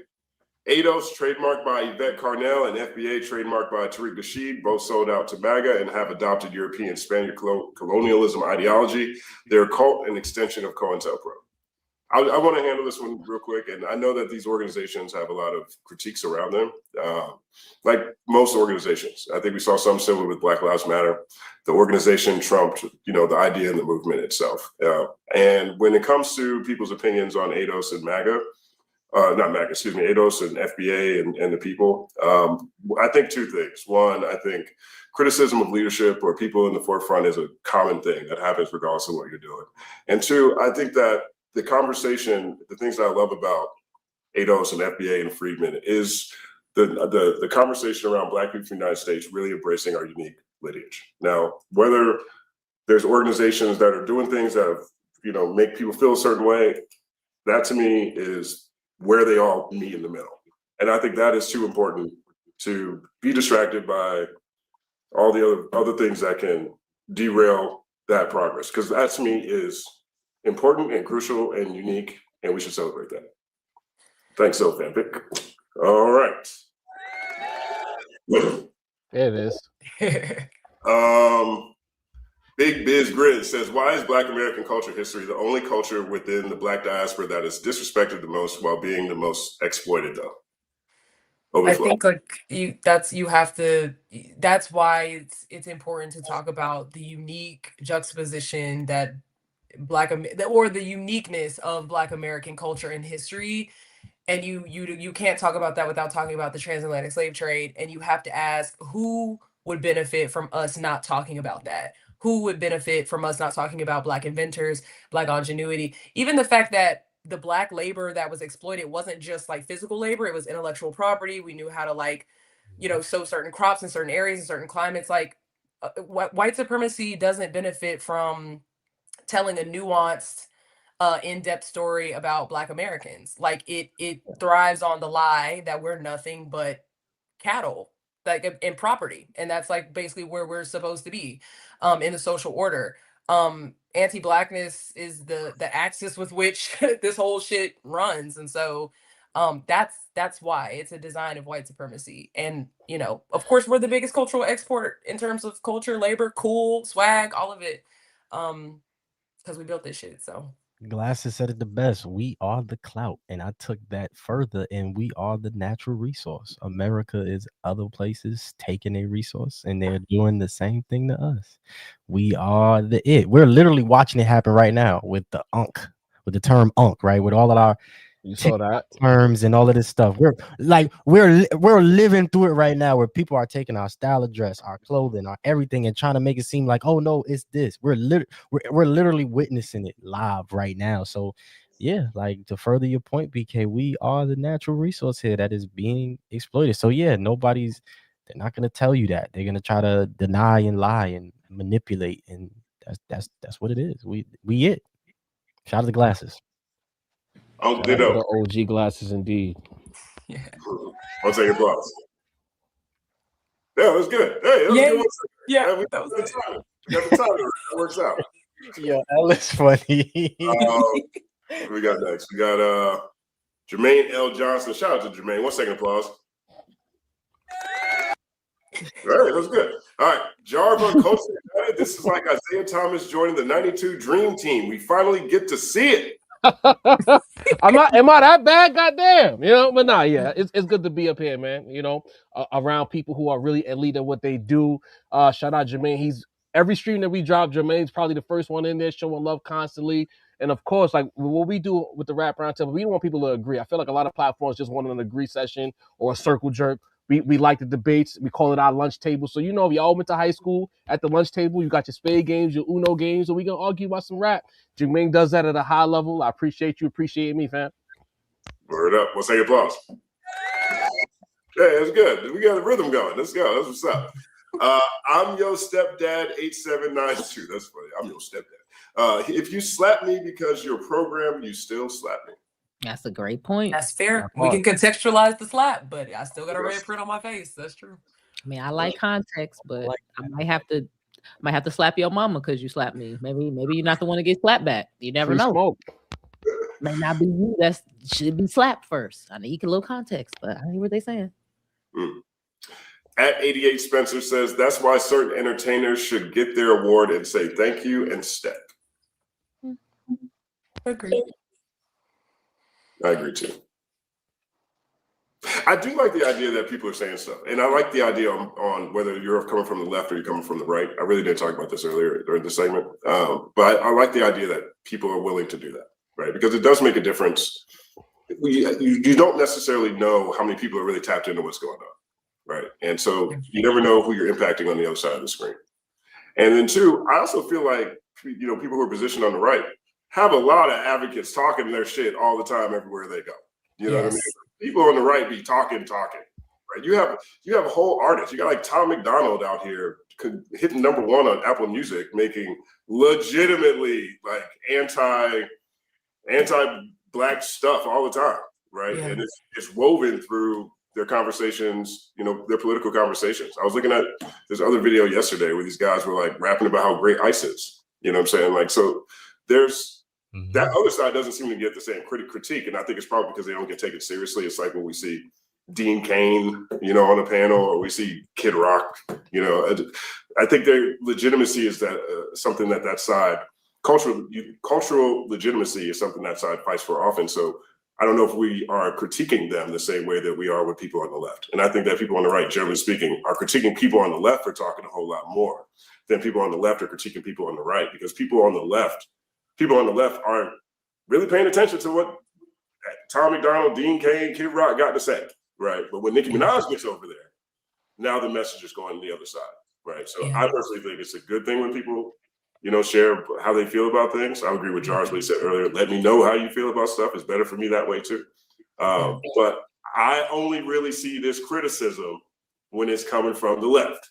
The right be outside talking all the time, and they never get told to shut up and drool. That's true. I also wanted to point out that Jelly Roll, it's not that he's just like a Republican.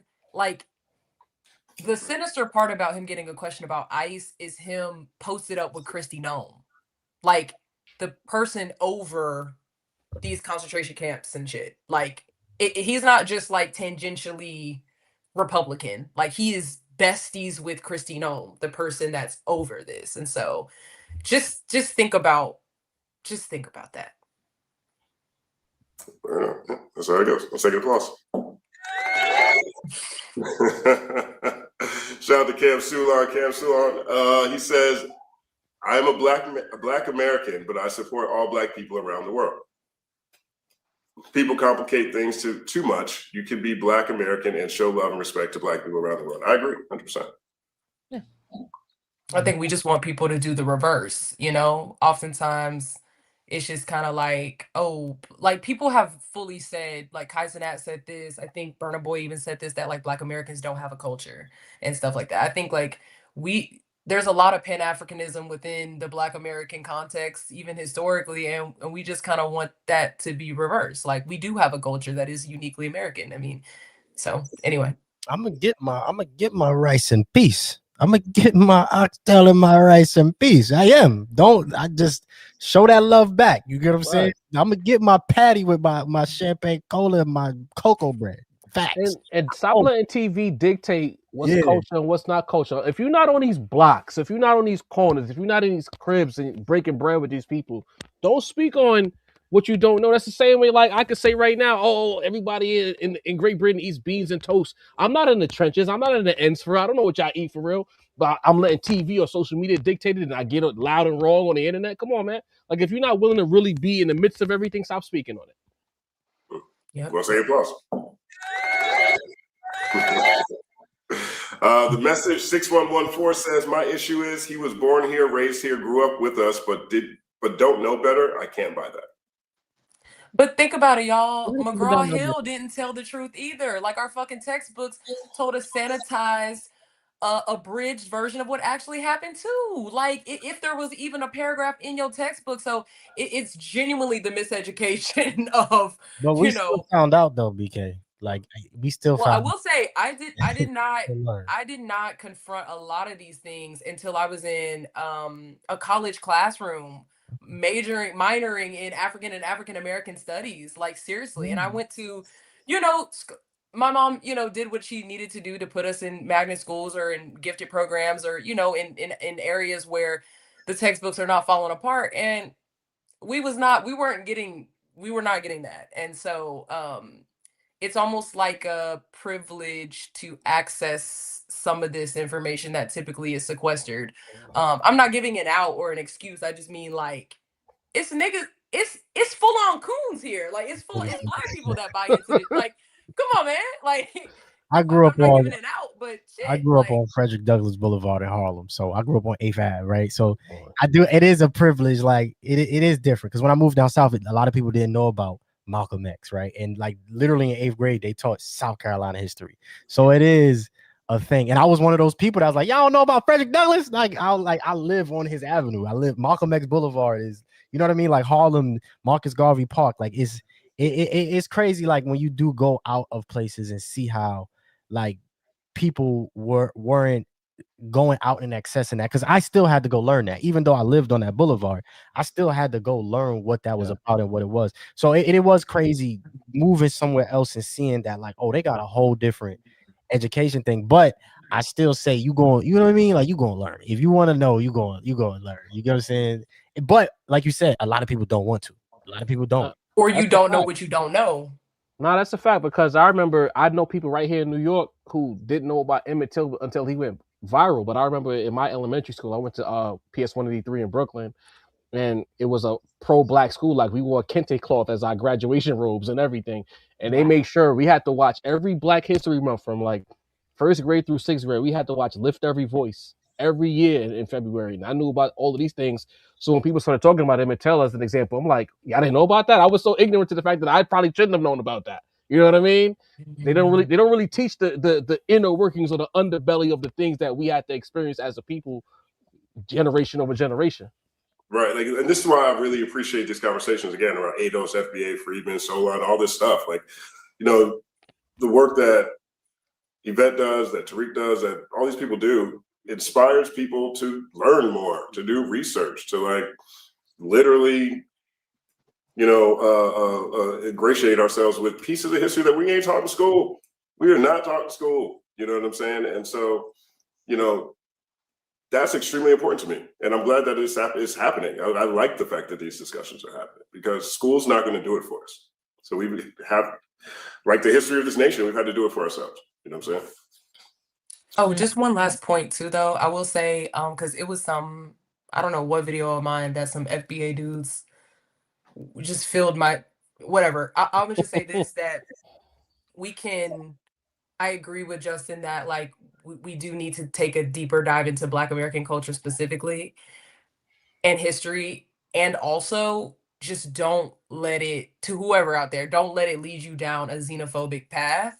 Because I have seen a lot of in order to uplift, like we're the only real Black, or there's just kind of a rejection of Pan-Africanism. There's there's xenophobia. There's people saying this ICE shit is nothing to do with me, and oh, immigrants need to get out of here. Something like those more extreme kind of, I think that's what a lot of people also interface with, like the more extreme cases of that. And so maybe that's why people kind of, you know, are like, oh, you know, a little prickly towards those groups, because there is a lot of xenophobia that I'd be seeing, and kind of anti-Blackness. So just be careful which echo chambers you fall into with that shit. Yeah, as a person who I think was very privileged, because you know I started the Black history and Black identity was very early. Like early preschool was ran by Eastern Star on the south side of Chicago. Everything was ultra Black. Most of my teachers were Black at a suburb in Chicago. Most of the students were Black. So we was blackity, black all the time, and very stuck up about it. Very much like, you guys have to be more and you have to do more because this is your responsibility. So I think, to me, when I first heard it, I can hear, this sounds like white people. I can hear this idea of in group versus out group. We are the real people because of America, because America is so successful. This is what makes us the in group of Americans. Look at all of the stuff we've done, and you guys are the out group. That's how it registered to me, only because of the pattern recognition of in groups and out groups. And so I realized that a lot of that actually was kind of marketing in a way. It was a way of being so extreme that you have to be talked about. But when you get down to the nuances, there is a lot of differences, because a lot of the work that has been done in America in order to push back and get us some benefit, I think in certain countries they would have never done that, right? But then on the other hand, there's other countries who have gone hella farther than us and are getting punished for it. Like if you look at the Haitian Revolution, they basically took their country back, but they're dealing with the results of that. And I just sometimes feel uncomfortable being like sometimes I've even heard somebody say like go back to you know, like they talk about Haiti in this way, like you can go back over there, you know, and it's almost like, well, it's fucked up over there because of the revolution that they did, and in some ways because of the imperialist nature of the United States. So sometimes I feel uncomfortable with the comparison where it's like Black Americans did it right and y'all didn't, so bow down to us. But I think a lot of times those are trolls or people who misunderstand the overall point. So I struggle with it a lot. But there is some truth to the fact that Black Americans have a somewhat different culture, epigenetic relationship with certain ideals and things like that. And sometimes y'all don't be on code now. Some of y'all who don't got that epigenetic, sometimes y'all, what the fuck is y'all doing over there with that white man? One second, pause. The NYC, nice and healthy. NYC and healthy, nice and healthy. Yeah, nice and healthy. Sounds about right. These are guests we tied. Okay. These are guests and we tied. Oh, the immigrants, I guess. There we go. We'll take it pause. Big Dog says, acting like an activist is make believe. Ooh. Kendrick don't be talking. You don't be giving his speeches on stage. You don't be saying nothing about ICE, no immigrants. All he do is make songs and Super Bowl performances that are really coded language, that are taking shots at the president while he's in the stadium. And all he does is inspire the youth to be better MCs and to be better people and give all this money to Compton College. Or you can go to Compton College. All he does is the work on the ground and the music and all the time. But acting like an activist, it's make believe. I get it. And this was a very terrible time for this quote to come up after what I just said. This is exactly what I mean. Inside of you was supposed to say, damn, maybe I shouldn't say you just acting like an activist is make believe. You can tell who stopped reading books after pictures were out of it, you know, and people, you know what I'm saying? And people continue to read afterwards, you know? I love that. Wait, this is from Family Matters, right? Yeah, he always acting like he's trying to get the slaves free. Got it. Okay, got it. Like, we is. I like what Jarvis said earlier, though, where sometimes being there and telling the story is the representation, right? Like, that is so beautiful that, like, sometimes we forget that, like, he's having a Black moment. He's telling us about Luther Vandross right now. This nigga, this is nigga. This nigga, this us.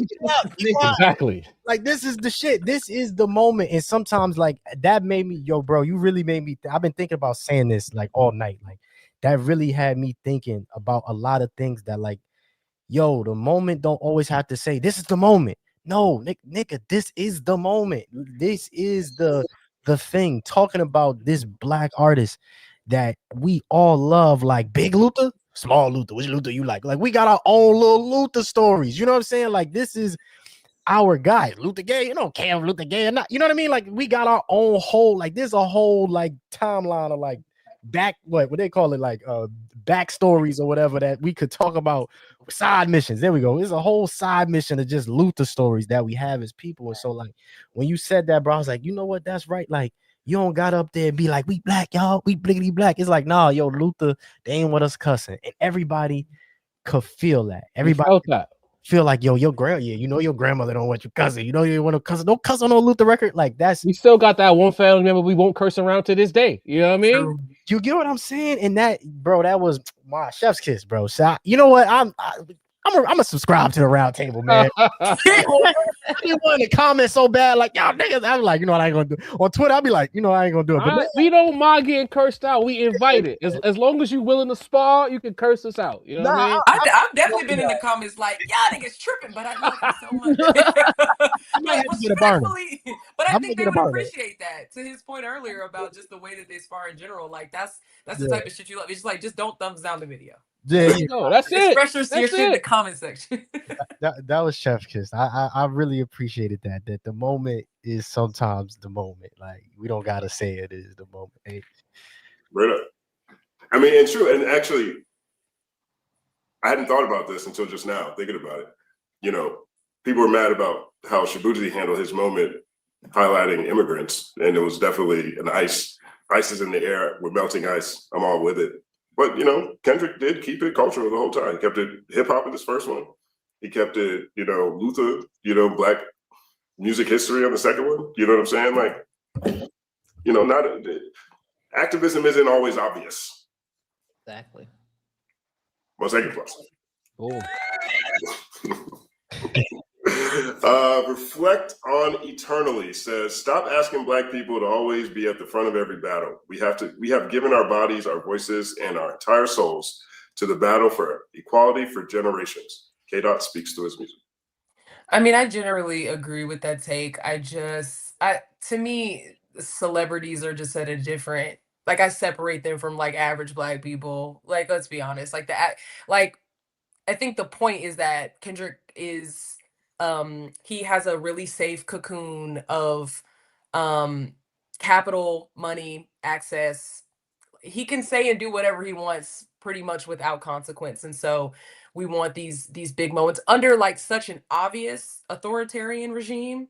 I think sometimes you need more obvious opposition, and that would be probably the only pushback to you know, symbolic activism in such a blatant assault on the First Amendment and all this stuff. It's not saying that Black people just has to be at the forefront of it. There are Black celebrities.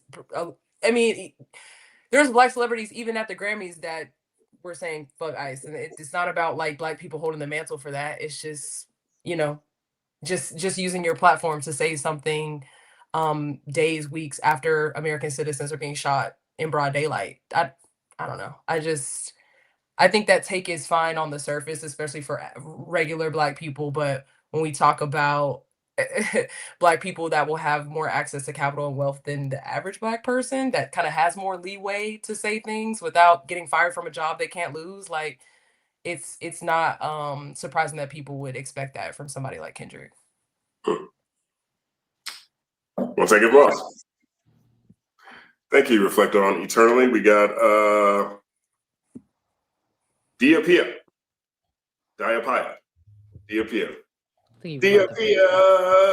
Why you acting like a Diapia? That's hard right there. The man literally stood on a police car at the Super Bowl and amidst a human American flag. Dot speaks to his music. Okay. 1 second applause. well, homeboy cheat code, huh? Done two lives. That was the old culture cheat code, huh? what your homeboys with you. Culture cheat code with your homeboy. That's funny. Bonafide MC says Jelly Roll was outnumbered. Why spoil the night's love? Know your lane. I think there's something to that too. If he came out and went in on what it looks like he's talking about. Yeah, if he would have said, hey, to be honest, I'm worried about the country, and I think Donald Trump is doing a great job getting all these immigrants out. That man, please. I just felt like he couldn't help himself in that moment. He had to say something, but he, you know what I mean? But once the question comes your way, you got to answer it. The same way you have the gumption to say the Bible and I was in jail. When they ask you that question in the scrum, you got to say, look, I'm MAGA or something to that degree. You don't got to say the word MAGA, but you know what? I am, you know, I agree with some of the sentiments of President Trump. Don't clip this and make me look crazy. I agree with some of the president's things and so on and so forth. And then you move on. Stand on your square. As a man, stand on your square. It's just politics, right? Then he gonna say like, just wait, I'm finna like roll out a statement. Just wait, in the next couple weeks, I'm gonna make it loud and clear. It's like, what? If Okay, what was that? if we catch him at that alternative Super Bowl halftime show, you know what's up, because you know they do a little American alternative. I thought they Yes. canceled it. Turning Point is doing their own Super Bowl halftime show. I thought they canceled that. Who was the original person they said they was gonna do? Nobody bought it. They announced they're doing it again. Kid Rock and a few other acts, what I saw as of earlier today. Right.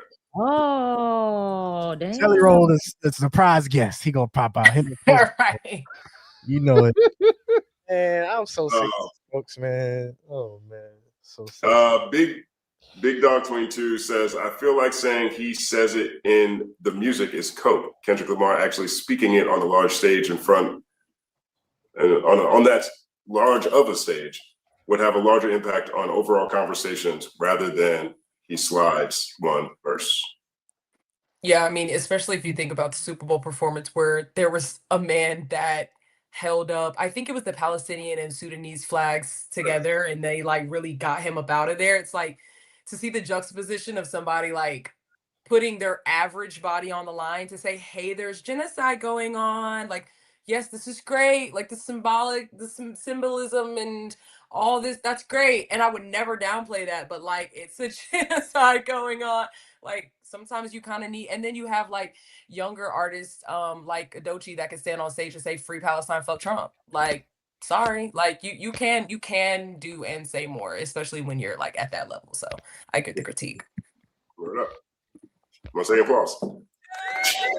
That's good. We getting our timing together right now. We about to be doing alleys, lobs, all kind of stuff.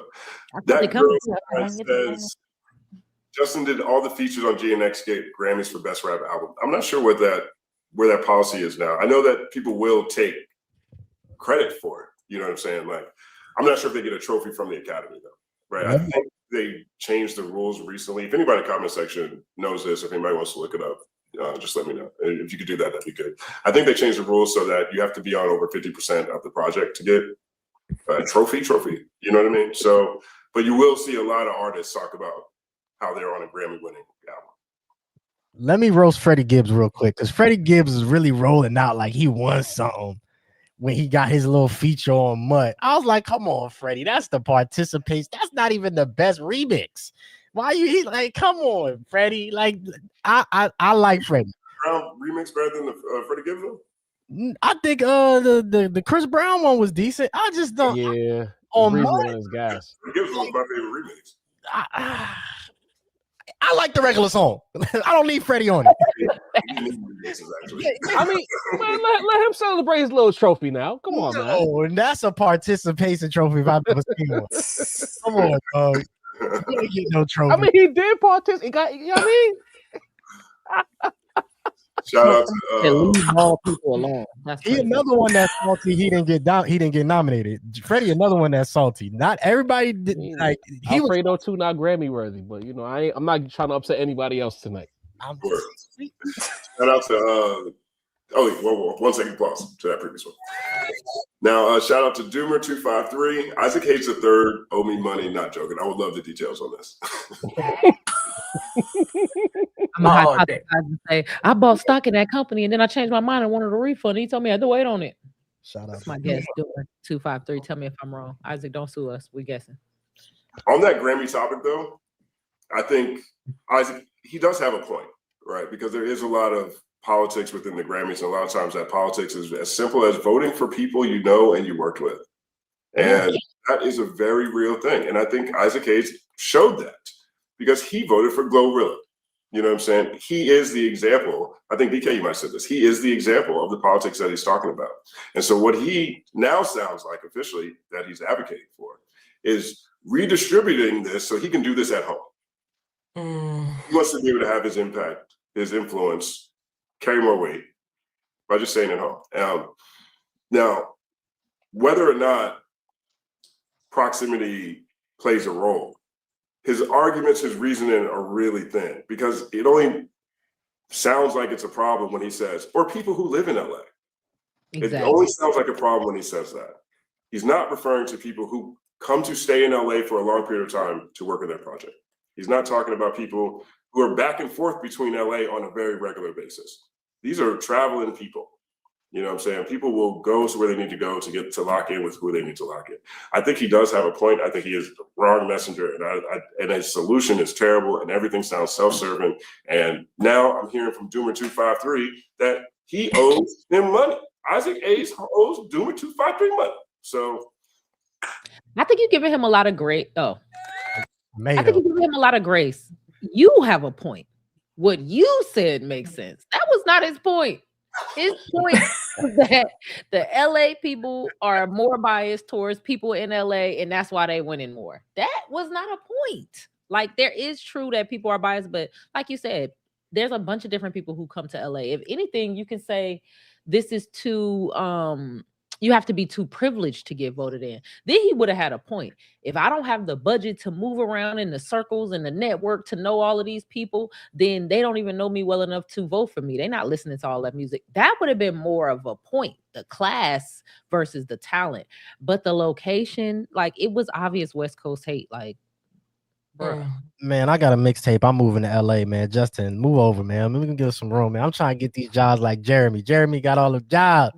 I'm moving to LA with my mixtape, and if I don't make it, I'm gonna be a media personality, man. I'm coming right now. Where is Isaac Hayes? I'm gonna get a Grammy in 3 years tops. Facts. that's literally what people all across America says. You know what I'm saying? And the problem is, if you're gonna hate, like, don't try to like sneak it in and try to word it all nicely and say, well, it needs to be fair. Just say fuck Kendrick. Just say it. Sometimes people tap dance around the real issue. Just say how you really feel, and then let the chips fall where they may.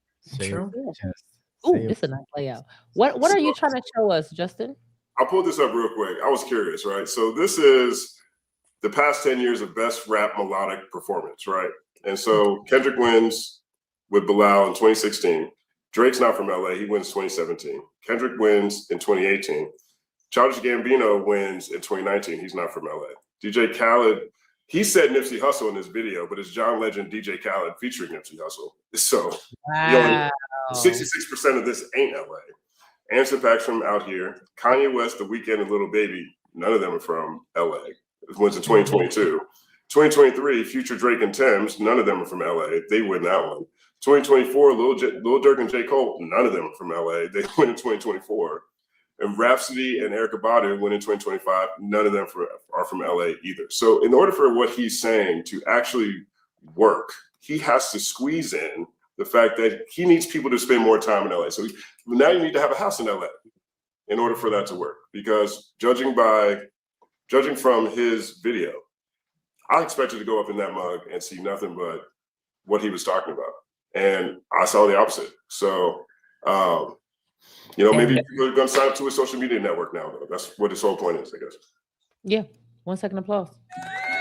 Boom. All right. We got Man Moth. We missed this one from Man Moth. The fall off is inevitable. Like he was just hollering so loud. Nope. 99 Bills is despicable. Grammys loaded. Do y'all think he might get nominated for a Grammy for this? Like, do you think I think he will. He's reaching for that? He better. He been talking about this since 2018, 2017. He better, and he got to compete with his man's Wale. That's all I'm gonna say right there. He got to get the Grammys, the BET Award, the MTV Award, a Golden Globe, whatever. All the awards. This album need to be that. A Golden Globe is fun. Exactly. That's how high we reach it. A Razzie Award. I can't say, because if he drops the Carter 6, I swear to God, I can't wait for that. He get money. If he dropped the Carter 6, I'm going to hate. I'm going to hate. It's gonna have good shit on it. I just wonder, can he like do a project like top to bottom? Like, I want to actually listen to it and not like pick my favorite songs off of it. But we'll see.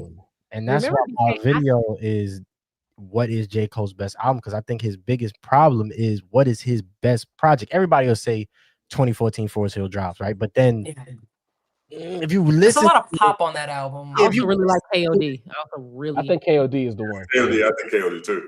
I say For Your Eyes Only. You get what I'm saying? So it's like there's a conversation of people say KOD. Some people even say the off season, because I thought that was really well. But this is the conversation. Is Cole an album person. Some people even say Born Sinner. Some people like, yo, Born Sinner. So it's like, it's cold as album guy. And that's why, you know, my next video I'll release tomorrow to like lead up to it. Like, yo, what is J. Cole's album? What is his project that everybody could say, you know? Like, commercially is 2014 Forest Hill Drives, but unironically, it might have been Might Delete Later, but then he fumbled it putting that trash ass diss on there. But Might Delete Later was gas.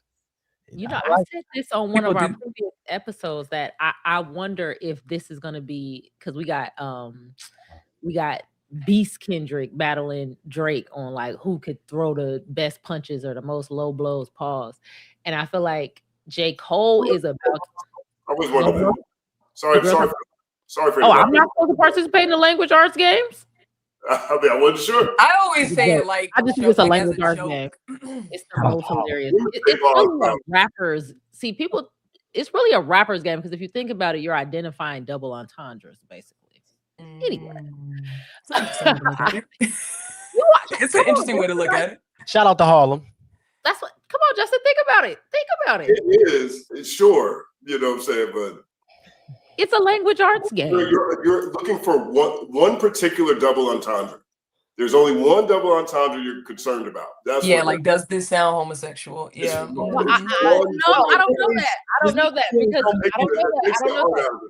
there's also a yo. To defend against people thinking that we're gay. Like, that's a different kind of art. That's true. That's what it is. I don't run into that double entendre enough in life. I just don't. So hold on. You're not looking for them. And it's not just gay. It's also because you also have AOs. It's so sexual. It's sexual.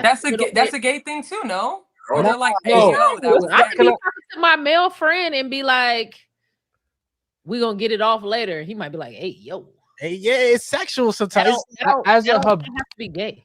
As a habitual pause user on our platform, people have been confusing pause with NH for far too long. Like, to Reed's point, pause could be anything. You know what I mean? Like, a girl could be talking to another girl, say something that sounds a little crazy. She could say pause to her friend. That's not anything homosexually related. It's just like, yo, that sounded a little wild. You know what I mean? Like, the perfect example is years ago, Bleak was on Hot 97. And he said, I don't like to play blackjack because I always bust. Pause. He was talking to Angie when he said that. He's talking to a woman. You know what I mean? A majority of the time. Now there is a level. Now there is maybe but if you say NH, that's a whole different argument. You know what I mean? We used to say that a lot in Harlem. We used to say that a lot of the Bronx. Yes, it's y'all fault. They used to be a duo. It used to be a combination platter. Yes, it was pause followed by. That's the origin story. It is true that it has evolved because at first it was mostly that. And I asked for grace from our LGBTQ community for pause, for the language arts of it all. Like, sometimes we make games around things that are not cool. If you've ever played Monopoly, you played a game around capitalism and imperialism and taking people's shit. The game is not really cool, but it's still fun. So yes, this is a little, started off a little shaky, evolved into just anything, but please let us have our language arts game because it's fun. And because sometimes dudes be like, y'all say pause. I was never one. This isn't the game I ever picked up. So you guys have. Yeah. Not even AO. Yo, it was wet, and she told her friend, yo, it was wet. Pause. It ain't no crime. You know what I mean? Be respectful. It's people out here. You know, like, be respectful. There's women around. Chill. Yeah. Look what you did, man, Ma. We was over here having a good time. You bring up this J. Cole, and now we over here. You know. Thank you, man, Ma. The worst ambassador for Dreamville and Cole, man, bro. I think that's J. Cole now. I'm convinced that it's Jermaine himself. What was my point? Oh, I think this is going to attempt to be, can I make an album as good as Kendrick? I don't know. Maybe it's in my mind. This might be my fan fiction. Been doing that? The version of Good in That City? That's not him in his hometown doing his thing? That's not what he's doing. He's not Sports Center isn't his Section 80. That wasn't him trying to do that. 4 Yards Only was. KOD wasn't. I feel like you've been trying to live in this space for a whole lot. It's funny that she says that because I said on 142 that's out right now that this album right here that's coming up, the fall off, is him trying to do his version of Mr. Morale. I just said that on the pod. Like, so I'm in lockstep with you. Like I It think is a- he, it's I a think the whole time he's been chasing that Kendrick ghost so much to the point that he's throwing little darts about Kendrick being a fake activist and he's a real guy with his feet on the ground at these marches and things of that nature. He's been chasing that ghost the whole way, and when the ghost finally was at his doorstep, he said you couldn't come in. Word to sinners. So this is where we at right now. And The now vampire he feels killer. like, because he said on the birthday Blizzard tape, he was basically just like, since I dropped out, I'm going to let the skill do the talking or whatever. And so I do think the underlying message of that is, well, since he's admitting defeat, since I know I can't beat Kendrick in a one-on-one battle, let me try to create a something that people say, oh, this is a classic, this is a masterpiece from top to bottom, or maybe he's trying to go more conceptual. I thought with this track two, he was teasing that he was gonna go introspective, and then my first thought was, oh, he's gonna try to go Mr. Morale, and like it's so dope because Kendrick already did that, and so now he's just trying to do that. But we'll see what it sounds like. I don't know. BK, hold on. The track list, because I was thinking he's gonna try to go super concept, like a concept piece, but when I looked at the track list, I was like, it's not giving concept out. Right. Bruh said, hold on, I gotta get this one off. Bruh said he fell off the top so he could come back. Like, yo, he fought on them bars, bro. Listen, he said he jumped off. He jumped off the top so he could climb back and pass everybody again. Well, yo, if this album, I swear, if this album, because it's what 24 tracks, that's a lot of J. Cole. How you write bars coping about the shit you did for no ass reason? Writing cope bars for yourself. It just doesn't make sense. If this album ain't it, I swear to y'all, I'm going to find the best entendre, the best thumbnail, and I'm going to go Yo, you jumped off the top. No, I feel like jumping off the top was definitely 24 tracks. That's a lot. That's a lot. That's a lot of J. Cole. I'm telling y'all, 24. And this is why I said, this is why I'm making the video before. It's like I'm setting the scene. Like, what album, like really think about it. What full album of J. Cole is like that? And the only reason why I picked For Your Eyes Only is because I felt as though, even though you could say he might have been chasing To Pimp a Butterfly, right? I felt as though he wasn't chasing radio success. He wasn't rapidy rap, and he was honest and genuine, right? Like Change is one of his best songs. The For Your Eyes Only track, one of the best songs, right? There was nothing that he was trying to do. He wasn't trying to chase nobody, maybe, but that's short. Off season a little long. KOD a little long. You look at them track lists, them joints are a little long. So I'm like, I saw him release 24 tracks. First, I can't react to that. They're gonna clip you. Shout out to all my reactors. They're gonna clip you by song maybe 18, 17, especially if you're a yapper like me. I've been yapping all night. I'm sorry, y'all. I didn't talk too much my first Culture United, but you're yapping in that. You're not gonna be able to finish a reaction to that. 24 songs, they're gonna clip you. So I'm just like, do I want to sit here for 24 songs or J. Cole? Nigga, I'm sorry. I definitely don't. I'm gonna tell you something that one of the hardest thing I put myself through was listening to his albums front to back. I'm serious. And I just mean that as some of my favorite albums, some of my top albums are albums you can listen to from track one to the final track.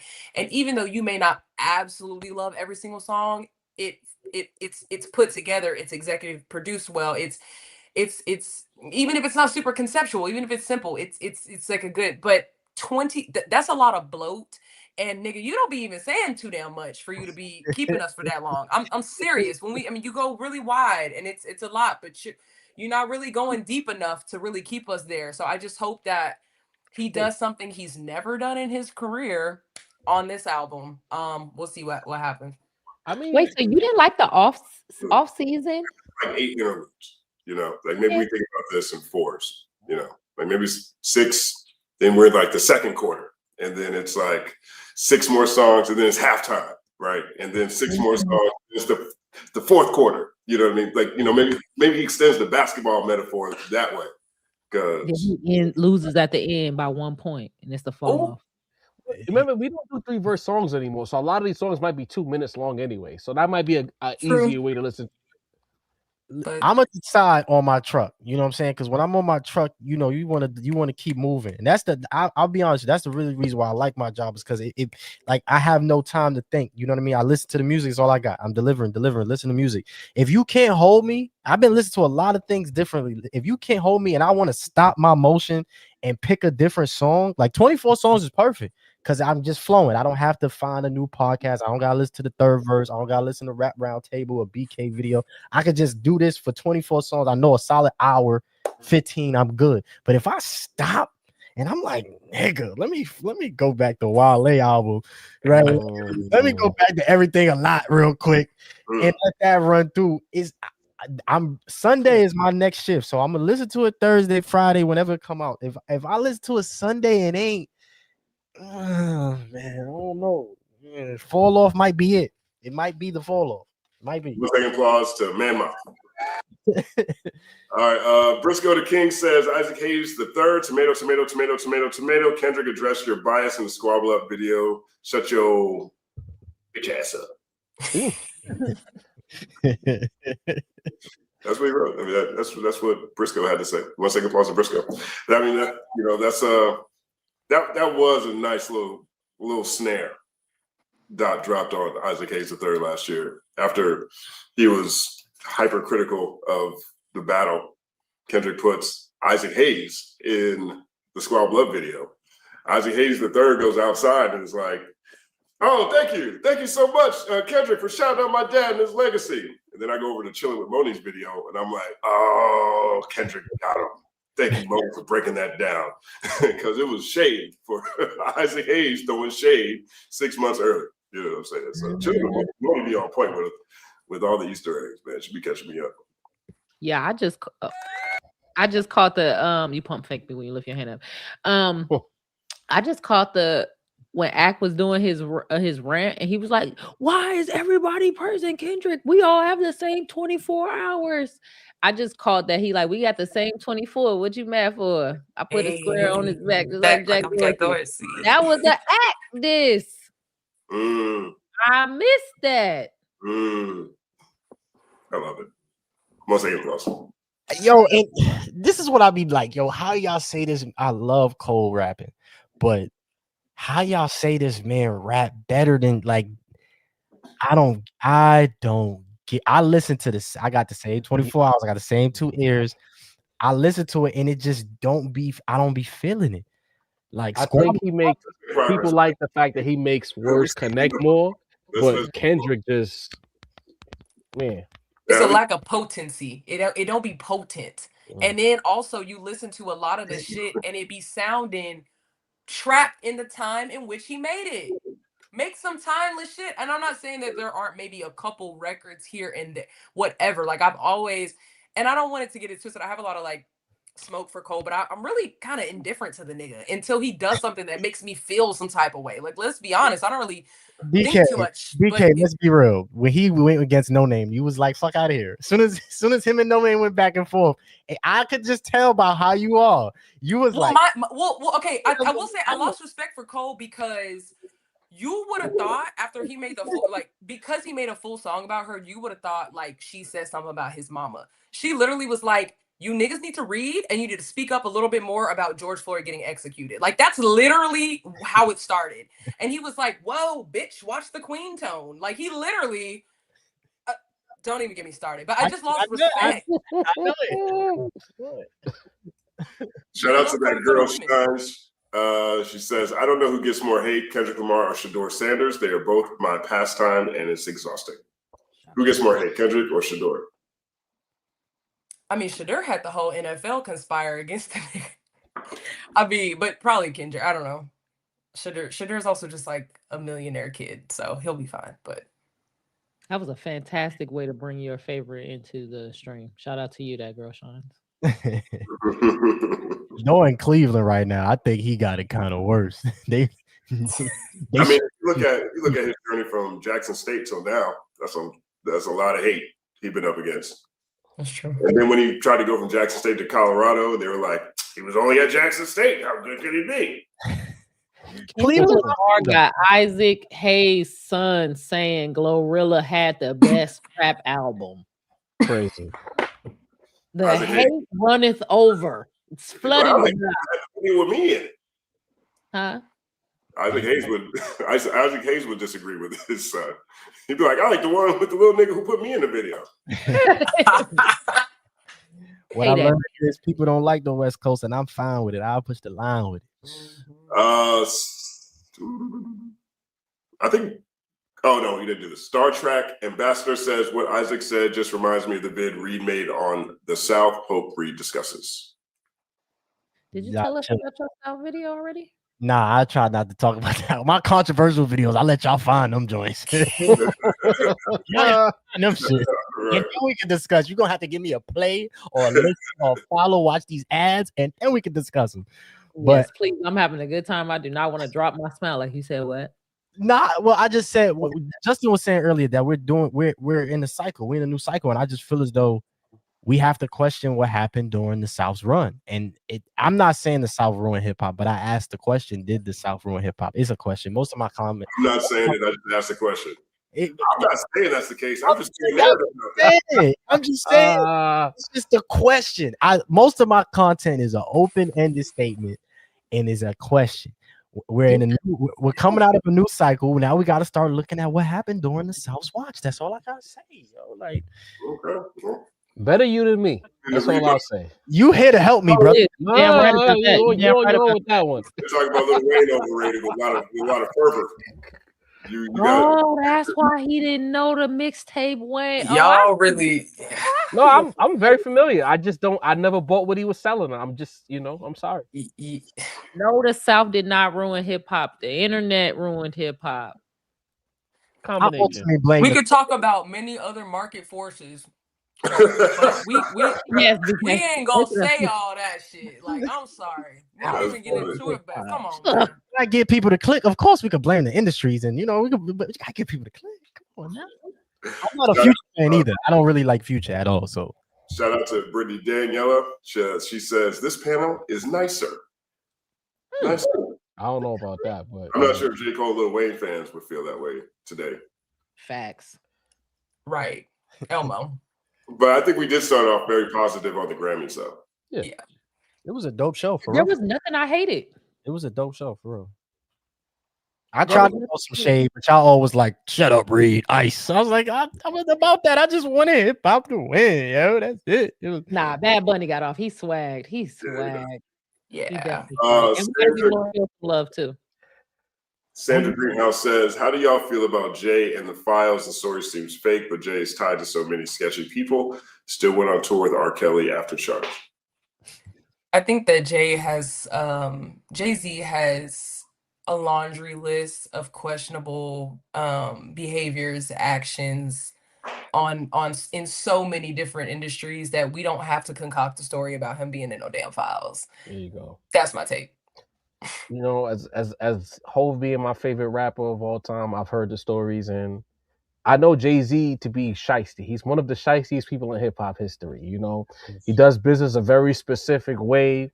To BK's point, there are questionable things, but at the same time, Angel Reese, if you watch the pod, Angel Reese, use your brain. Certain things come out, it doesn't require energy. You know what I mean? Like not Sean Carter and Terrence Thornton, but Jay-Z and Pusha T and 96 and 07. Come on, y'all. Come on. There's other questionable things we could get into. Much like Diddy. Like, a lot of people knew Diddy was what he was before it actually hit the fan for a cool 20 years.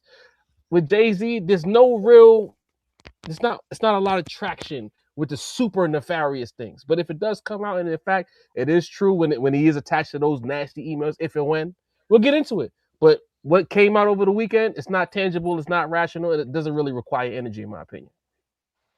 And I think a lot of people need to understand that everything in the Epstein files isn't coming from the same places. The Epstein files have a lot of those things are direct communication Epstein was having with business associates, famous people, princes, whoever, right? There's a lot of direct conversation that's been captured.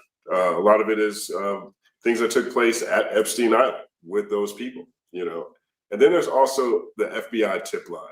And that is where people called in and gave a testimonial to called the tip line, said some shit. and the FBI, in this case, didn't decide to follow up on it because they didn't deem it credible, right? So, and to put it in real perspective on that front, there's a lot of stuff in the FBI tip line that's about Trump that doesn't line up either. Like there's people who are saying that they had some situations happen on certain golf courses that he didn't even own at that point in time, right? The difference between the Trump stuff in the FBI tip line and Jay-Z and Pusha T is that so far out of those three, only one of them is on the other side talking Epstein, right? And so when we see these headlines, I'm very incredulous because this is a very serious matter. And this is something that spreads to the, you know, the top regions of society of life, right? And these are very powerful people. And so when I see the tip line stuff, when I see the focus on entertainers, I feel like we're losing focus on what's really going down. You know, and so and I think a lot of it's intentional. You know, I think a lot of this stuff is trial balloon stuff. You know what I'm saying? Like let's muddy up the SEO headline. Let's muddy the SEO with a bunch of famous people so the news will get distracted, so people won't be paying as much attention to this other stuff. Yeah. I'm not saying that, you know, I don't know Hov or Pusha T well enough to know, you know, they business like that, but I don't look at this as anything personally credible. And this actually, to me, reminds me a lot of what we saw with Jay-Z and that Diddy case with the woman who was accusing him and Diddy of that case. Like the chick from Rochester, I think it was, whose cousin drove her to, who was 13 years old, whose cousin drove her 5 hours to Radio City Music Hall, dropped her off where she loitered around limousine drivers, found one that said, "You're Diddy's type. Let me take you to a party." After I take them to the party, picks her 13-year-old up, drives her to a White House, wherever that was, where those two came in, did their thing. She ran out, ran to a gas station, and had her father drive her 5 hours back and didn't talk about the incident at all. Like that one to me, and this one here, seem highly improbable, if not impossible. And I think that they're very real. There's enough very real things in these filings to have plenty of stuff to focus on. I don't know if we should have to make them up. Yep. But 1 second, pause, 2 seconds. Y'all heard it? No, Yeah. I didn't hear It was over. it. I was early. Let me see. What do I want to say about Jay? I'm not gonna say it. Rock Nation did it. It's the I evil. think Jay-Z is successful beyond his wildest dreams. Damn, Jay-Z, you done made it to the point that they saying that you in 1996 was fucking involved with the billionaire sex traffickers. When I say you did it out the projects, you fucking did it, buddy. You're on a whole nother level of niggadom. They so confused, I think, because Jay hit the ground running on that capitalist monopoly shit, and he did it in a way that I think people only expect white people to do it. You see a white man with a suit on and he's a billionaire, and it's just like, oh, this is a white billionaire dude. They don't expect Jay to do it. So I think they just trying real hard to tear Jay down. I think they're tired of him winning. That's what I think. But I will change my mind, Jay-Z, if the right evidence come out. I will be like, nigga, get out of there. Come on, second applause. What's this That's one? funny because Lil Russell was talking because I think we missed that. He got signed to Rock Nation real quick. Yeah. And one of the I things don't know about real quick though. You gotta take real quick out. yeah, one of the things he was saying was that his mom was kind of nervous about him meeting with Jay because she was like, "What about the YouTube videos?" It's like, and he was like, "You know, Mom, I want to one day be on those YouTube videos, and then you gonna be arguing with people." You know what I'm saying? Because he want to be that successful that one day his mom is gonna have to defend him for YouTube videos. And so that's like you said, that's how big Jay is. It's like there was a point in time where YouTube made millions of dollars off of Jay-Z's in the Illuminati. You know what I'm saying? Like that's a very big thing. And so yeah, they've been trying to get that man taken down for years. You know, and this is another tactic to where was he even with Big yet? Like, you know what I'm saying? Like his first album didn't do well. Like Reasonable Doubt, we all know like that's the story. Like nobody even rocked with it until years later. So it's like I don't know, man. Reasonable didn't go platinum until 2001 after the Blueprint when people realized, oh, Jay's really good at rapping. Let's go back and listen to his old shit. Yeah. So it's like, come on, man. But that's just how it registers to me off top. I want to be clear. If the right piece of evidence come out, oh boy, I'm kicking Jay-Z back in. I'm in. But right now, I just feel like he kind of set the standard for what a rapper is, and he did it well. I think he did it. You don't think so? No, I just mean I hope that from an ethics standpoint and becoming a billion, like I do hope that people don't look up to that. I hope that people do not look up to gentrifying the hood. Like I hope people don't look up to sitting in the same room as Kushner Trumps. Like I think that there's just so much more to or fantasize about you holding the whip, not liberating your people, but like you like the white man does it that way. I wanna do it like the white man does it. Like I think like in terms of success and you partnering with the NFL talking about the time for kneeling is done. Like I don't kneeling. I want to be clear. So, a lot of people look up to that, and I do think they do. I don't think it's a good thing. I do think the last couple of years of Jay-Z, I am a little confused, but I look at Jay-Z for who he is, not who I am. Jay-Z is a person who grew up in the Marcy projects. If you listen to Jay-Z's early stories, they all about the hurt and pain of not having anything and feeling brilliant and feeling like him and his family deserve more. I understand what you're saying, but I also consider who he is as a person, and he took that little bit of nothing and built it to this huge, like Jay-Z has upgraded better than any other nigga in his position could have too many times. Like he's done it too many times. He's upgraded to being an exploiter. Like you're a billionaire. There's no ethical billionaires. That's a public policy. There is no way to upgrade without once you reach a billionaire certain level, status is different than multi-millionaire status. Like billionaire status, you're reaching that's what I'm saying. Like it's I don't think billionaires should exist, and I think that the people that you have to step on in order to get to that point, like I think that of course a lot of people emulate the hyper capitalism that comes from people like Jay-Z, and I think that's not a good thing. Well, the reality is once you get I wouldn't do it, but the same way it's like when you're watching a movie, that character from his point of view, what his goal was for what he wanted to do with his life, he has gone to the moon. Like he has more. No, that can't be debated. It's just I just don't think there's any clean way to be a billionaire.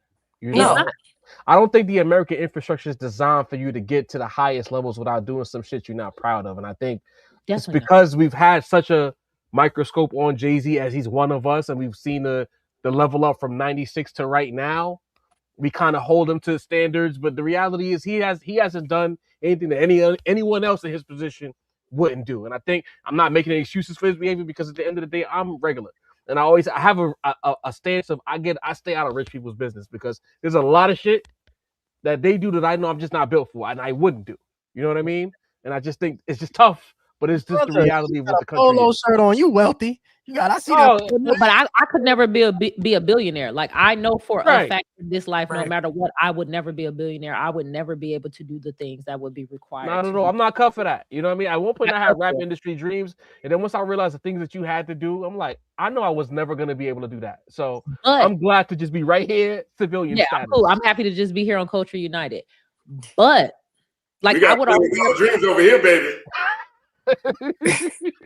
I'm pro-socialism, so let me just be that clear. I'm an anti-capitalist, so I'm just for spreading the wealth. And if you make, like, you should be closer to owning the means of production. You create value, you should get that value back, and that's not what happens in a capitalist society. And I think people who this nigga said that capitalist is the new slur, like. Who said that? He's insane. He called himself the Fred Hampton reincarnated. You're not. He did say that. He definitely said that. That's ridiculous. That's not a slur. Like to even say Made a video. that's some bullshit. You know what I mean? Like, that's Capitalism crazy. is not a slur. Well, It's the reality. we treated You know? it like we just treated it like a slur in these last 5 minutes, though. We did. Equated We it just to treated it calling like black people because he's a monkeys. cap. That's not the same thing. No. He's It's being, describing he's an being economic hyperbolic to make a system. point. Y'all being over literal. He's being hyperbolic to That's make a a point, horrible. just like we are when we say things It's to a make a false point. Like, I'm talking about equivalency. slapping somebody's mom. I'll say this real quick. I definitely think the guy who came up with Occupy All Streets wasn't being hyperbolic. I didn't connect it. I didn't connect what you said. My favorite saying is from the late great Dick Gregory. Pause. We all we all are selling our soul. We just call it a little something different, right? Like we all a part of this system. And I feel as though if you could find a way to try to survive this system and keep your soul intact, you win it. If Jay-Z can live with himself, if Jay-Z can go to sleep at night, if Jay-Z feels as though, you know, I gave a little something to the schools and to this and to that, then that's on Jay-Z. You get what I'm saying? What you would do, BK, is different than what I would do. You know, every time I get on my truck, I feel like a slumlord overlord. I'm helping the company out. I can't stand it. And I'm delivering to rich people big houses. I be feeling low. And the music literally gets me through because I know my value. You get what I'm saying? So it's all just depending on how you look at it. Now I can sleep at night, right? Like I go to sleep. You get what I'm saying? I feed my family, I feed my kids. You know, I'm able to come on Culture United. And this is what makes it okay, right? Like this right here, talking to y'all and being here with y'all and having this little bit of thing. We working for free right now, right? Justin getting all the paper. You know what I'm saying? He getting all the spread the bread, Justin. You know what I'm saying? But to land the plane is this feels better than that. Right, this feels way better than getting paid to do that. But it's objectively better too. Like kicking people out of their housing so that you can build high rises is objectively unethical, and that's not the same thing as you being coerced under a capitalist system. If you don't work, you don't eat.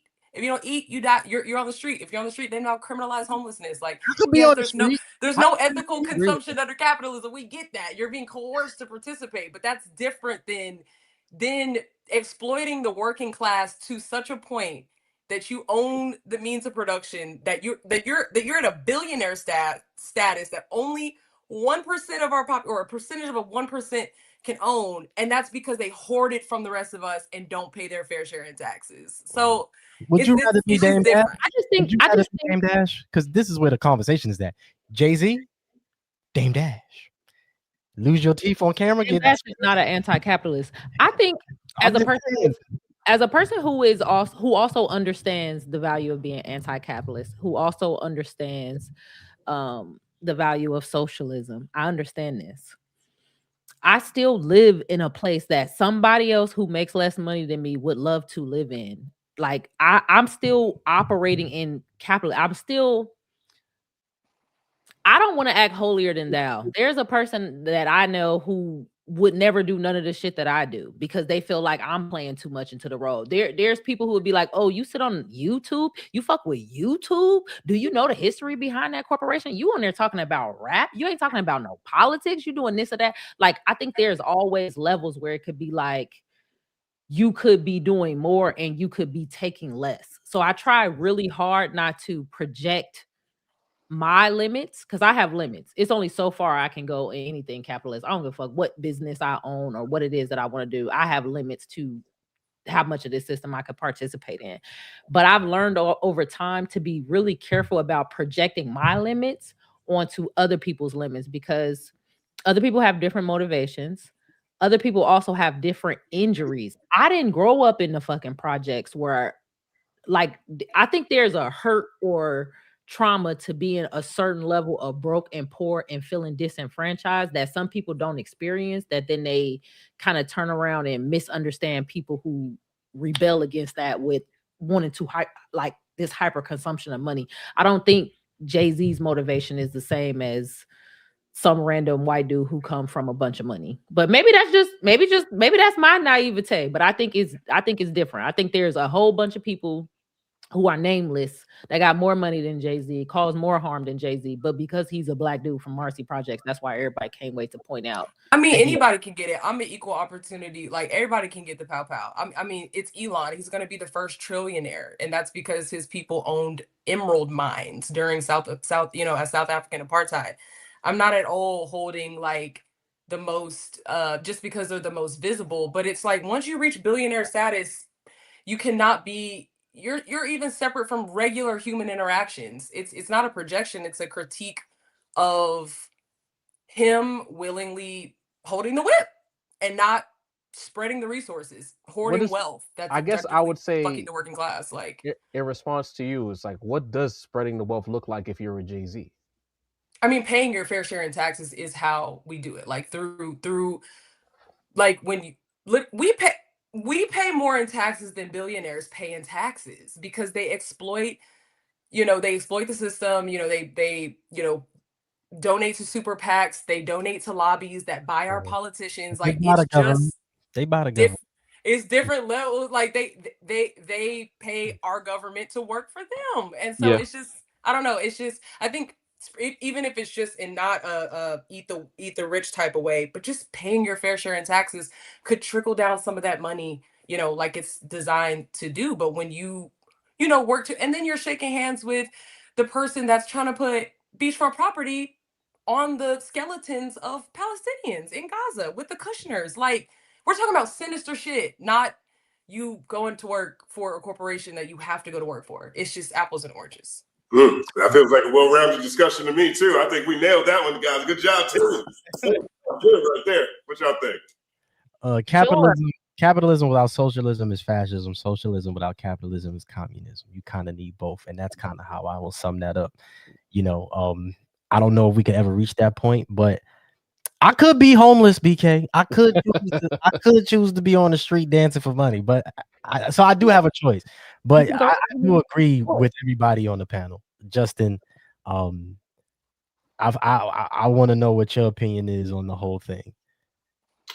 I mean, I think my opinion on this is pretty well covered. You know what I'm saying? I definitely think I think that when you get to a certain level of wealth, it takes a certain level of theft. And I'm someone who doesn't have a reflexive view that government is bad. I think when you elect the wrong people, government is bad. And I think there's a population of people that have manipulated the idea of government to the general public and use them and use that manipulated understanding of government to enrich themselves. And now we're at a point where we have more concentrated wealth in the hands of fewer people. That can't end good. Cannot end good. We have more technology that allows all of us to be tracked wherever we're going. Can't end good. You know what I'm saying? So things going on, a lot of times things go in 100-year cycles. And I think this is about to be a very lit next 2 decades, about to look crazy. You know what I'm saying? And there's going to be a very small population of people who will not be participating in the pain. They'll be profiting from it. And, that's how it goes. All right, we got this one here from Give Me the Bucks. Says, just curious, would you guys sit through a Kendrick 24-song album? And if so, what would make it different for you to get through it compared to this Cole 24-song album? My problem with Cole is that he is conventional, and he's excellent in his ability to be conventional, right? And so when I listen to Cole, I hear almost like what the Perfect MC might have sounded like in a different era. You know what I mean? I don't hear, sonic experimentation in a way that generally is something that captures my opinion. I don't hear a level of depth and vulnerability that, makes me feel like I'm not sure if I want to listen to this song again, but in a good way when I listen to Cole, right? I don't necessarily hear someone who is really that amazing at turning a mirror on himself. I hear someone who is really awesome at pointing fingers at all kinds of things. I get a lot of analysis, a lot of Monday morning quarterbacking from Cole, and that's not something I generally run back to. It's very rare that I get new ideas from J. Cole. And so I'm an ideas person. I like what the conversation is on an album. I definitely go into projects not expecting them to be books, but at their best, half is what you say and half's the style. And I think that Cole would have to find a balance between those two things that I've yet to see him do. I imagine when I think of 24 songs from Cole, there's not a lot of variation between what those 24 songs might be. If I'm looking at 24 songs from Outkast, I have no clue where that might go. If I'm listening to 24 songs from, Young Thug in 2018, I have no idea where that might go. If I'm listening to 24 songs from Kendrick, I have no idea where that might go. If someone's got 24 songs, tell me that J. Cole got 24 songs coming up, I have a pretty good range in which he's probably going to live in, and I have yet to be proven. And the last time I was wrong about it, he was telling me how much he loved Folding Clothes, which is one of my favorite songs from him of all time. So, I think that's really the difference when it comes to me. I have no idea where 24 songs from Kendrick might go. And I feel really good about where the 24 songs might go within Kendrick and go with J. Cole. And when it comes to that, I could probably nine would hit the boom. With J. Cole, 9 harder ones, boom, in and out like a crack house, keep it moving. I would like that because I need to feel like I need to hear more Cole, not more songs. I need to hear more. I need to hear these ideas again. And I don't expect him to be able to extrapolate that interestingly over 24 songs, but hopefully I'm wrong. He a diet Nas and he got bad production. Let's just keep it real. He a diet 90s rapper Nas and his production I want to hear other people produce on this track. I'm over J. Cole's self-produced music personally. Dot make better albums. That's why we would listen to 24 songs, because Dot makes better albums. I mean, this is not rocket science. Word up. All off needs to be mind bending, says J. Hell Fletcher. I agree. I would love for it to be mind bending. I just don't know if he has the capabilities of mind bending rap music, I guess it depends on the mind.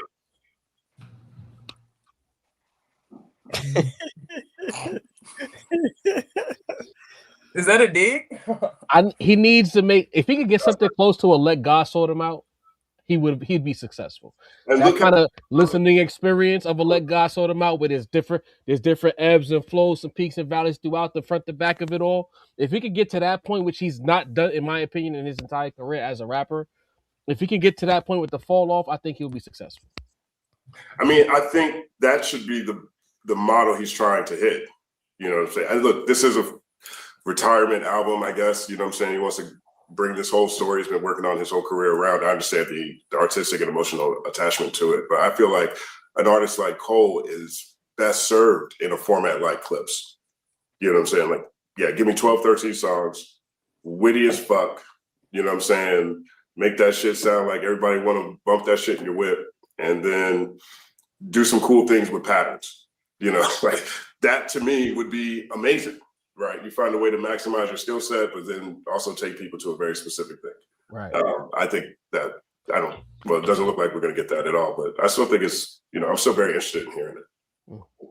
Yeah. He would need a Pharrell producer to do it. He don't really got no producer behind him to do that. It's J. Cole production. That's a problem, man. Because you listen to Let God Sort Him Out, the EBITDA comes on. It's like, wait, I wasn't expecting that when you listen to it. It's just like, it's just randomness at different points of the listening experience makes these albums dynamic. You listen to a Kendrick Lamar album, there's many moments of randomness that have you like, oh shit, wait a minute, this is great. Or there's some kind of connective tissue throughout the album that makes all the songs make sense as far as of track 1 or track 8 or track 9 or whatever the case may be. And you're giving us 24 of these things, and it's 24 completely different albums, because one is when he was supposedly age 29, age 39. So like, how do these things connect sonically? Because again, if you ask us to sit down and play 24 straight, all 24 need to connect, even if it is a double album. That's what I mean. Yeah, I agree with that. 1 second applause. Better be some skits on there too. I need 4, 5 skits, brother, man. 24? You better have 4 skits. Cause I could do 20, 18, but 24. Well, have some creative songs. Like you see how like Kendrick did Reincarnated. He's essentially talking to himself or a rendition of himself. Get into that bag. Get as creative as you possibly can be on this album. Man at the Garden. You know what I mean? Like, I need something to like. Yeah. I do wonder what the runtime is, because I know it's 24, but like Jarvis mentioned, like maybe some of the songs are like 2 minutes or like I wonder what the runtime is, because if it's over an hour, it's gonna be difficult. It's gonna be over an hour. It's probably gonna be like an hour and 16 if I had to guess. I'm still on to ask you. Do you all think K-Dot about to have unboxing them for his next album because his hand rap at the Grammy? That was that Pernell Whitaker thing, right? Did you guys see that? Yeah. Perhaps someone in here earlier said squabble up. You know, perhaps that's what it meant too. I don't know. You never know which way they're going to take it over there. Could his hands just have been messed up though? Like, Nah, that was a boxing hand rap. That was a boxing rap. That was a boxing rap specifically. He knocked out the Canadian. That's all it is. I mean, it could be messed up, but it was a boxing rap. And then Hidda J3 put out the video of Pernell Whitaker. Okay, yeah. You know, I take the 2 to mean legitimate. We got CWFLET01. No body of work that J. Cole has can touch Kendrick's The Prayer. Hell, his feature on Busta Rhymes' Look Over Your Shoulder is unmatched. Rigor mortis. Yeah. Sound about right to me. You guys have anything for that? Pretty straightforward. Just Glenn said that I missed the 21 Savage botting conversation. Oh, we didn't have it. We had that conversation on Monday if you're interested. But Gwen, you was there. You heard us have that conversation. That conversation was removed just like the streams. Hey, shout out. And shout outs to Jarv and the RR crew. Did they take 1 billion streams from Kendrick though? Say what? Didn't they take 1 billion streams from Kendrick? Didn't I see that somewhere? Probably. They take away streams all the time. I think something's going on with them people with them streams. Yeah, what the More so than just the artists themselves. I don't necessarily think the artists. I think it's the teams around it. You know what I mean? I think it makes sense. You know, it makes sense because Viola is old. It's just showing up in streams now.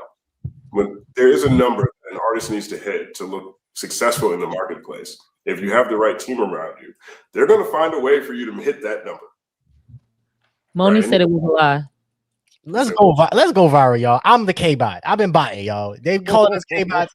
It's me. I've been doing it straight from the house right here. I got 40,000 phones. Y'all don't see it over here. It's about 17,000 phones over here, and we botting. That's why my Wi-Fi went out earlier because I was trying to switch it off of the bots.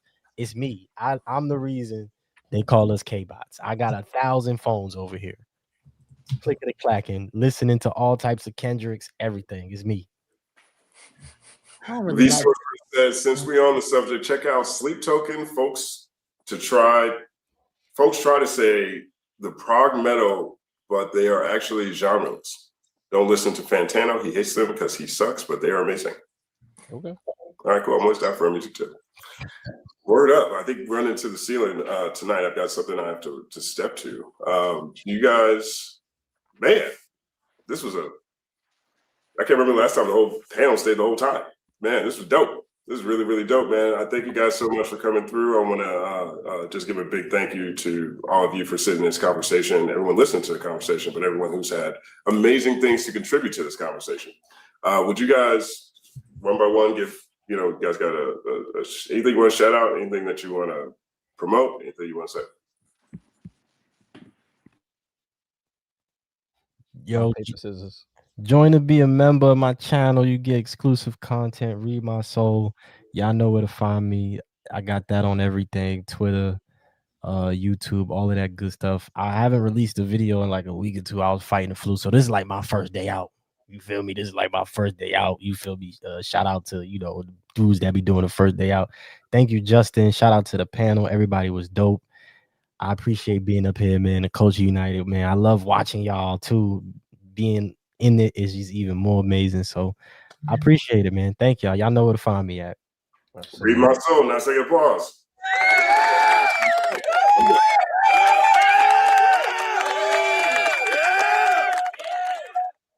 And of course, you know, Rap Roundtable, follow us everywhere, Instagram, Twitter. It'll never be X. It'll always be Twitter for me. I'm an 09er, you know, so lock in with us over there. As always, follow us on YouTube as well. Hit the subscribe option, tap into all the content. Be prepared to be uncomfortable, and roundtablemerch.com if you want one of these. Just lock in, man. I enjoy talking about hip hop. I love the debates. I love the energy. I'm not here to be agreed with. I'm just here to have a build. Shout out to my guys, Mesito, Dini, Sincere the Rap Snob. We'll see y'all on Friday.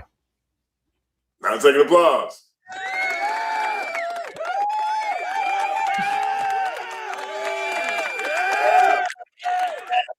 That sounds like a tailgate.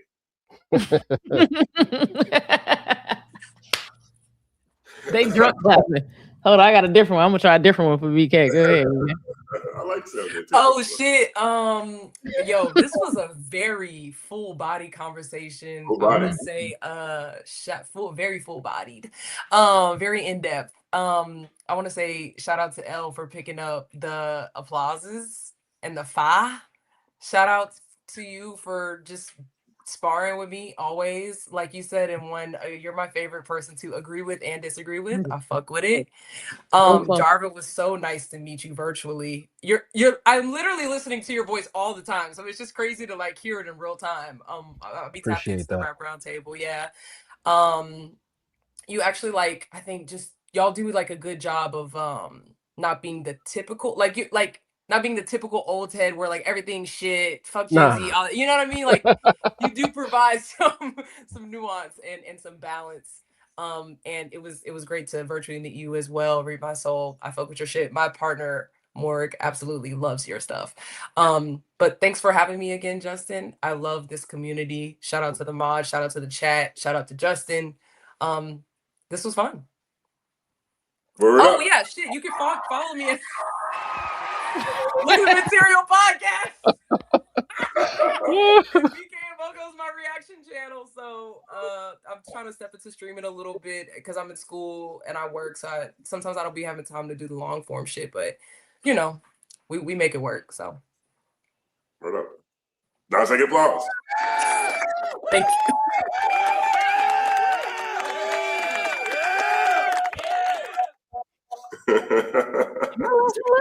Did everybody go? You're the last one left. Okay. I don't even know what to say because I really just want to argue with BK about capitalism still, but we have to go. We're gonna be here all night. And then we got over there to we over there in Epstein Island. We over here. Get my number. This conversation gonna go. Yes. I don't know where it's My gonna go. number to DM because we got to. No, I'm just playing. But this week I am asking people to look up how Jay-Z became a billionaire in comparison to the other 900. No, I'm kidding. Look at BK face. There, Elle Janelle. All right, no, for real. This week, I want you guys to go to the 1st and 15th Discord. We're starting to do live ciphers, only if you got bars, though. If you want to hear bars or if you have bars, we're starting to do live ciphers on Saturdays, just really building up the community. This year will be 20th anniversary of Food and Liquor, and we have a lot of cool things planned this year. So if you go to our Instagram page, 1st.n.15th, you can find the link to our Discord. Hop in that thing, talk to some of the people, and pop into our ciphers on Saturdays. And I think that's all I have for you today. I'm hitting hella buttons.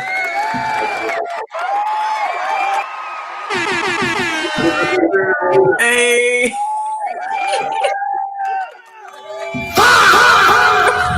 It's like the Drop Olympics over there. Thanks. Word up. And thank you guys so much for joining this conversation. And thank you guys so much for tuning in. I always have a great time doing this every week. Well, at least how about this? I've been having a good time doing this every week. You know, I wasn't sure how much time I would have to do this. You know, it's more difficult to set up than I think people realize sometimes. And it's really the power of the conversation that I think makes people want to join more than anything else. And that is a product of all these awesome people in our community, all these awesome guests we have all the time, all the commentary that BK is dropping, all the insight and the best kind of counterpoints that Elle be dropping. I guess counterpoint. That's what I was looking for. Elle be dropping. It's also people like Jarv and the great work they do with Rap Roundtable, willing to come over here and sit down and join these discussions. Is Read My Soul and all the dope stuff that he brings to the space. Amongst all the other people who have been on this platform, and amongst all, and most importantly, all of you that show up every week to listen. You know what I'm saying? You guys are engaged, and we thank you for that so sincerely. We're back next week. Hashtag CU Wednesdays. I like that. The hashtag CU Wednesdays works out. A couple of things tomorrow on the Third Verse podcast. We have an interview conversation with Steve Rifkin. He came through this week, so we have a conversation. Steve Rifkin, founder of Loud Records, SRC, one of the most important executives in music. I guess at this point, music history, but definitely within hip hop. Also, we have a conversation with will.i.am that's out there right now, where he says a lot of great things about what hip hop is. I'm actually doing a video tomorrow. It's not dropping tomorrow, but I'm doing a video tomorrow, Friday, and put out this Saturday. And it's juxtaposing what Glass and Malone be saying with what will.i.am be saying. And it's because, truthfully, these are two LA guys that are coming out of street urban culture, as Glass and Malone has. So looking at the two of them next to each other is a fascinating pair of conversation I can't wait to drop on Saturday. I would love to get both of them in the room together on a Culture United together. So we'll see if that can happen sometime soon. But as always, thank you guys for rocking with us. Culture United every Wednesday. Hashtag CU Wednesdays. It's all happening. Peace. Culture united, our culture united, our culture united, our culture united, connecting all over the world.